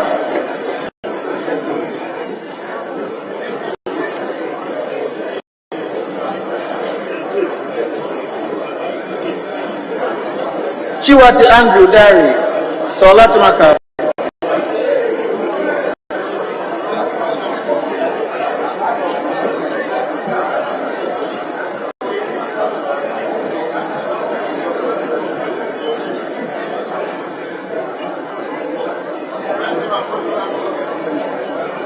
Grandson Abeku, Ekunfi.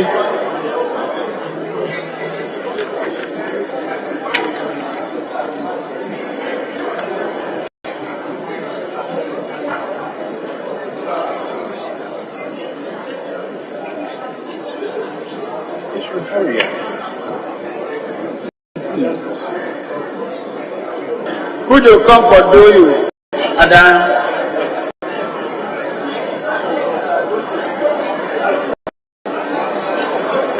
Could you Joseph Afia?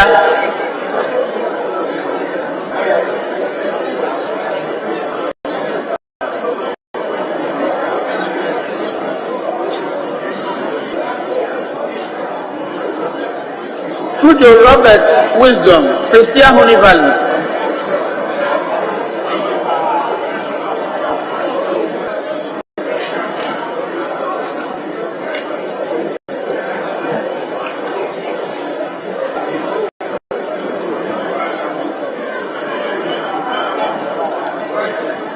Papa Meko Roxy Nelson Eche Kwame, South.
That's other.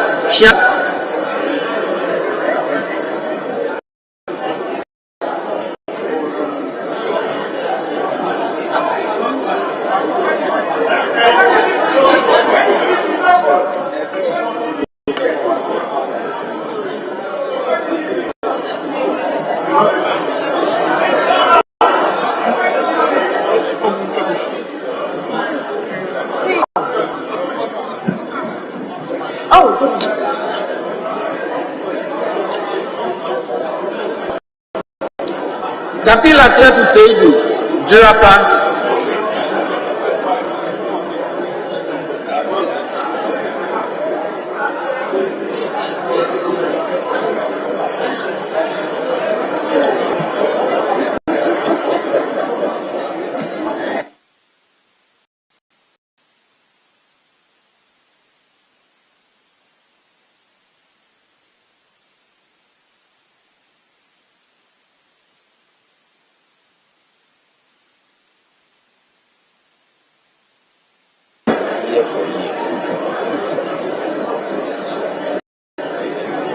Dakutan Yohini, Upper Dentra West.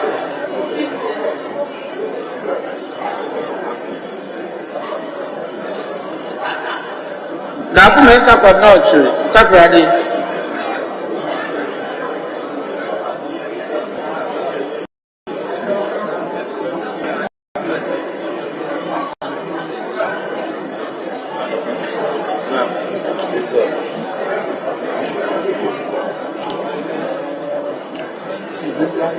Dauda Collins Alhaji, Esotipic South.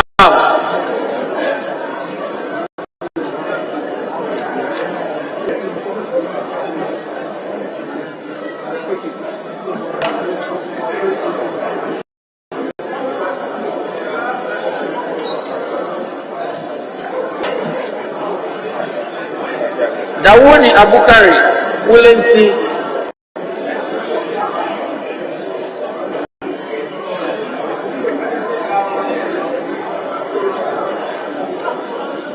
Dawoni Willensi.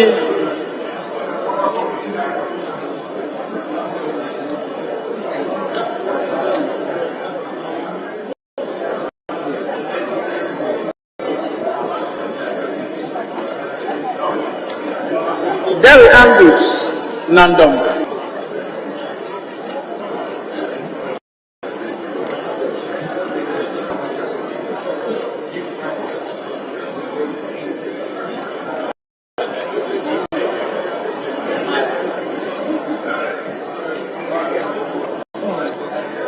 Jonobo Alex Tete, Sekuntumra.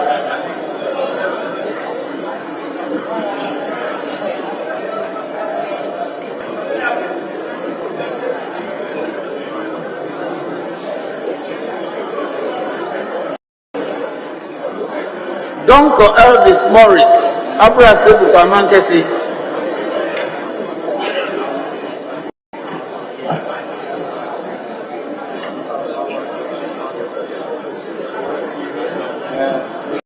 Donko Kwabna Doctor, Pro East.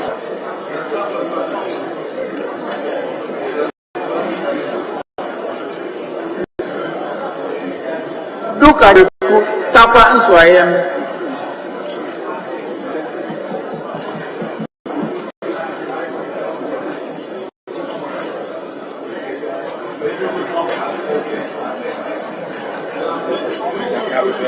Iyanana Gumwa Central.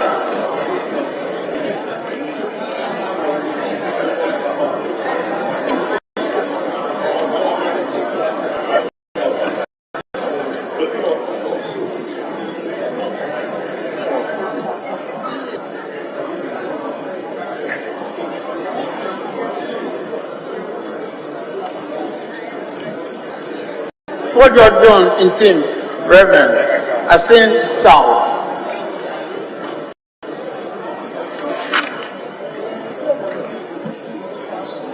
Force and Castle Atubata. Jumapu Enyam Isiam.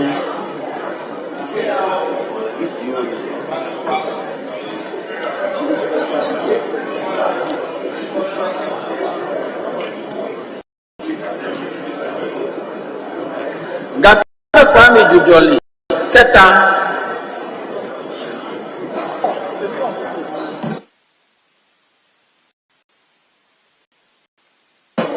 Frimpon Joseph Nkoko.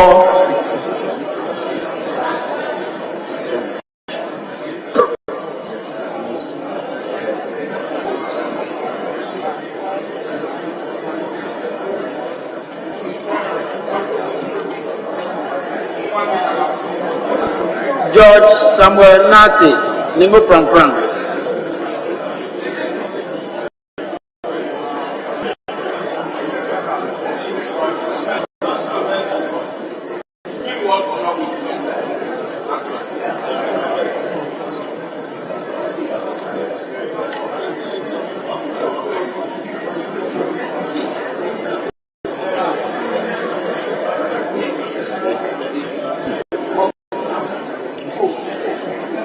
Gansa Lasan Kopna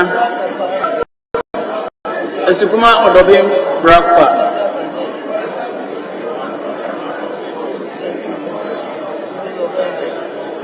Gate Joe Esikako Kitan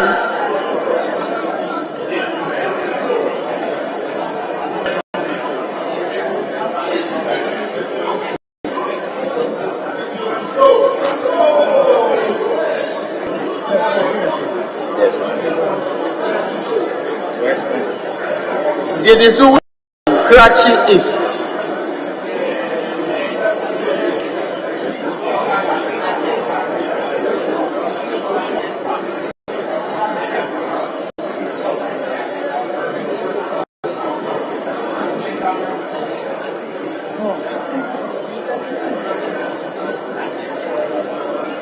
Gomado Yao Akan.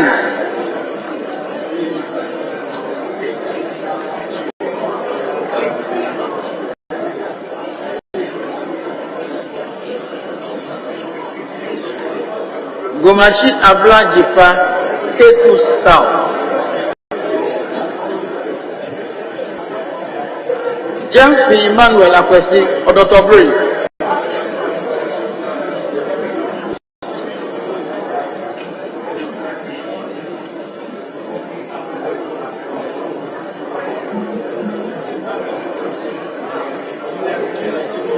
John Alexander Kintampo South.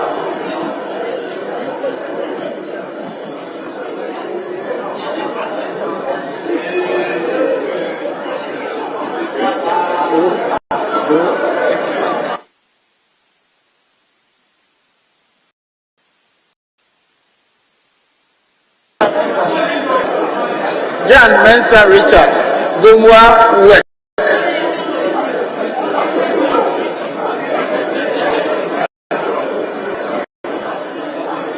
Hamon Ahe, Adansi Asokwa.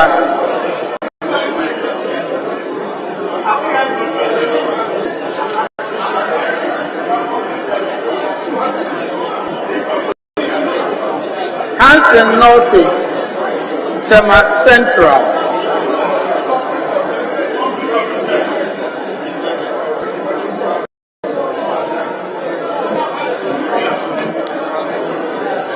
Haruna Wenchi,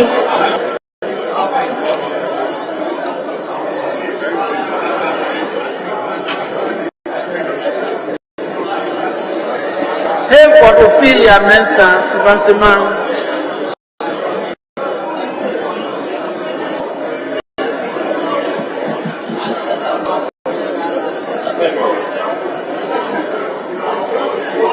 Otoji Alexander Roosevelt.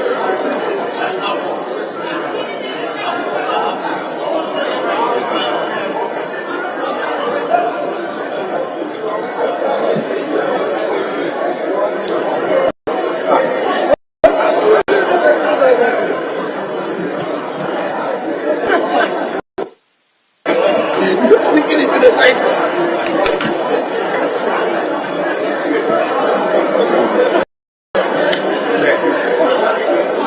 Ibrahim Ahmed.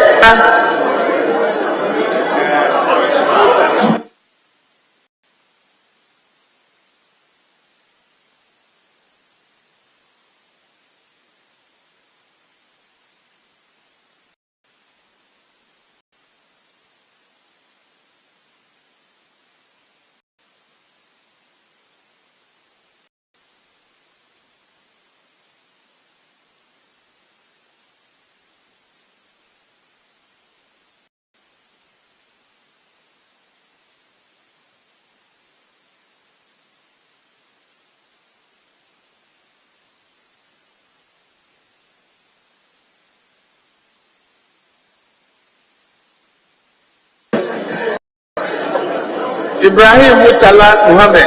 Family said.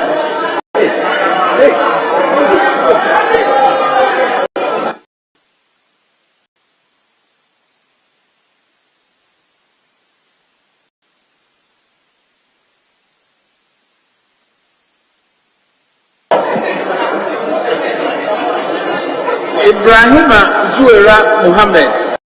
Salagasao.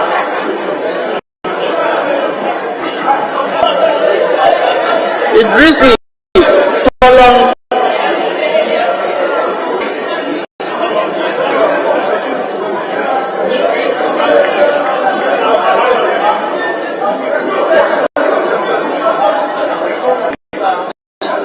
replacement. Idris Habib Tolong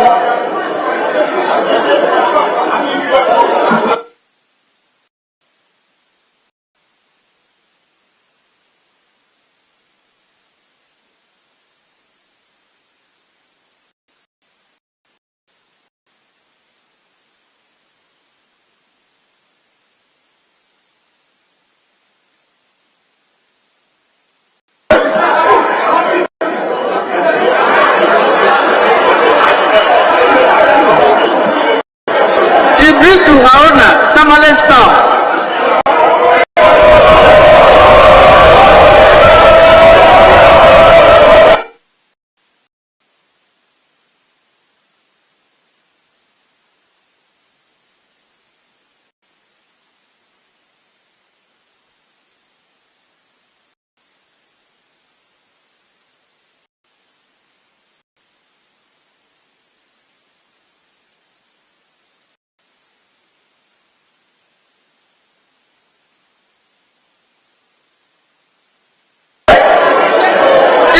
Seidu Nareku Gambaga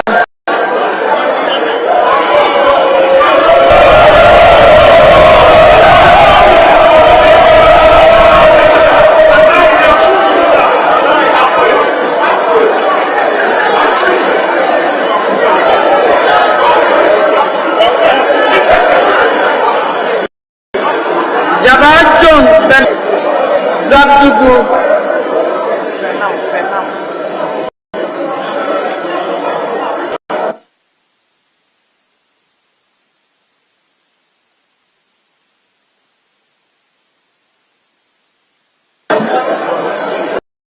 Jaja Yusuf Isaka Ayawa so no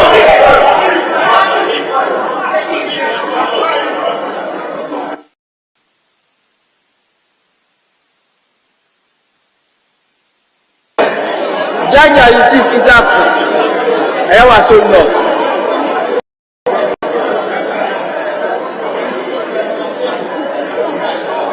Jalula Stephen Twambi, Kuru West.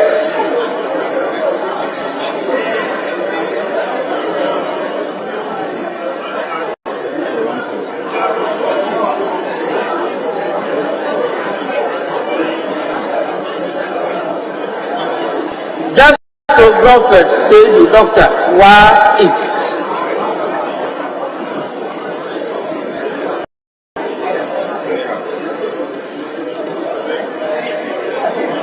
Singapore John Ablai, Yapeku Sabu.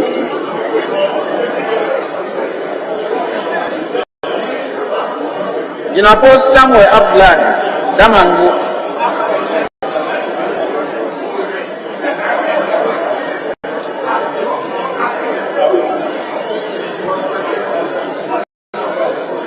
Kenny Jeffrey, Nkoko South. Kese Dixon, Adomako Doctor. Anya so to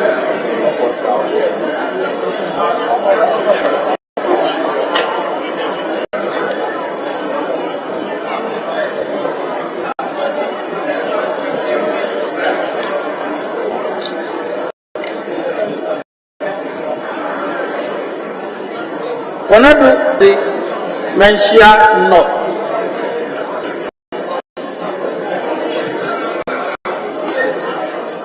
Kumsing Howard Mavis, Awutu Senya East.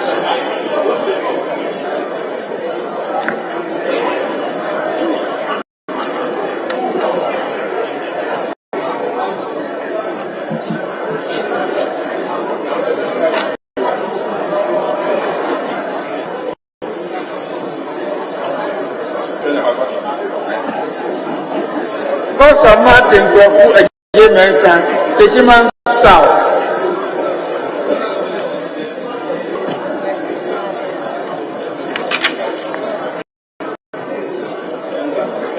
Bodo Benjamin Komla, Whole Central.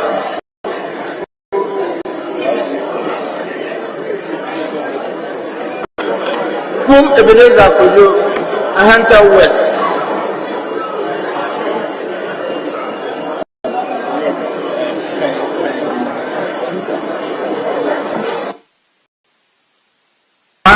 Members, our colleague Honorable Kum is present, but you know his condition, so he's not to move to ballot box to vote. And so I gave a guide as to handle such a situation. And the chief whip of the majority, the chief whip of the minority, plus a staff of the table will move with the ballot paper to him, as is said to indicate is this an item brought to the world. So please, whips. He is seated at my right side, just as a backbencher behind.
Nyanko Kwamina Minta, Doctor, Cape Coast.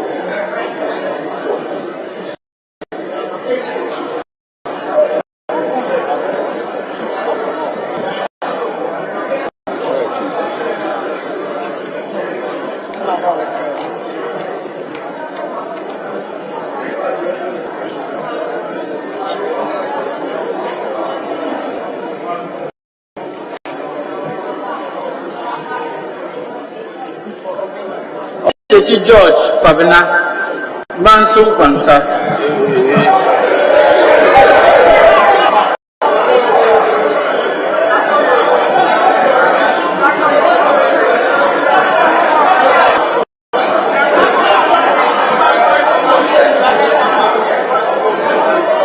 Obey what the Biani and also the choir.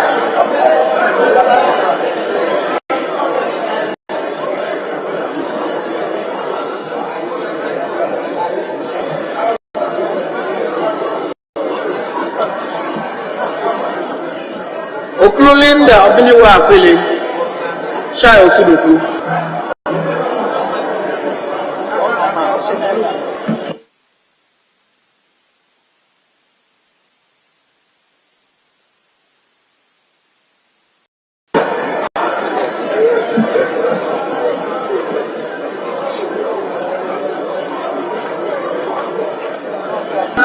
Isaac Asha Tema East.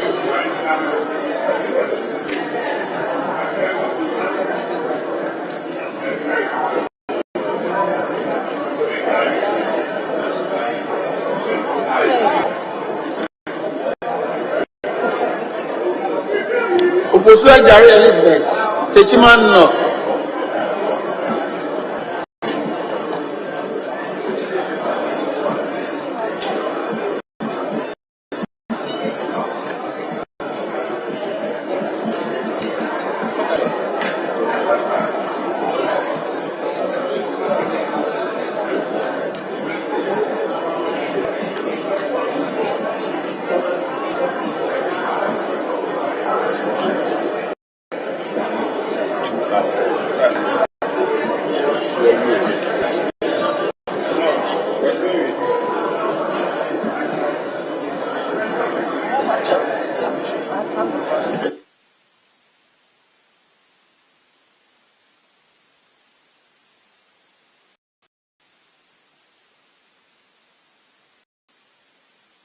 Food at William, German South.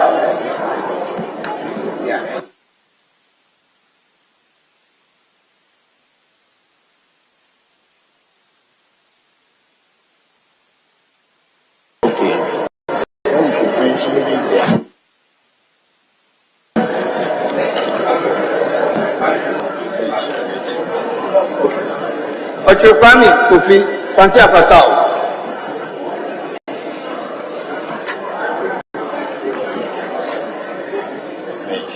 Oboku Davis Ansa Mbraisu.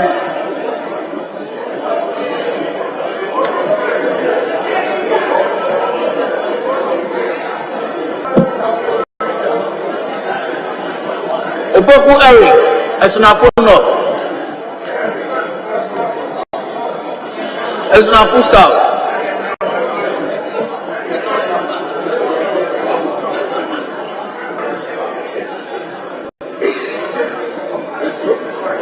Oboku Ivy, Doctor, Offensive South.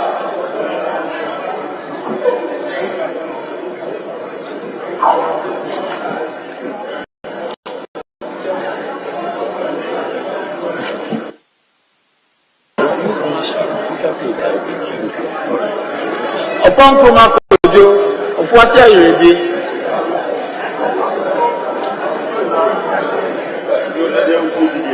Osai John Frempong, a brain.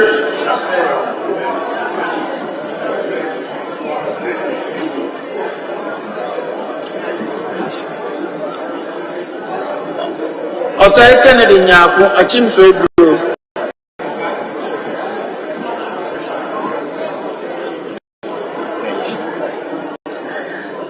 Osai Abena, Tiwa is.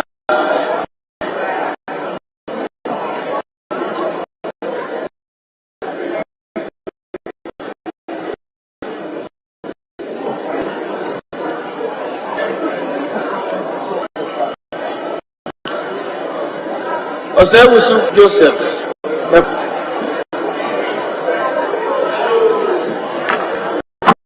Oti John cannot bless.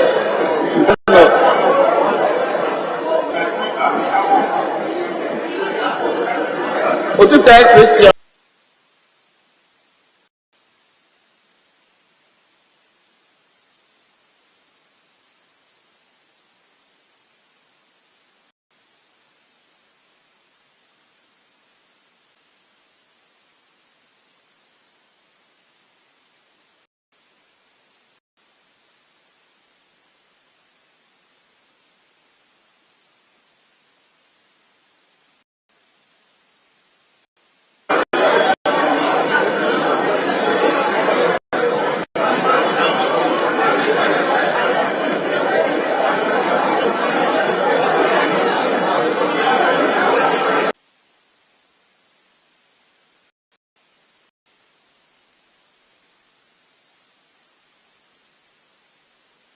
As far back as December 2022, we finished our work and our standing orders provide that after 3 days of the report, we should proceed. So, Mr. Speaker, I think that on all fours, you are fine to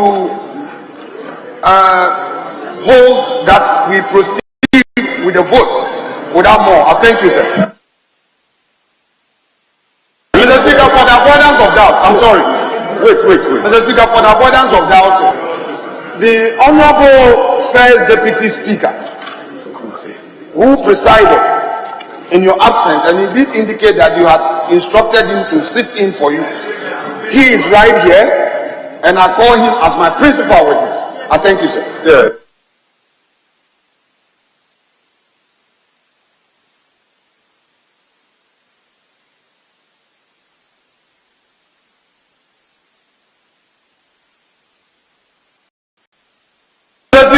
Mr. Speaker, one more point.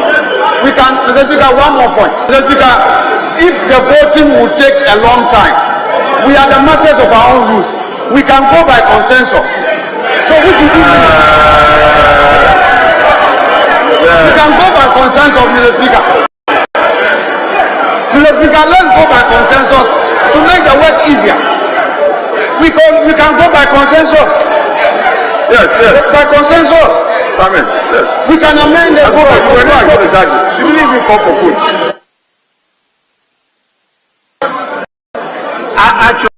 I listened to the debate.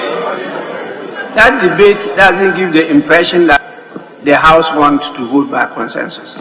I listened to the debate. I was in my office. Unless you have changed your mind, and that one you are completely entitled to. You are entitled to change your mind. Honorable members, it is true I authorized the First Deputy Speaker to chair the brief to commence proceedings of the day, but I was very clear in my directive to him that I was going to handle the voting system, and he went according to that. I told you here that I did indicate that I'll come to preside over the voting.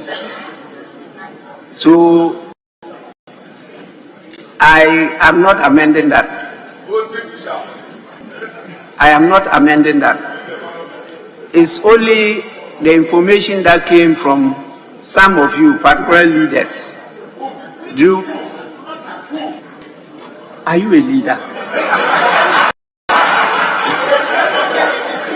Honorable Minister for Communication, Honorable Minister for Communication, you may have to change your seat because you've been getting on my nerves too much.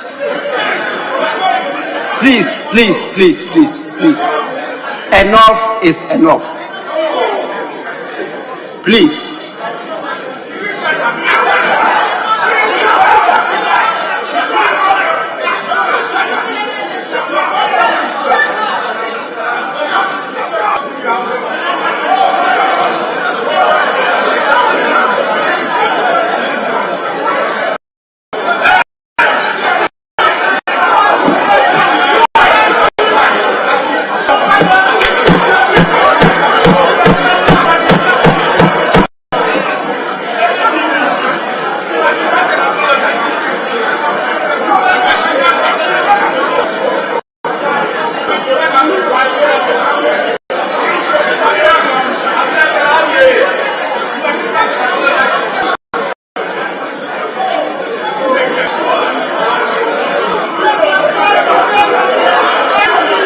Honorable members, honorable members, honorable members, honorable members, may we proceed?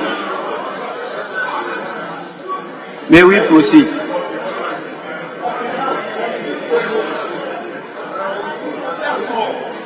Since the decision is that we will handle only the 2 items, there was no discussion in connection with Common Fund.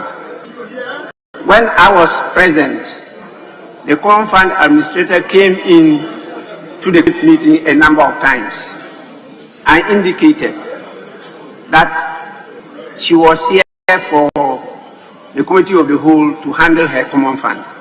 I was there, you were there with me in the conclave. And so as we continue with the voting in connection with the ministers, she sat throughout up to this time.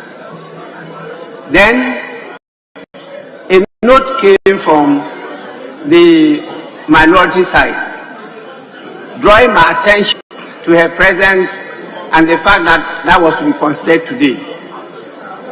Please, please, please, you are here to guide me when it comes to procedure. And so I listen to you. And from what I get, I try to take or make decisions. And I give you the opportunity. I don't impose it on you. I give you the opportunity to make contributions. And that's what we are doing. So let's be prepared to listen to each other. It's what led to the directive I gave. If you have changed your minds and you want us to do it by consensus, then we can proceed to do that. But if we have to go through the voting that we have done already, and you are prepared to sit till midnight, I will have to suspend sitting for some time, because I can't continue till that time. That I must be very clear. The first law of nature is self-survival. If I am no longer speaker today, Parliament of Ghana will continue. I am not prepared to die now. My 100 years haven't come yet. My 100 years haven't come yet. So please, if you want us to continue, we'll take a suspension.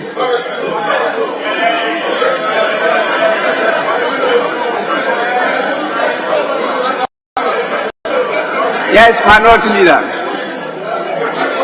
Thank you, Mr. Speaker. Mr. Speaker, the report of the Appointment Committee on the judges was presented to this House even before I became a leader. Mr. Speaker, the position of the Appointment Committee then is that there was consensus.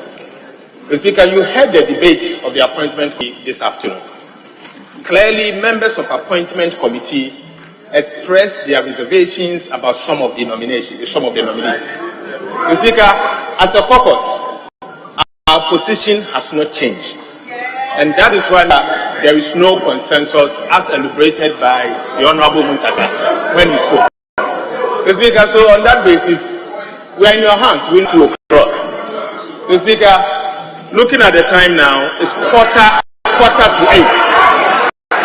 Quarter to 8. Mr. Speaker, we are in your hands. It's past 2 o'clock. But we will leave the judgment for you to guide us as to how we should end the day. Mr. Speaker, I'm of the view that we will need at least 4 hours to go through the process. 4 hours, between 3 to 4 hours. And that will take us to midnight and beyond. So, Speaker, I urge you, if you can, to adjourn, and then we'll come back on Tuesday to continue the process. Thank you, Mr. Speaker.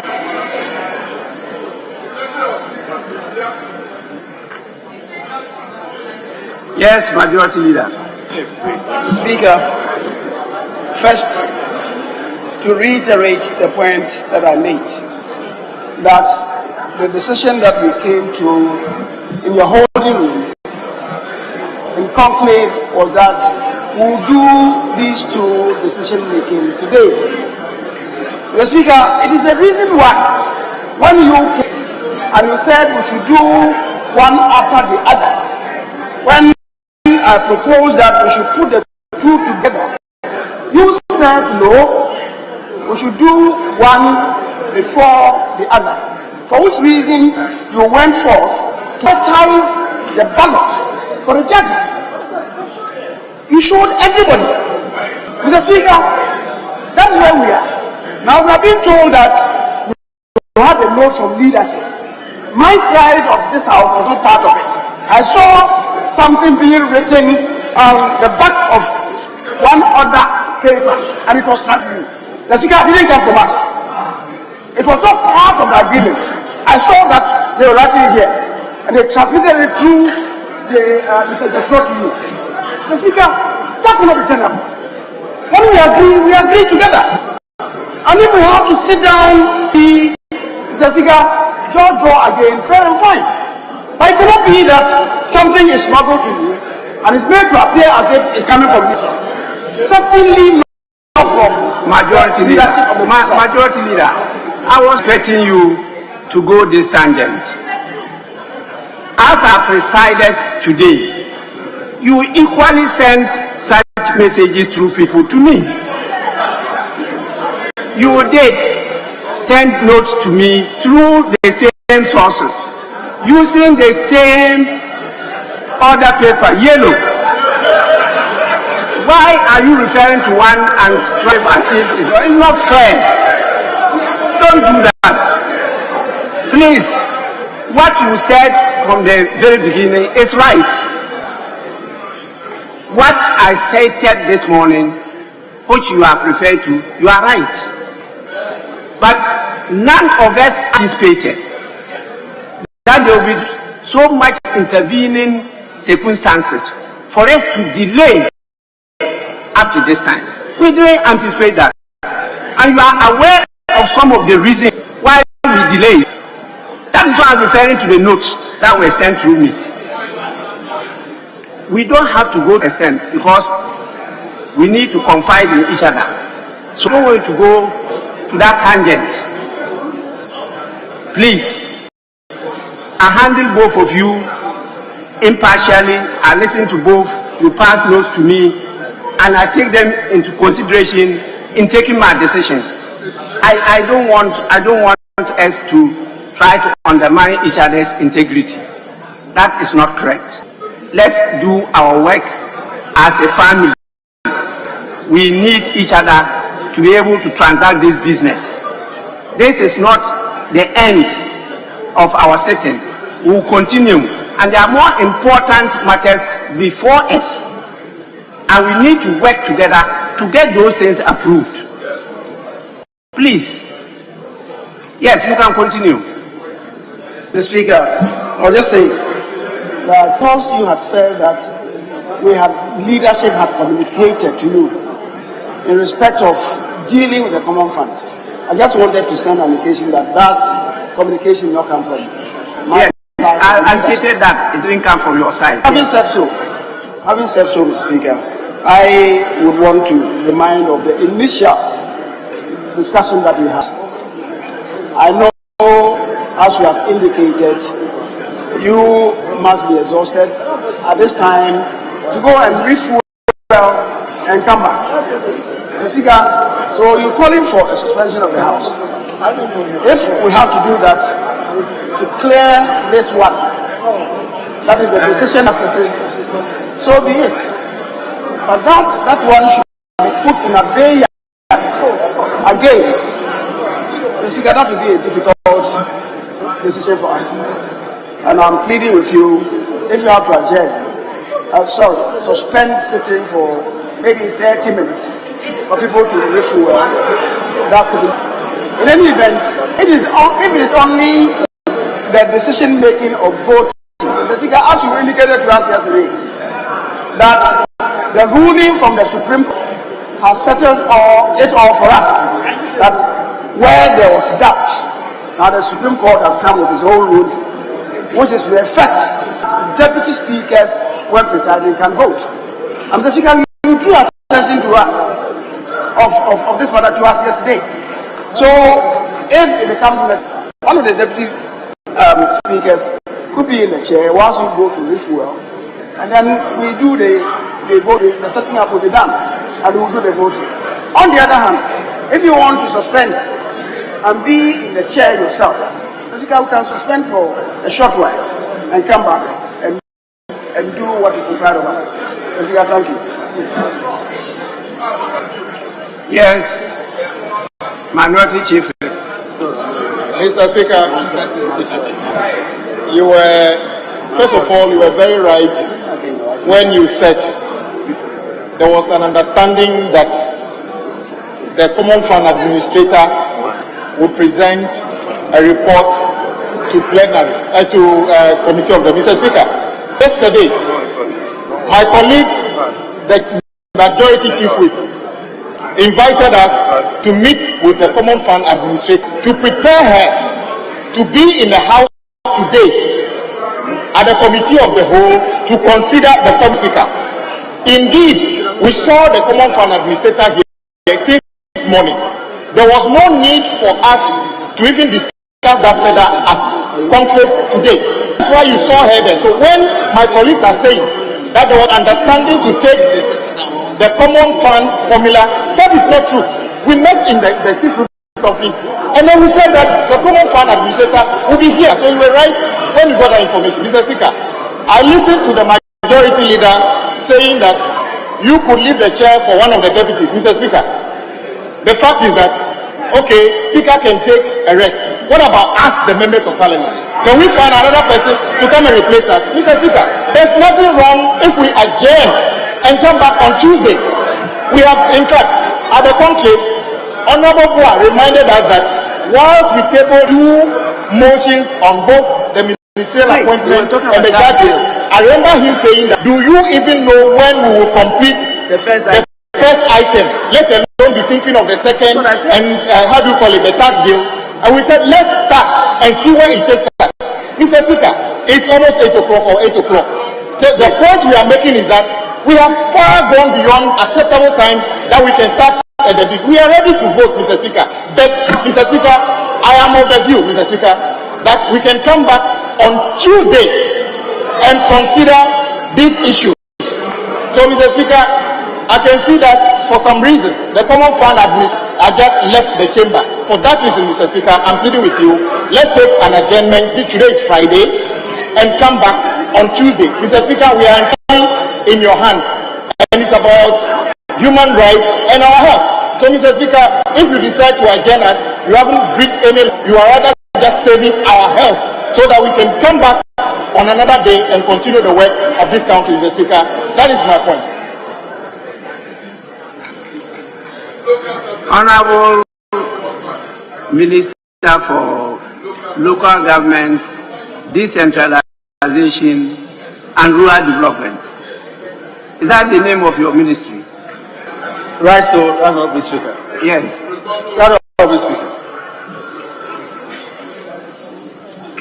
With the greatest respect to your office, Mr. Speaker. Mr. Speaker, Ghanaians are watching us.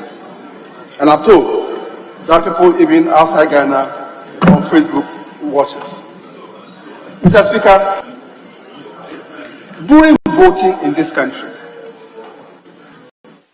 there's no doubt that members of Parliament belong to the elite in society. We are people who, under normal circumstances, should understand better voting procedures. In this country, when we are voting, we vote for parliamentary and presidential at the same time at the polling station. People give ballot papers, they vote for presidential, after that they vote for parliamentary. We watch elections in Nigeria. In their case, they have even 3 ballot boxes. People who may not be able even to read and write, they buy the boxes by either a red color, green color, black color. And we saw it, we watched it. People pick ballot paper, they vote, they go another ballot paper, they vote 3 times. And they did that. We are in this chamber. I found it very difficult to appreciate the fact that we could not have voted for the nominee for the ministers and the judges at the same time. We were here, respected your ruling, Mr. Speaker, and you said that we are doing this after that. And Mr. Speaker, you actually went ahead and showed us the ballot paper for the judges one. And all of us knew that if we are taking 6 boxes for the no, and after that it will be counted, we knew that it will take this time, and after that we will do the judges. It cannot be the case that we are beginning to know that it would have taken a longer time when we rejected the fact that we should do the voting at the same time. So people listen to us.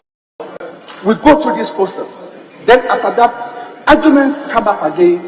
It will take a longer time, which was so obvious from the beginning that that's what we should do. This is the House of Parliament. The people should have a great respect for us, and we should be seen to be doing things to conform to that. Other than that, people will begin to read meanings of what we do. We respect the health of everybody, including Mr. That if it will mean that, Mr. Speaker, we respectfully take a break and we'll continue. I submit to you, Mr. Speaker, that that's how we should do, so that Ghanaians will also know that when we speak in this house, we follow what we do. So if it will mean that we'll take some break and continue the voting, I think we are ready to do that, and that we should be able to do that, so that we respect of the entire nation. And so this is Mr. Speaker. Minister for Local Government, Decentralization and Rural Development. I wish you were seated in the House throughout, but on many occasions you were in the lobby. And I came out, the time I suspended and I came out, you were outside in the lobby. You don't know what transpired before I suspended it. Please, let's don't pretend. Let's don't pretend. All the submission you have made is right.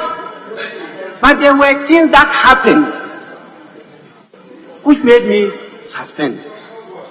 When I showed the ballot papers, definitely, even after deciding that we vote on only the ministers, you saw what happened even during the voting.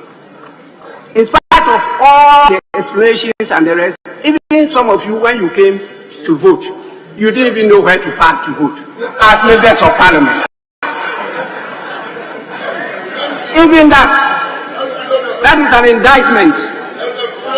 That's an indictment. The public, they were watching. In spite of all the explanations, some people got lost, jumping over things. Here, and members voted and the ballots were rejected. So please, don't go there. I will support you 100%. You know why I will do so. But this one, please, I can't tell you all the things that happen. Because as I sit here, the information comes to me. They don't come to you. And those, the document, they are in documentary forms, and I find them. Tomorrow, if somebody tries to raise anything, I will produce evidence.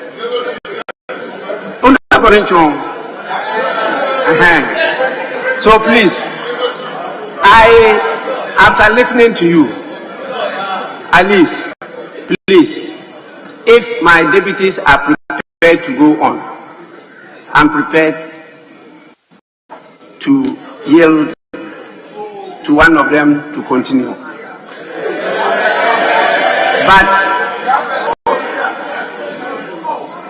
yes, by the ruling of the court and by the rules that we are bringing before the House, which definitely we will start trying to implement, is for the deputy to indicate his decision through the table office, the clerk, which will then be added to the vote.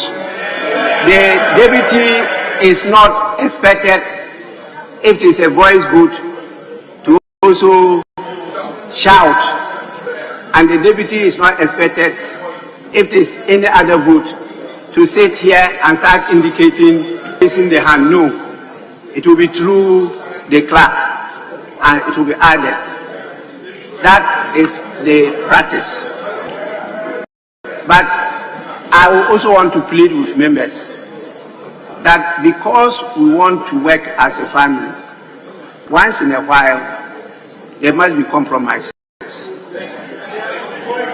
Please. While there must be compromises.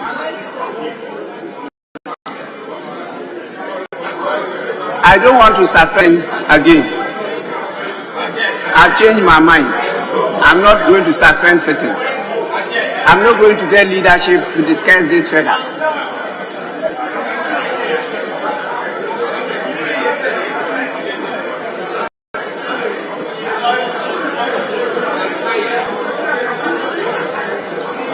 Yes. Mr. Speaker, we have listened to the indications that are coming along. Mr. Speaker, they cited your instance and said that because you have been here, you can take leave of us. Mr. Speaker, I may be young. The Honorable Cletus Abuka is about 70-something years. Honorable BT Baba is about 70-something years. They've been here since morning. Mr. Speaker, you have said that you are going, then when the deputies are strong, then they will continue. Because to save my brothers, I want to move that this house take adjournment till Tuesday, 10 o'clock in the morning. I so move.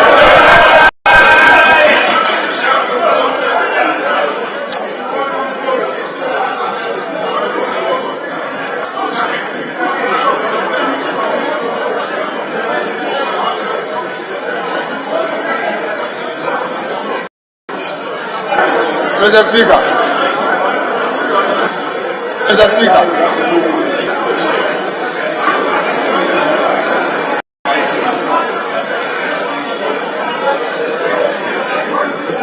Well, honorable members, let's go through the procedure. David, I thought you were in my hands. There was no need for a motion for adjournment to be moved. But the Deputy Minority Whip has moved a motion. Any seconder? Right, Honorable Speaker, I second the motion. Unless I will put the question and I will listen to the voice vote. Those in favor of adjournment, say aye. Those against, say no. The noes have it. The noes have it. The noes have it.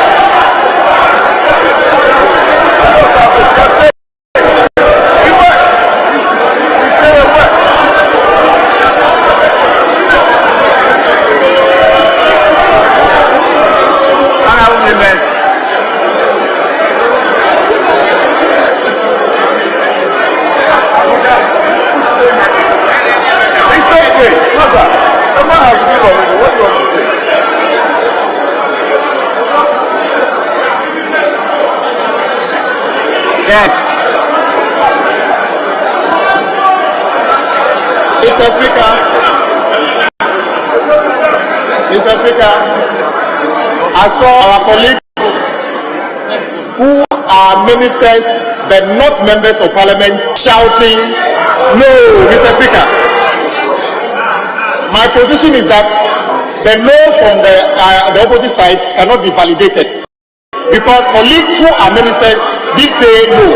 Mr. Speaker, for that reason, I believe the vote are invalid.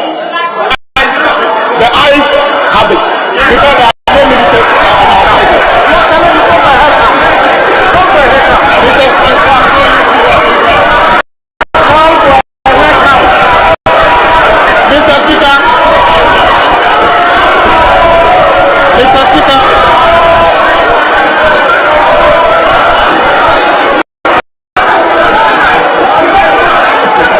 Mr. Speaker, for that reason, I will for a division.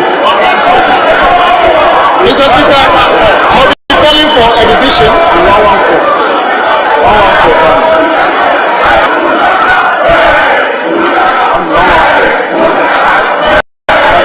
So, Mr. Speaker, I come on order 116.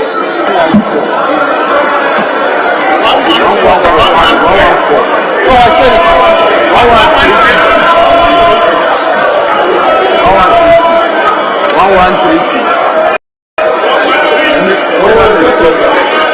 So let me do. I'm coming. Don't it's here. Don't go away. Hold on. Yes, Mr. Speaker. 1132 says when a member may pay for a division if the opinion of the Speaker on the voice vote is challenged. It was because I challenged the voice vote citing the presence of colleagues who are ministers of state but not members of parliament that calling for a division, Mr. Speaker. I so submit. They ask me who are they. My very good friend, the transport minister, I saw him shouting no, and he's there right there in front of me.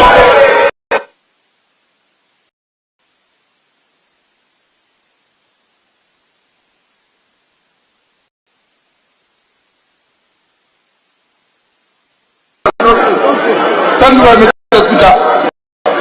Mr. Speaker, I'm very surprised by the submission of the minority chiefship that he saw me shouting no.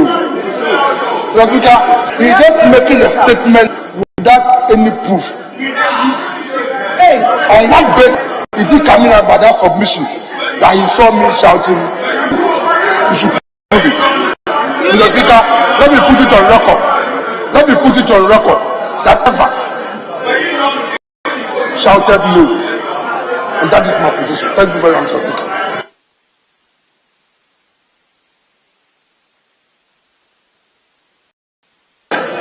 Honourable members, I'm compelled to follow procedure. Why we are taking such a long time?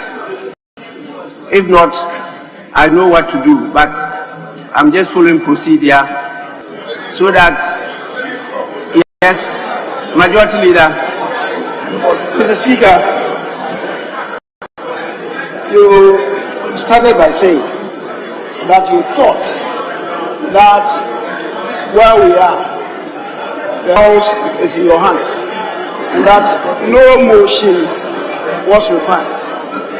And Mr. Speaker, I was a bit surprised that the motion that was moved after we had scaled over 2 o'clock was in the first place. Yes. The Speaker, you presiding drew attention when we scaled over 2 o'clock and drew attention that we are standing sitting. In that regard, Mr. Speaker, I thought you were going to come. Mr. Speaker, no motion is required from any member for adjournment. So I'm surprised that you even entertained the motion for it to be seconded, and then a vote is taken Mr. Speaker, I was really surprised. And I'll plead with you, since you are drawing attention to procedure, that in itself was most unprocedural. And Mr. Speaker, we should go back. We are in your hands. We are in your hands. And Mr. Speaker, I'll plead with you that we take a decision. If you want to, as you have given an indication to already, suspend for some time for us to continue. Mr. Speaker, we are in your hands. If on the other hand, as you have sounded, you want what is to replace you for us to conclude the decision on the justices of the Supreme Court nominees, Mr. Speaker, we can do equally right on that part as well. So, Mr. Speaker, I'll play with you. Let's do this because, fortunately, the people involved are only two. And certainly we are not going to spend as much time as we did getting to the 6 nominees. I'll plead with you, Mr. Speaker. Thank you. I know you very well, Majority Leader, and the reference you made to usually they prescribe certain period where after 2 p.m. the hand of the Speaker presides over what goes on in the House. And that is why you always say the House is in the hands of the Speaker. But that is practice. It is not by any law. And no member is prevented from moving a motion. A motion could be moved by a member even after the 2 p.m. And that is why I decided to listen to you, not to exercise that may, which has been couched through practice. And so that's why I put the question. In fact, I seconded and I put the question. Now the noes had it. Ruled that the noes had it, which meant that we should proceed with the proceedings. So I've not done anything irregular, anything out of the practice of the House. We are developing the rules, and it's not always this to be handing down directives and rulings without consulting the House. And so if the House decides to come in, why not? We are masters of our own rules. I allowed it. But clearly, the noes had it.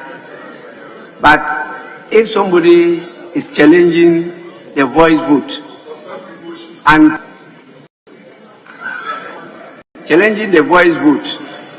and calling for a division, that is also in the rules. But the division depends on the type that you are requesting. Either a division by way of head count or through division, which could even take longer than the process of voting for this. You know, so we have to reconsider these matters. I know members are, particularly our brothers and sisters who are fasting. I also know the pressure on the House, particularly with regard to the pending business. We are billed to rise next week, and we still have a lot of work to do. But there is a capacity one can go. I expect that members should be able to resolve these issues quickly.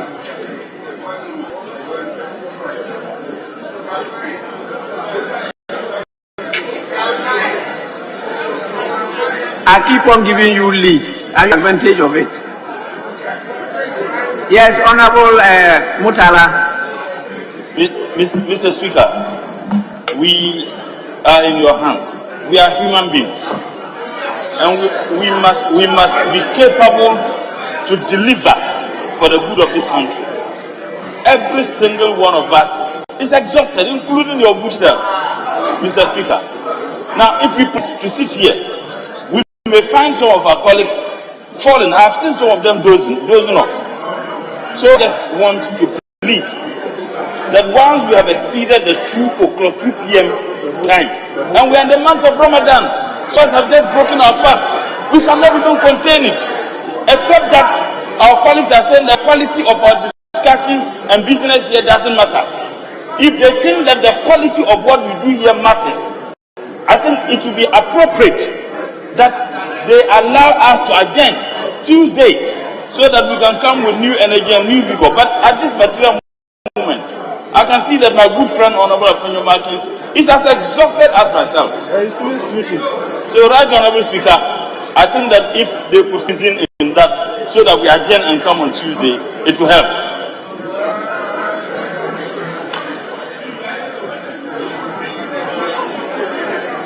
Yes, Honorable Minister for Mr. Speaker, with your indulgence, my colleagues are talking about exhaustion. You have taken for the last 1 hour. We are debating either to proceed or not to. My colleague's argument is beyond what you should decide. You are rude, Mr. Speaker. So what are we waiting for? We are exhausted. You say we are exhausted. Let us do the vote and go away. Mr. Speaker, we are not taking one of the deputies, and I believe that you allow us to proceed and finish the vote and go away. Thank you, Mr. Speaker. But honorable member, have I disallowed you from proceeding? I have not disallowed you. No, Mr. Speaker. Saying I should allow you to proceed. I have not disallowed you. Am I the stumbling block? Yes. So, can we proceed? Mr. Speaker, thank you very much. Mr. Speaker, already 8:17.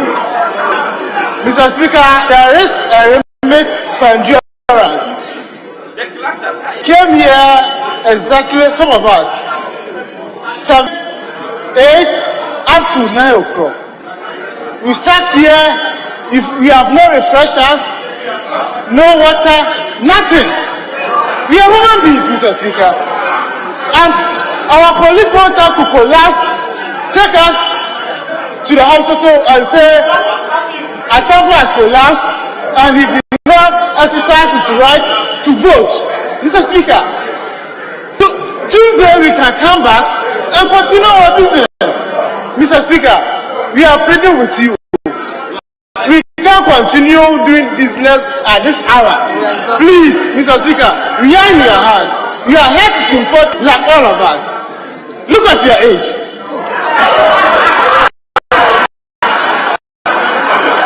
Yes. Yes. Surely yourself.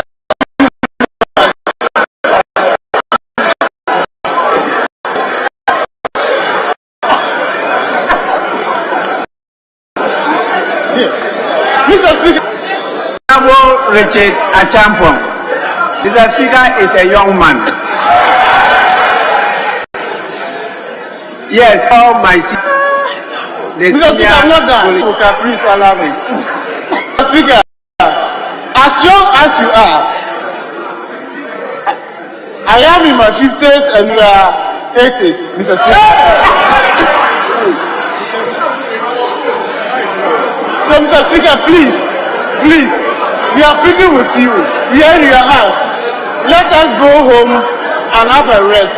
Thank you very much for the Honorable Richard Achampong, I thank you so much for taking me to 80s, but I'm far away from 80s.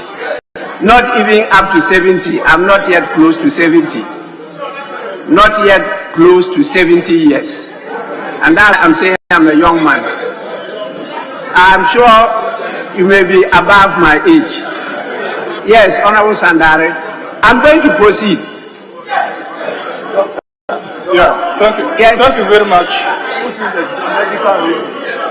Thank you, right, Honorable Speaker, for the opportunity. Mr. Speaker, on the more serious note, You have been here for long. There are other seniors. I'm just in my second term. Mr. Speaker, I've realized that there's a culture that exists and we are building on. But Mr. Speaker, I'm just coming on the health perspective of the culture that we are building or have built up. Mr. Speaker,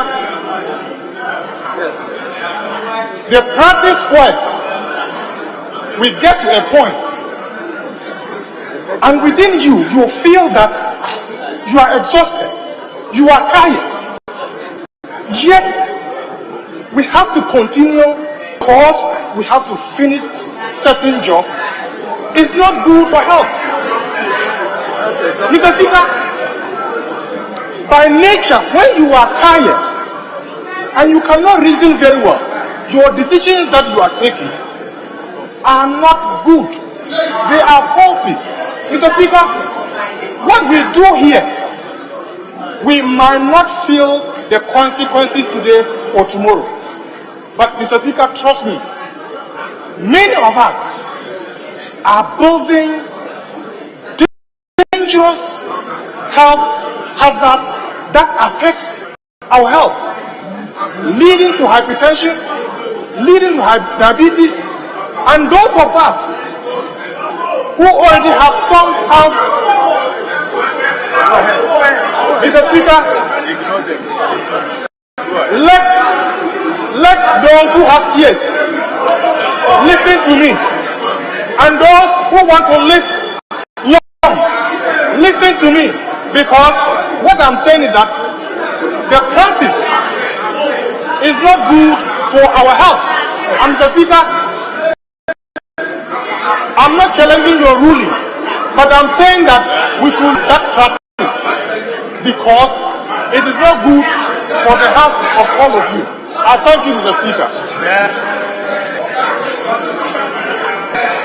Honorable Cletus Aboka. Thank you, Mr. Speaker. Mr. Speaker, you have been very magnanimous and liberal to us this evening. You have been very, very kind to this August House this evening. We thank you for that. But this House is governed by rules and regulations and procedure.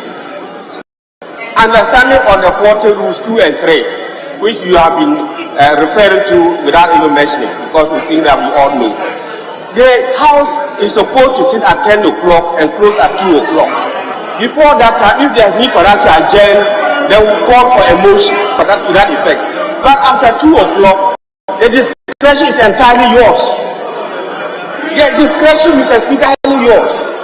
And as we have been saying, Mr. Speaker, we have been here since morning 10 o'clock, and the time is almost getting to 9 o'clock.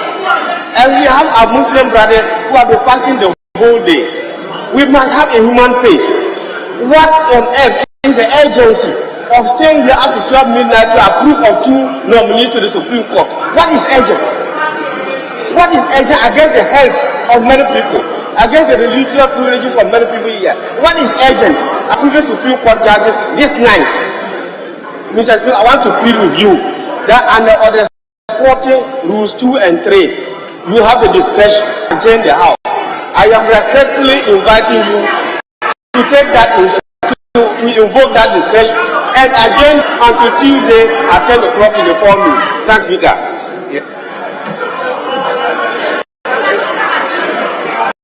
Minister, you want to have a word?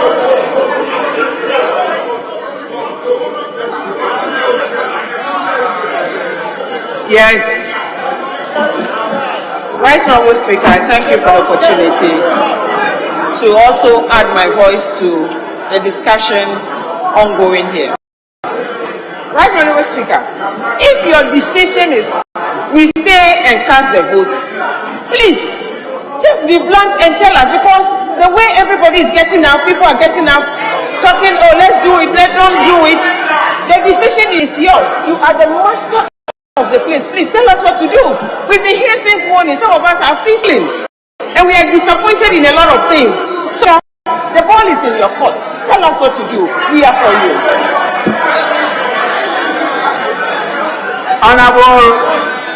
Honorable lady, I took the decision and it was challenged by you, a member of parliament, and they even called for a division.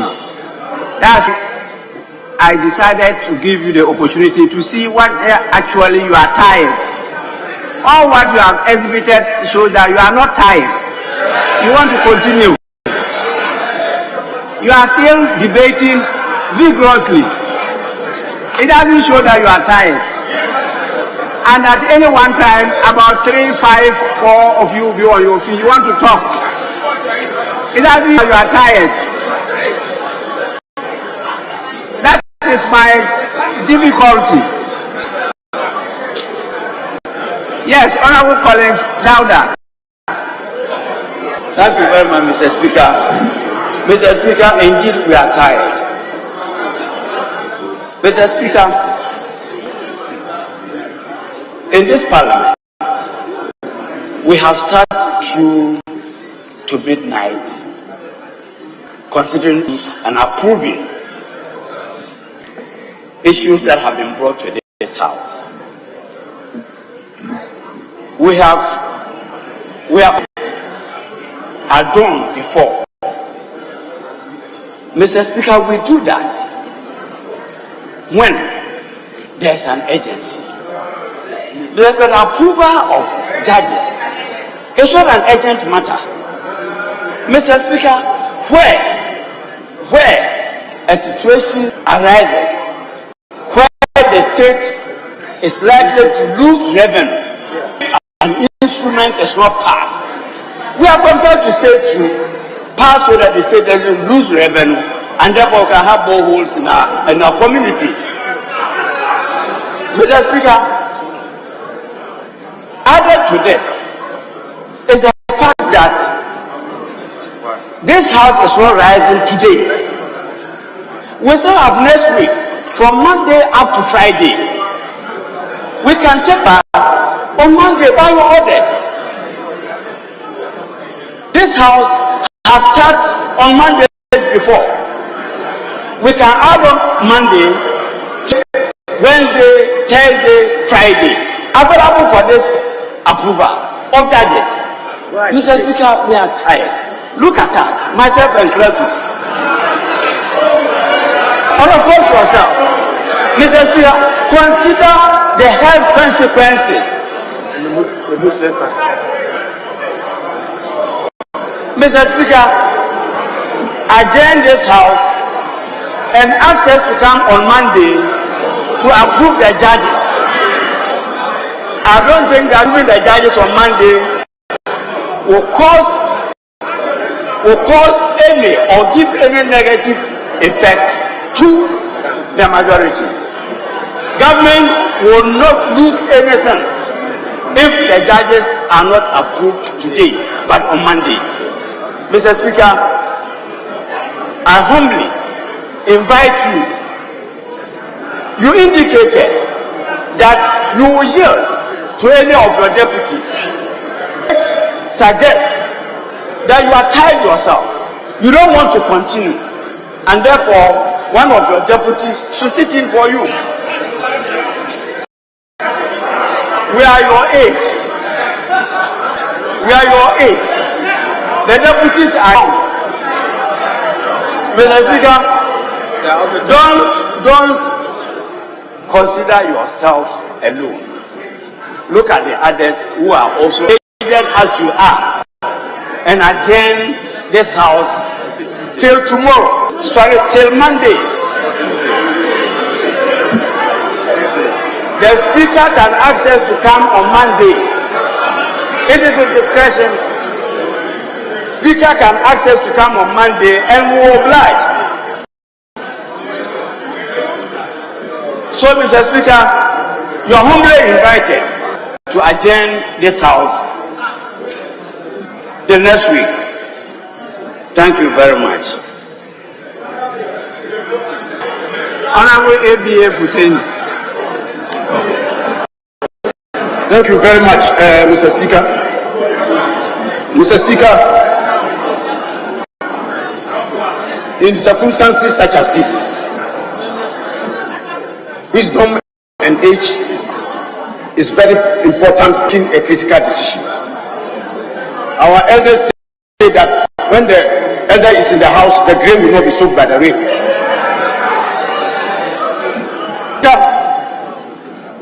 Your wisdom comes in this house. As far as all of us here are concerned, it's like, and Mr. Speaker, you just indicated that after 2 p.m., the proceedings of this house is in your bosom. And Mr. Speaker, there can be no cheating of human nature. At a certain period of when you are indulged in something, Mr. Speaker, you will have what we call diminishing returns. The efficiency in relation to the effort, you will find that you have to exert more effort in order to be able to be efficient, because you have exhausted the time. And so it is important, Mr. Speaker, to then apply the brakes and ensure that you go and replenish and come back and you are more effective. Mr. Speaker, after all, you must have intention. Mr. Speaker, if you are not alive and healthy, you cannot preside over the house. The same applies to our right honorable deputies. Your deputies, Mr. Speaker, they have all been here since morning. They are tired. So, Mr. Speaker, I want to plead with you and to plead with my colleagues on the other side that the strong man is not the one who goes after the weak people to beat, but it's your ability to even lift up a colleague who is in distress. Mr. Speaker, I've just broken my fast. I have nothing to eat. There's no food in there. I'm sure a lot of our colleagues here who are Muslims will bear eloquent testimony to what I'm saying. There will be years since morning, having fasted and gone through all this motion. You pray for fast, and we are still here in this distress state.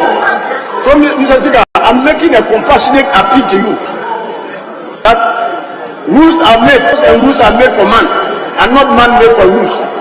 And since we are masters of our own act, Mr. Speaker, I believe that it is possible for us to apply common wisdom and ensure that this house is adjourned, Mr. Speaker, to any day that is favorable to you.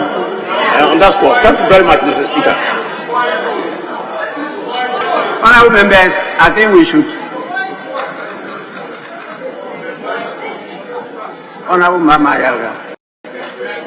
Thank you very much, Speaker. So, Speaker, if we follow the chronology of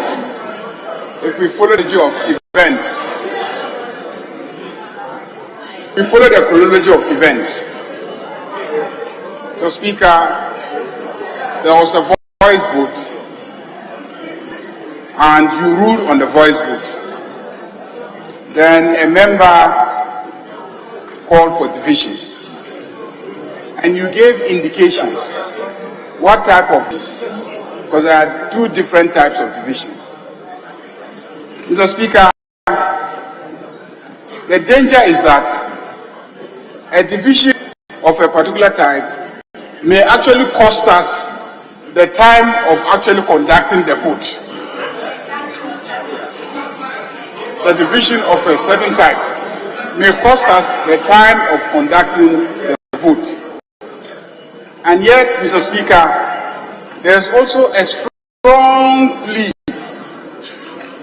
from one side of the House to the other side that we should consider taking the matter on Monday or Tuesday.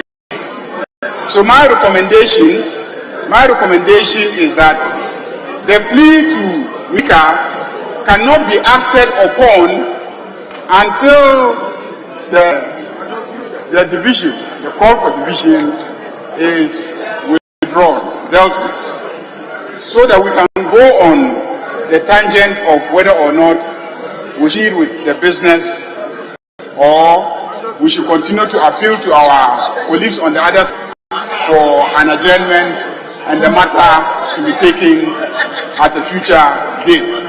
So, Mr. Speaker, I don't know what the indications are, but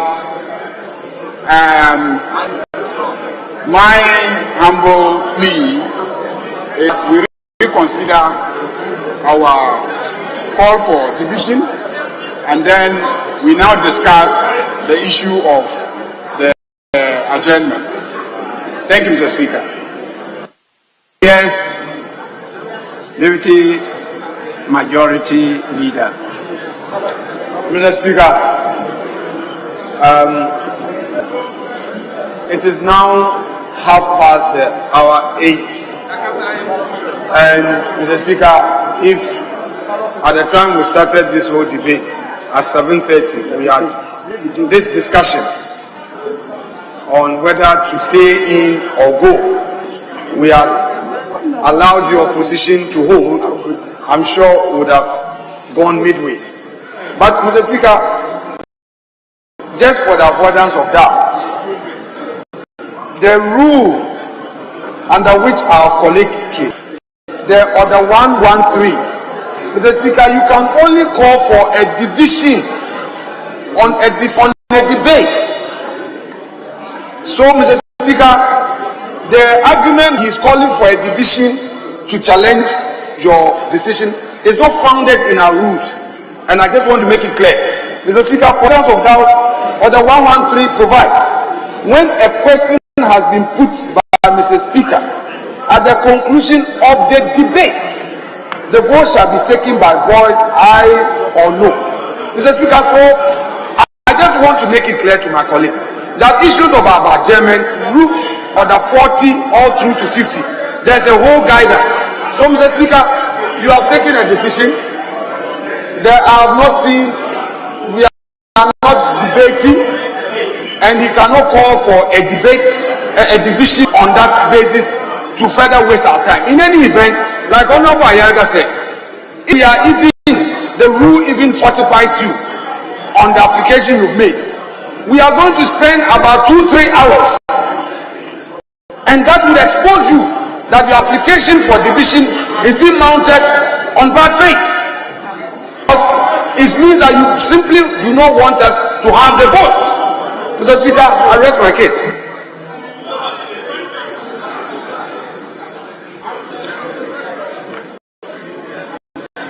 Honorable members, I said we fell into this trap because my decision was challenged and there was a call for division. Now, when you look at the order that the Deputy Majority Leader referred to, it's an order on the voting in the House. Voting in the House. And it's when there's a disagreement, usually you have a debate. If there's agreement, you don't debate the issue again. So it's not only dealing with motions, it deals with decision taking. And we're in the situation that we have to take a decision, and I put the question. So that order is relevant to the situation we are considering. I put the question, and from the voice vote, I decided that the noes had it, and that was it. Now, the basis for the challenge got attacked because there was a reference to a particular member of the House who had to respond by saying that the allegation made against him was not correct, that he never voted because he's a member of Parliament. He is a Minister of State. So I proceeded to draw attention to the two types of division. Do we go by head count or go the full hog of a division, take more at time? That did not come. The answer from you did not come. Members got up and were making contributions. There are a lot of pleas. And one touched me because the person gave the impression that if I handed over to my deputies, it was like abandoning all who also sat from morning up to this time. So if I am tired and I'm trying to go and have a rest, you equally deserve to go and have a rest. So that touched me. And so I decided to provide more room for us to exchange ideas and come to a consensus. That's what I've been doing, because I don't want to abandon you. We either float or sing together. And so I'm here with you. What type of division? Are you talking about a head count? I talk about the full hub of going through the process of division. Mr. Speaker, with your leave, since you want to build consensus, with your leave, I want to withdraw my call for a division. Mr. Speaker, with your leave, I want to call for a withdrawal of my application. Mr. Speaker.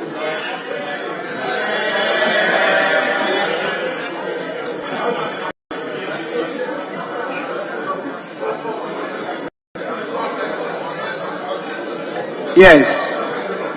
Speaker, the last word on this matter. But Speaker, as has been stated, in all these discussions, the point that was made this morning, and I cautioned my colleagues, when we laid out the workload for the day, when we said that we were going to the ministers, deal with the Supreme Court nominees, and go to taxes, I kept asking them the question, are we very sure about when we will finish each one of the businesses?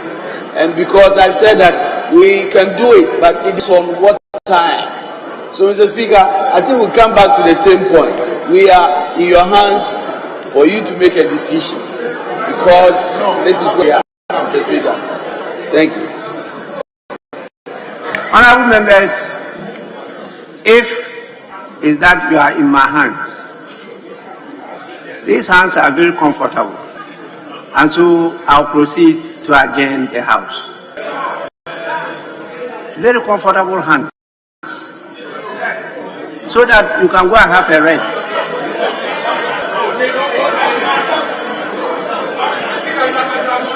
But these hands, as they got thorns, why are you springing to your feet?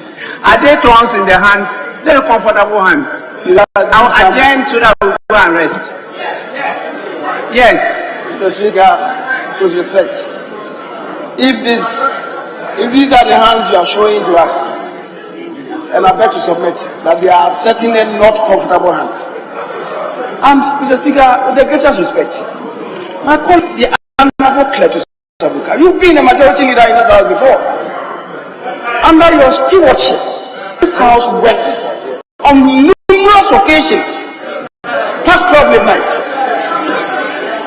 And today, you are making a U-turn as if no such thing ever happened. Mr. Speaker, we should be truthful to ourselves. It's not right. Cletus. Mr. Speaker, so I beg of you, we've made some determination. Already, we have spent 1 hour, 25 minutes doing almost nothing. 1 hour, 25 minutes. And if we have employed ourselves on the decision-making processes, I believe we would have finished by now.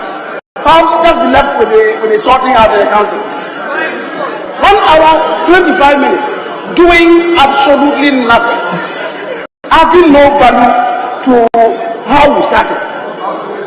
Just going circuitously and creating an unnecessary labyrinth for ourselves. Mr. Speaker, with the greatest respect, you gave us two options. That you may want to suspend sitting and come back to preside. Because at the very outset, you indicated to us that you wanted to preside when we were voting. Then you have come with another option, that you may want any of your deputies to take the chair whilst you conduct this vote. Mr. Speaker, the voting involves only 2 people. And I want to believe that we can finish with it in 2 hours. Certainly, we'll and do the counting. That's all we do. Speaker, with the greatest respect, because this is not the first time this House is having to do this voting, any voting, post 8 o'clock or even 9 o'clock. This is not the first time.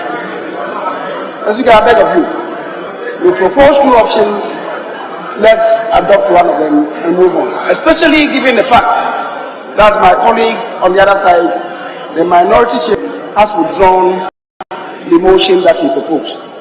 With respect, Mr. Speaker. Yes. Mr. Speaker, my honorable majority leader did mention my name. Admittedly, when I was leader, occasionally we went beyond the sitting hours up to late in the evening. In the same way, under his leadership, we are here today and we have been sitting longer hours like we are about. Mr. Speaker, we are talking about urgency and need.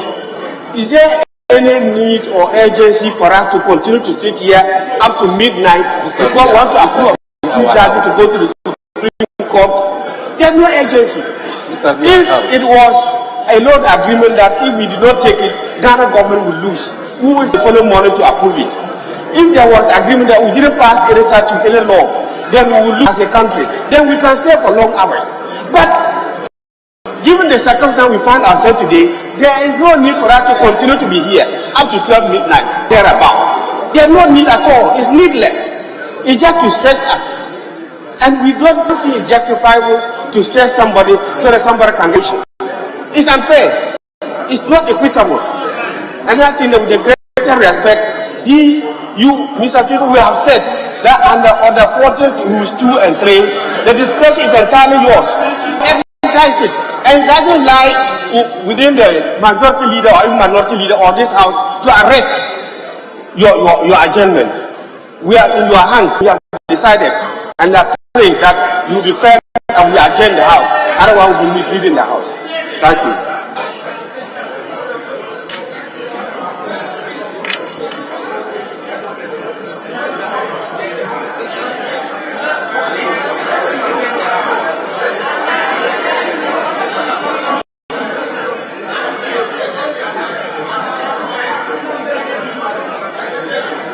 Thank you, Mr. Speaker. Mr. Speaker, this House is moved by two things.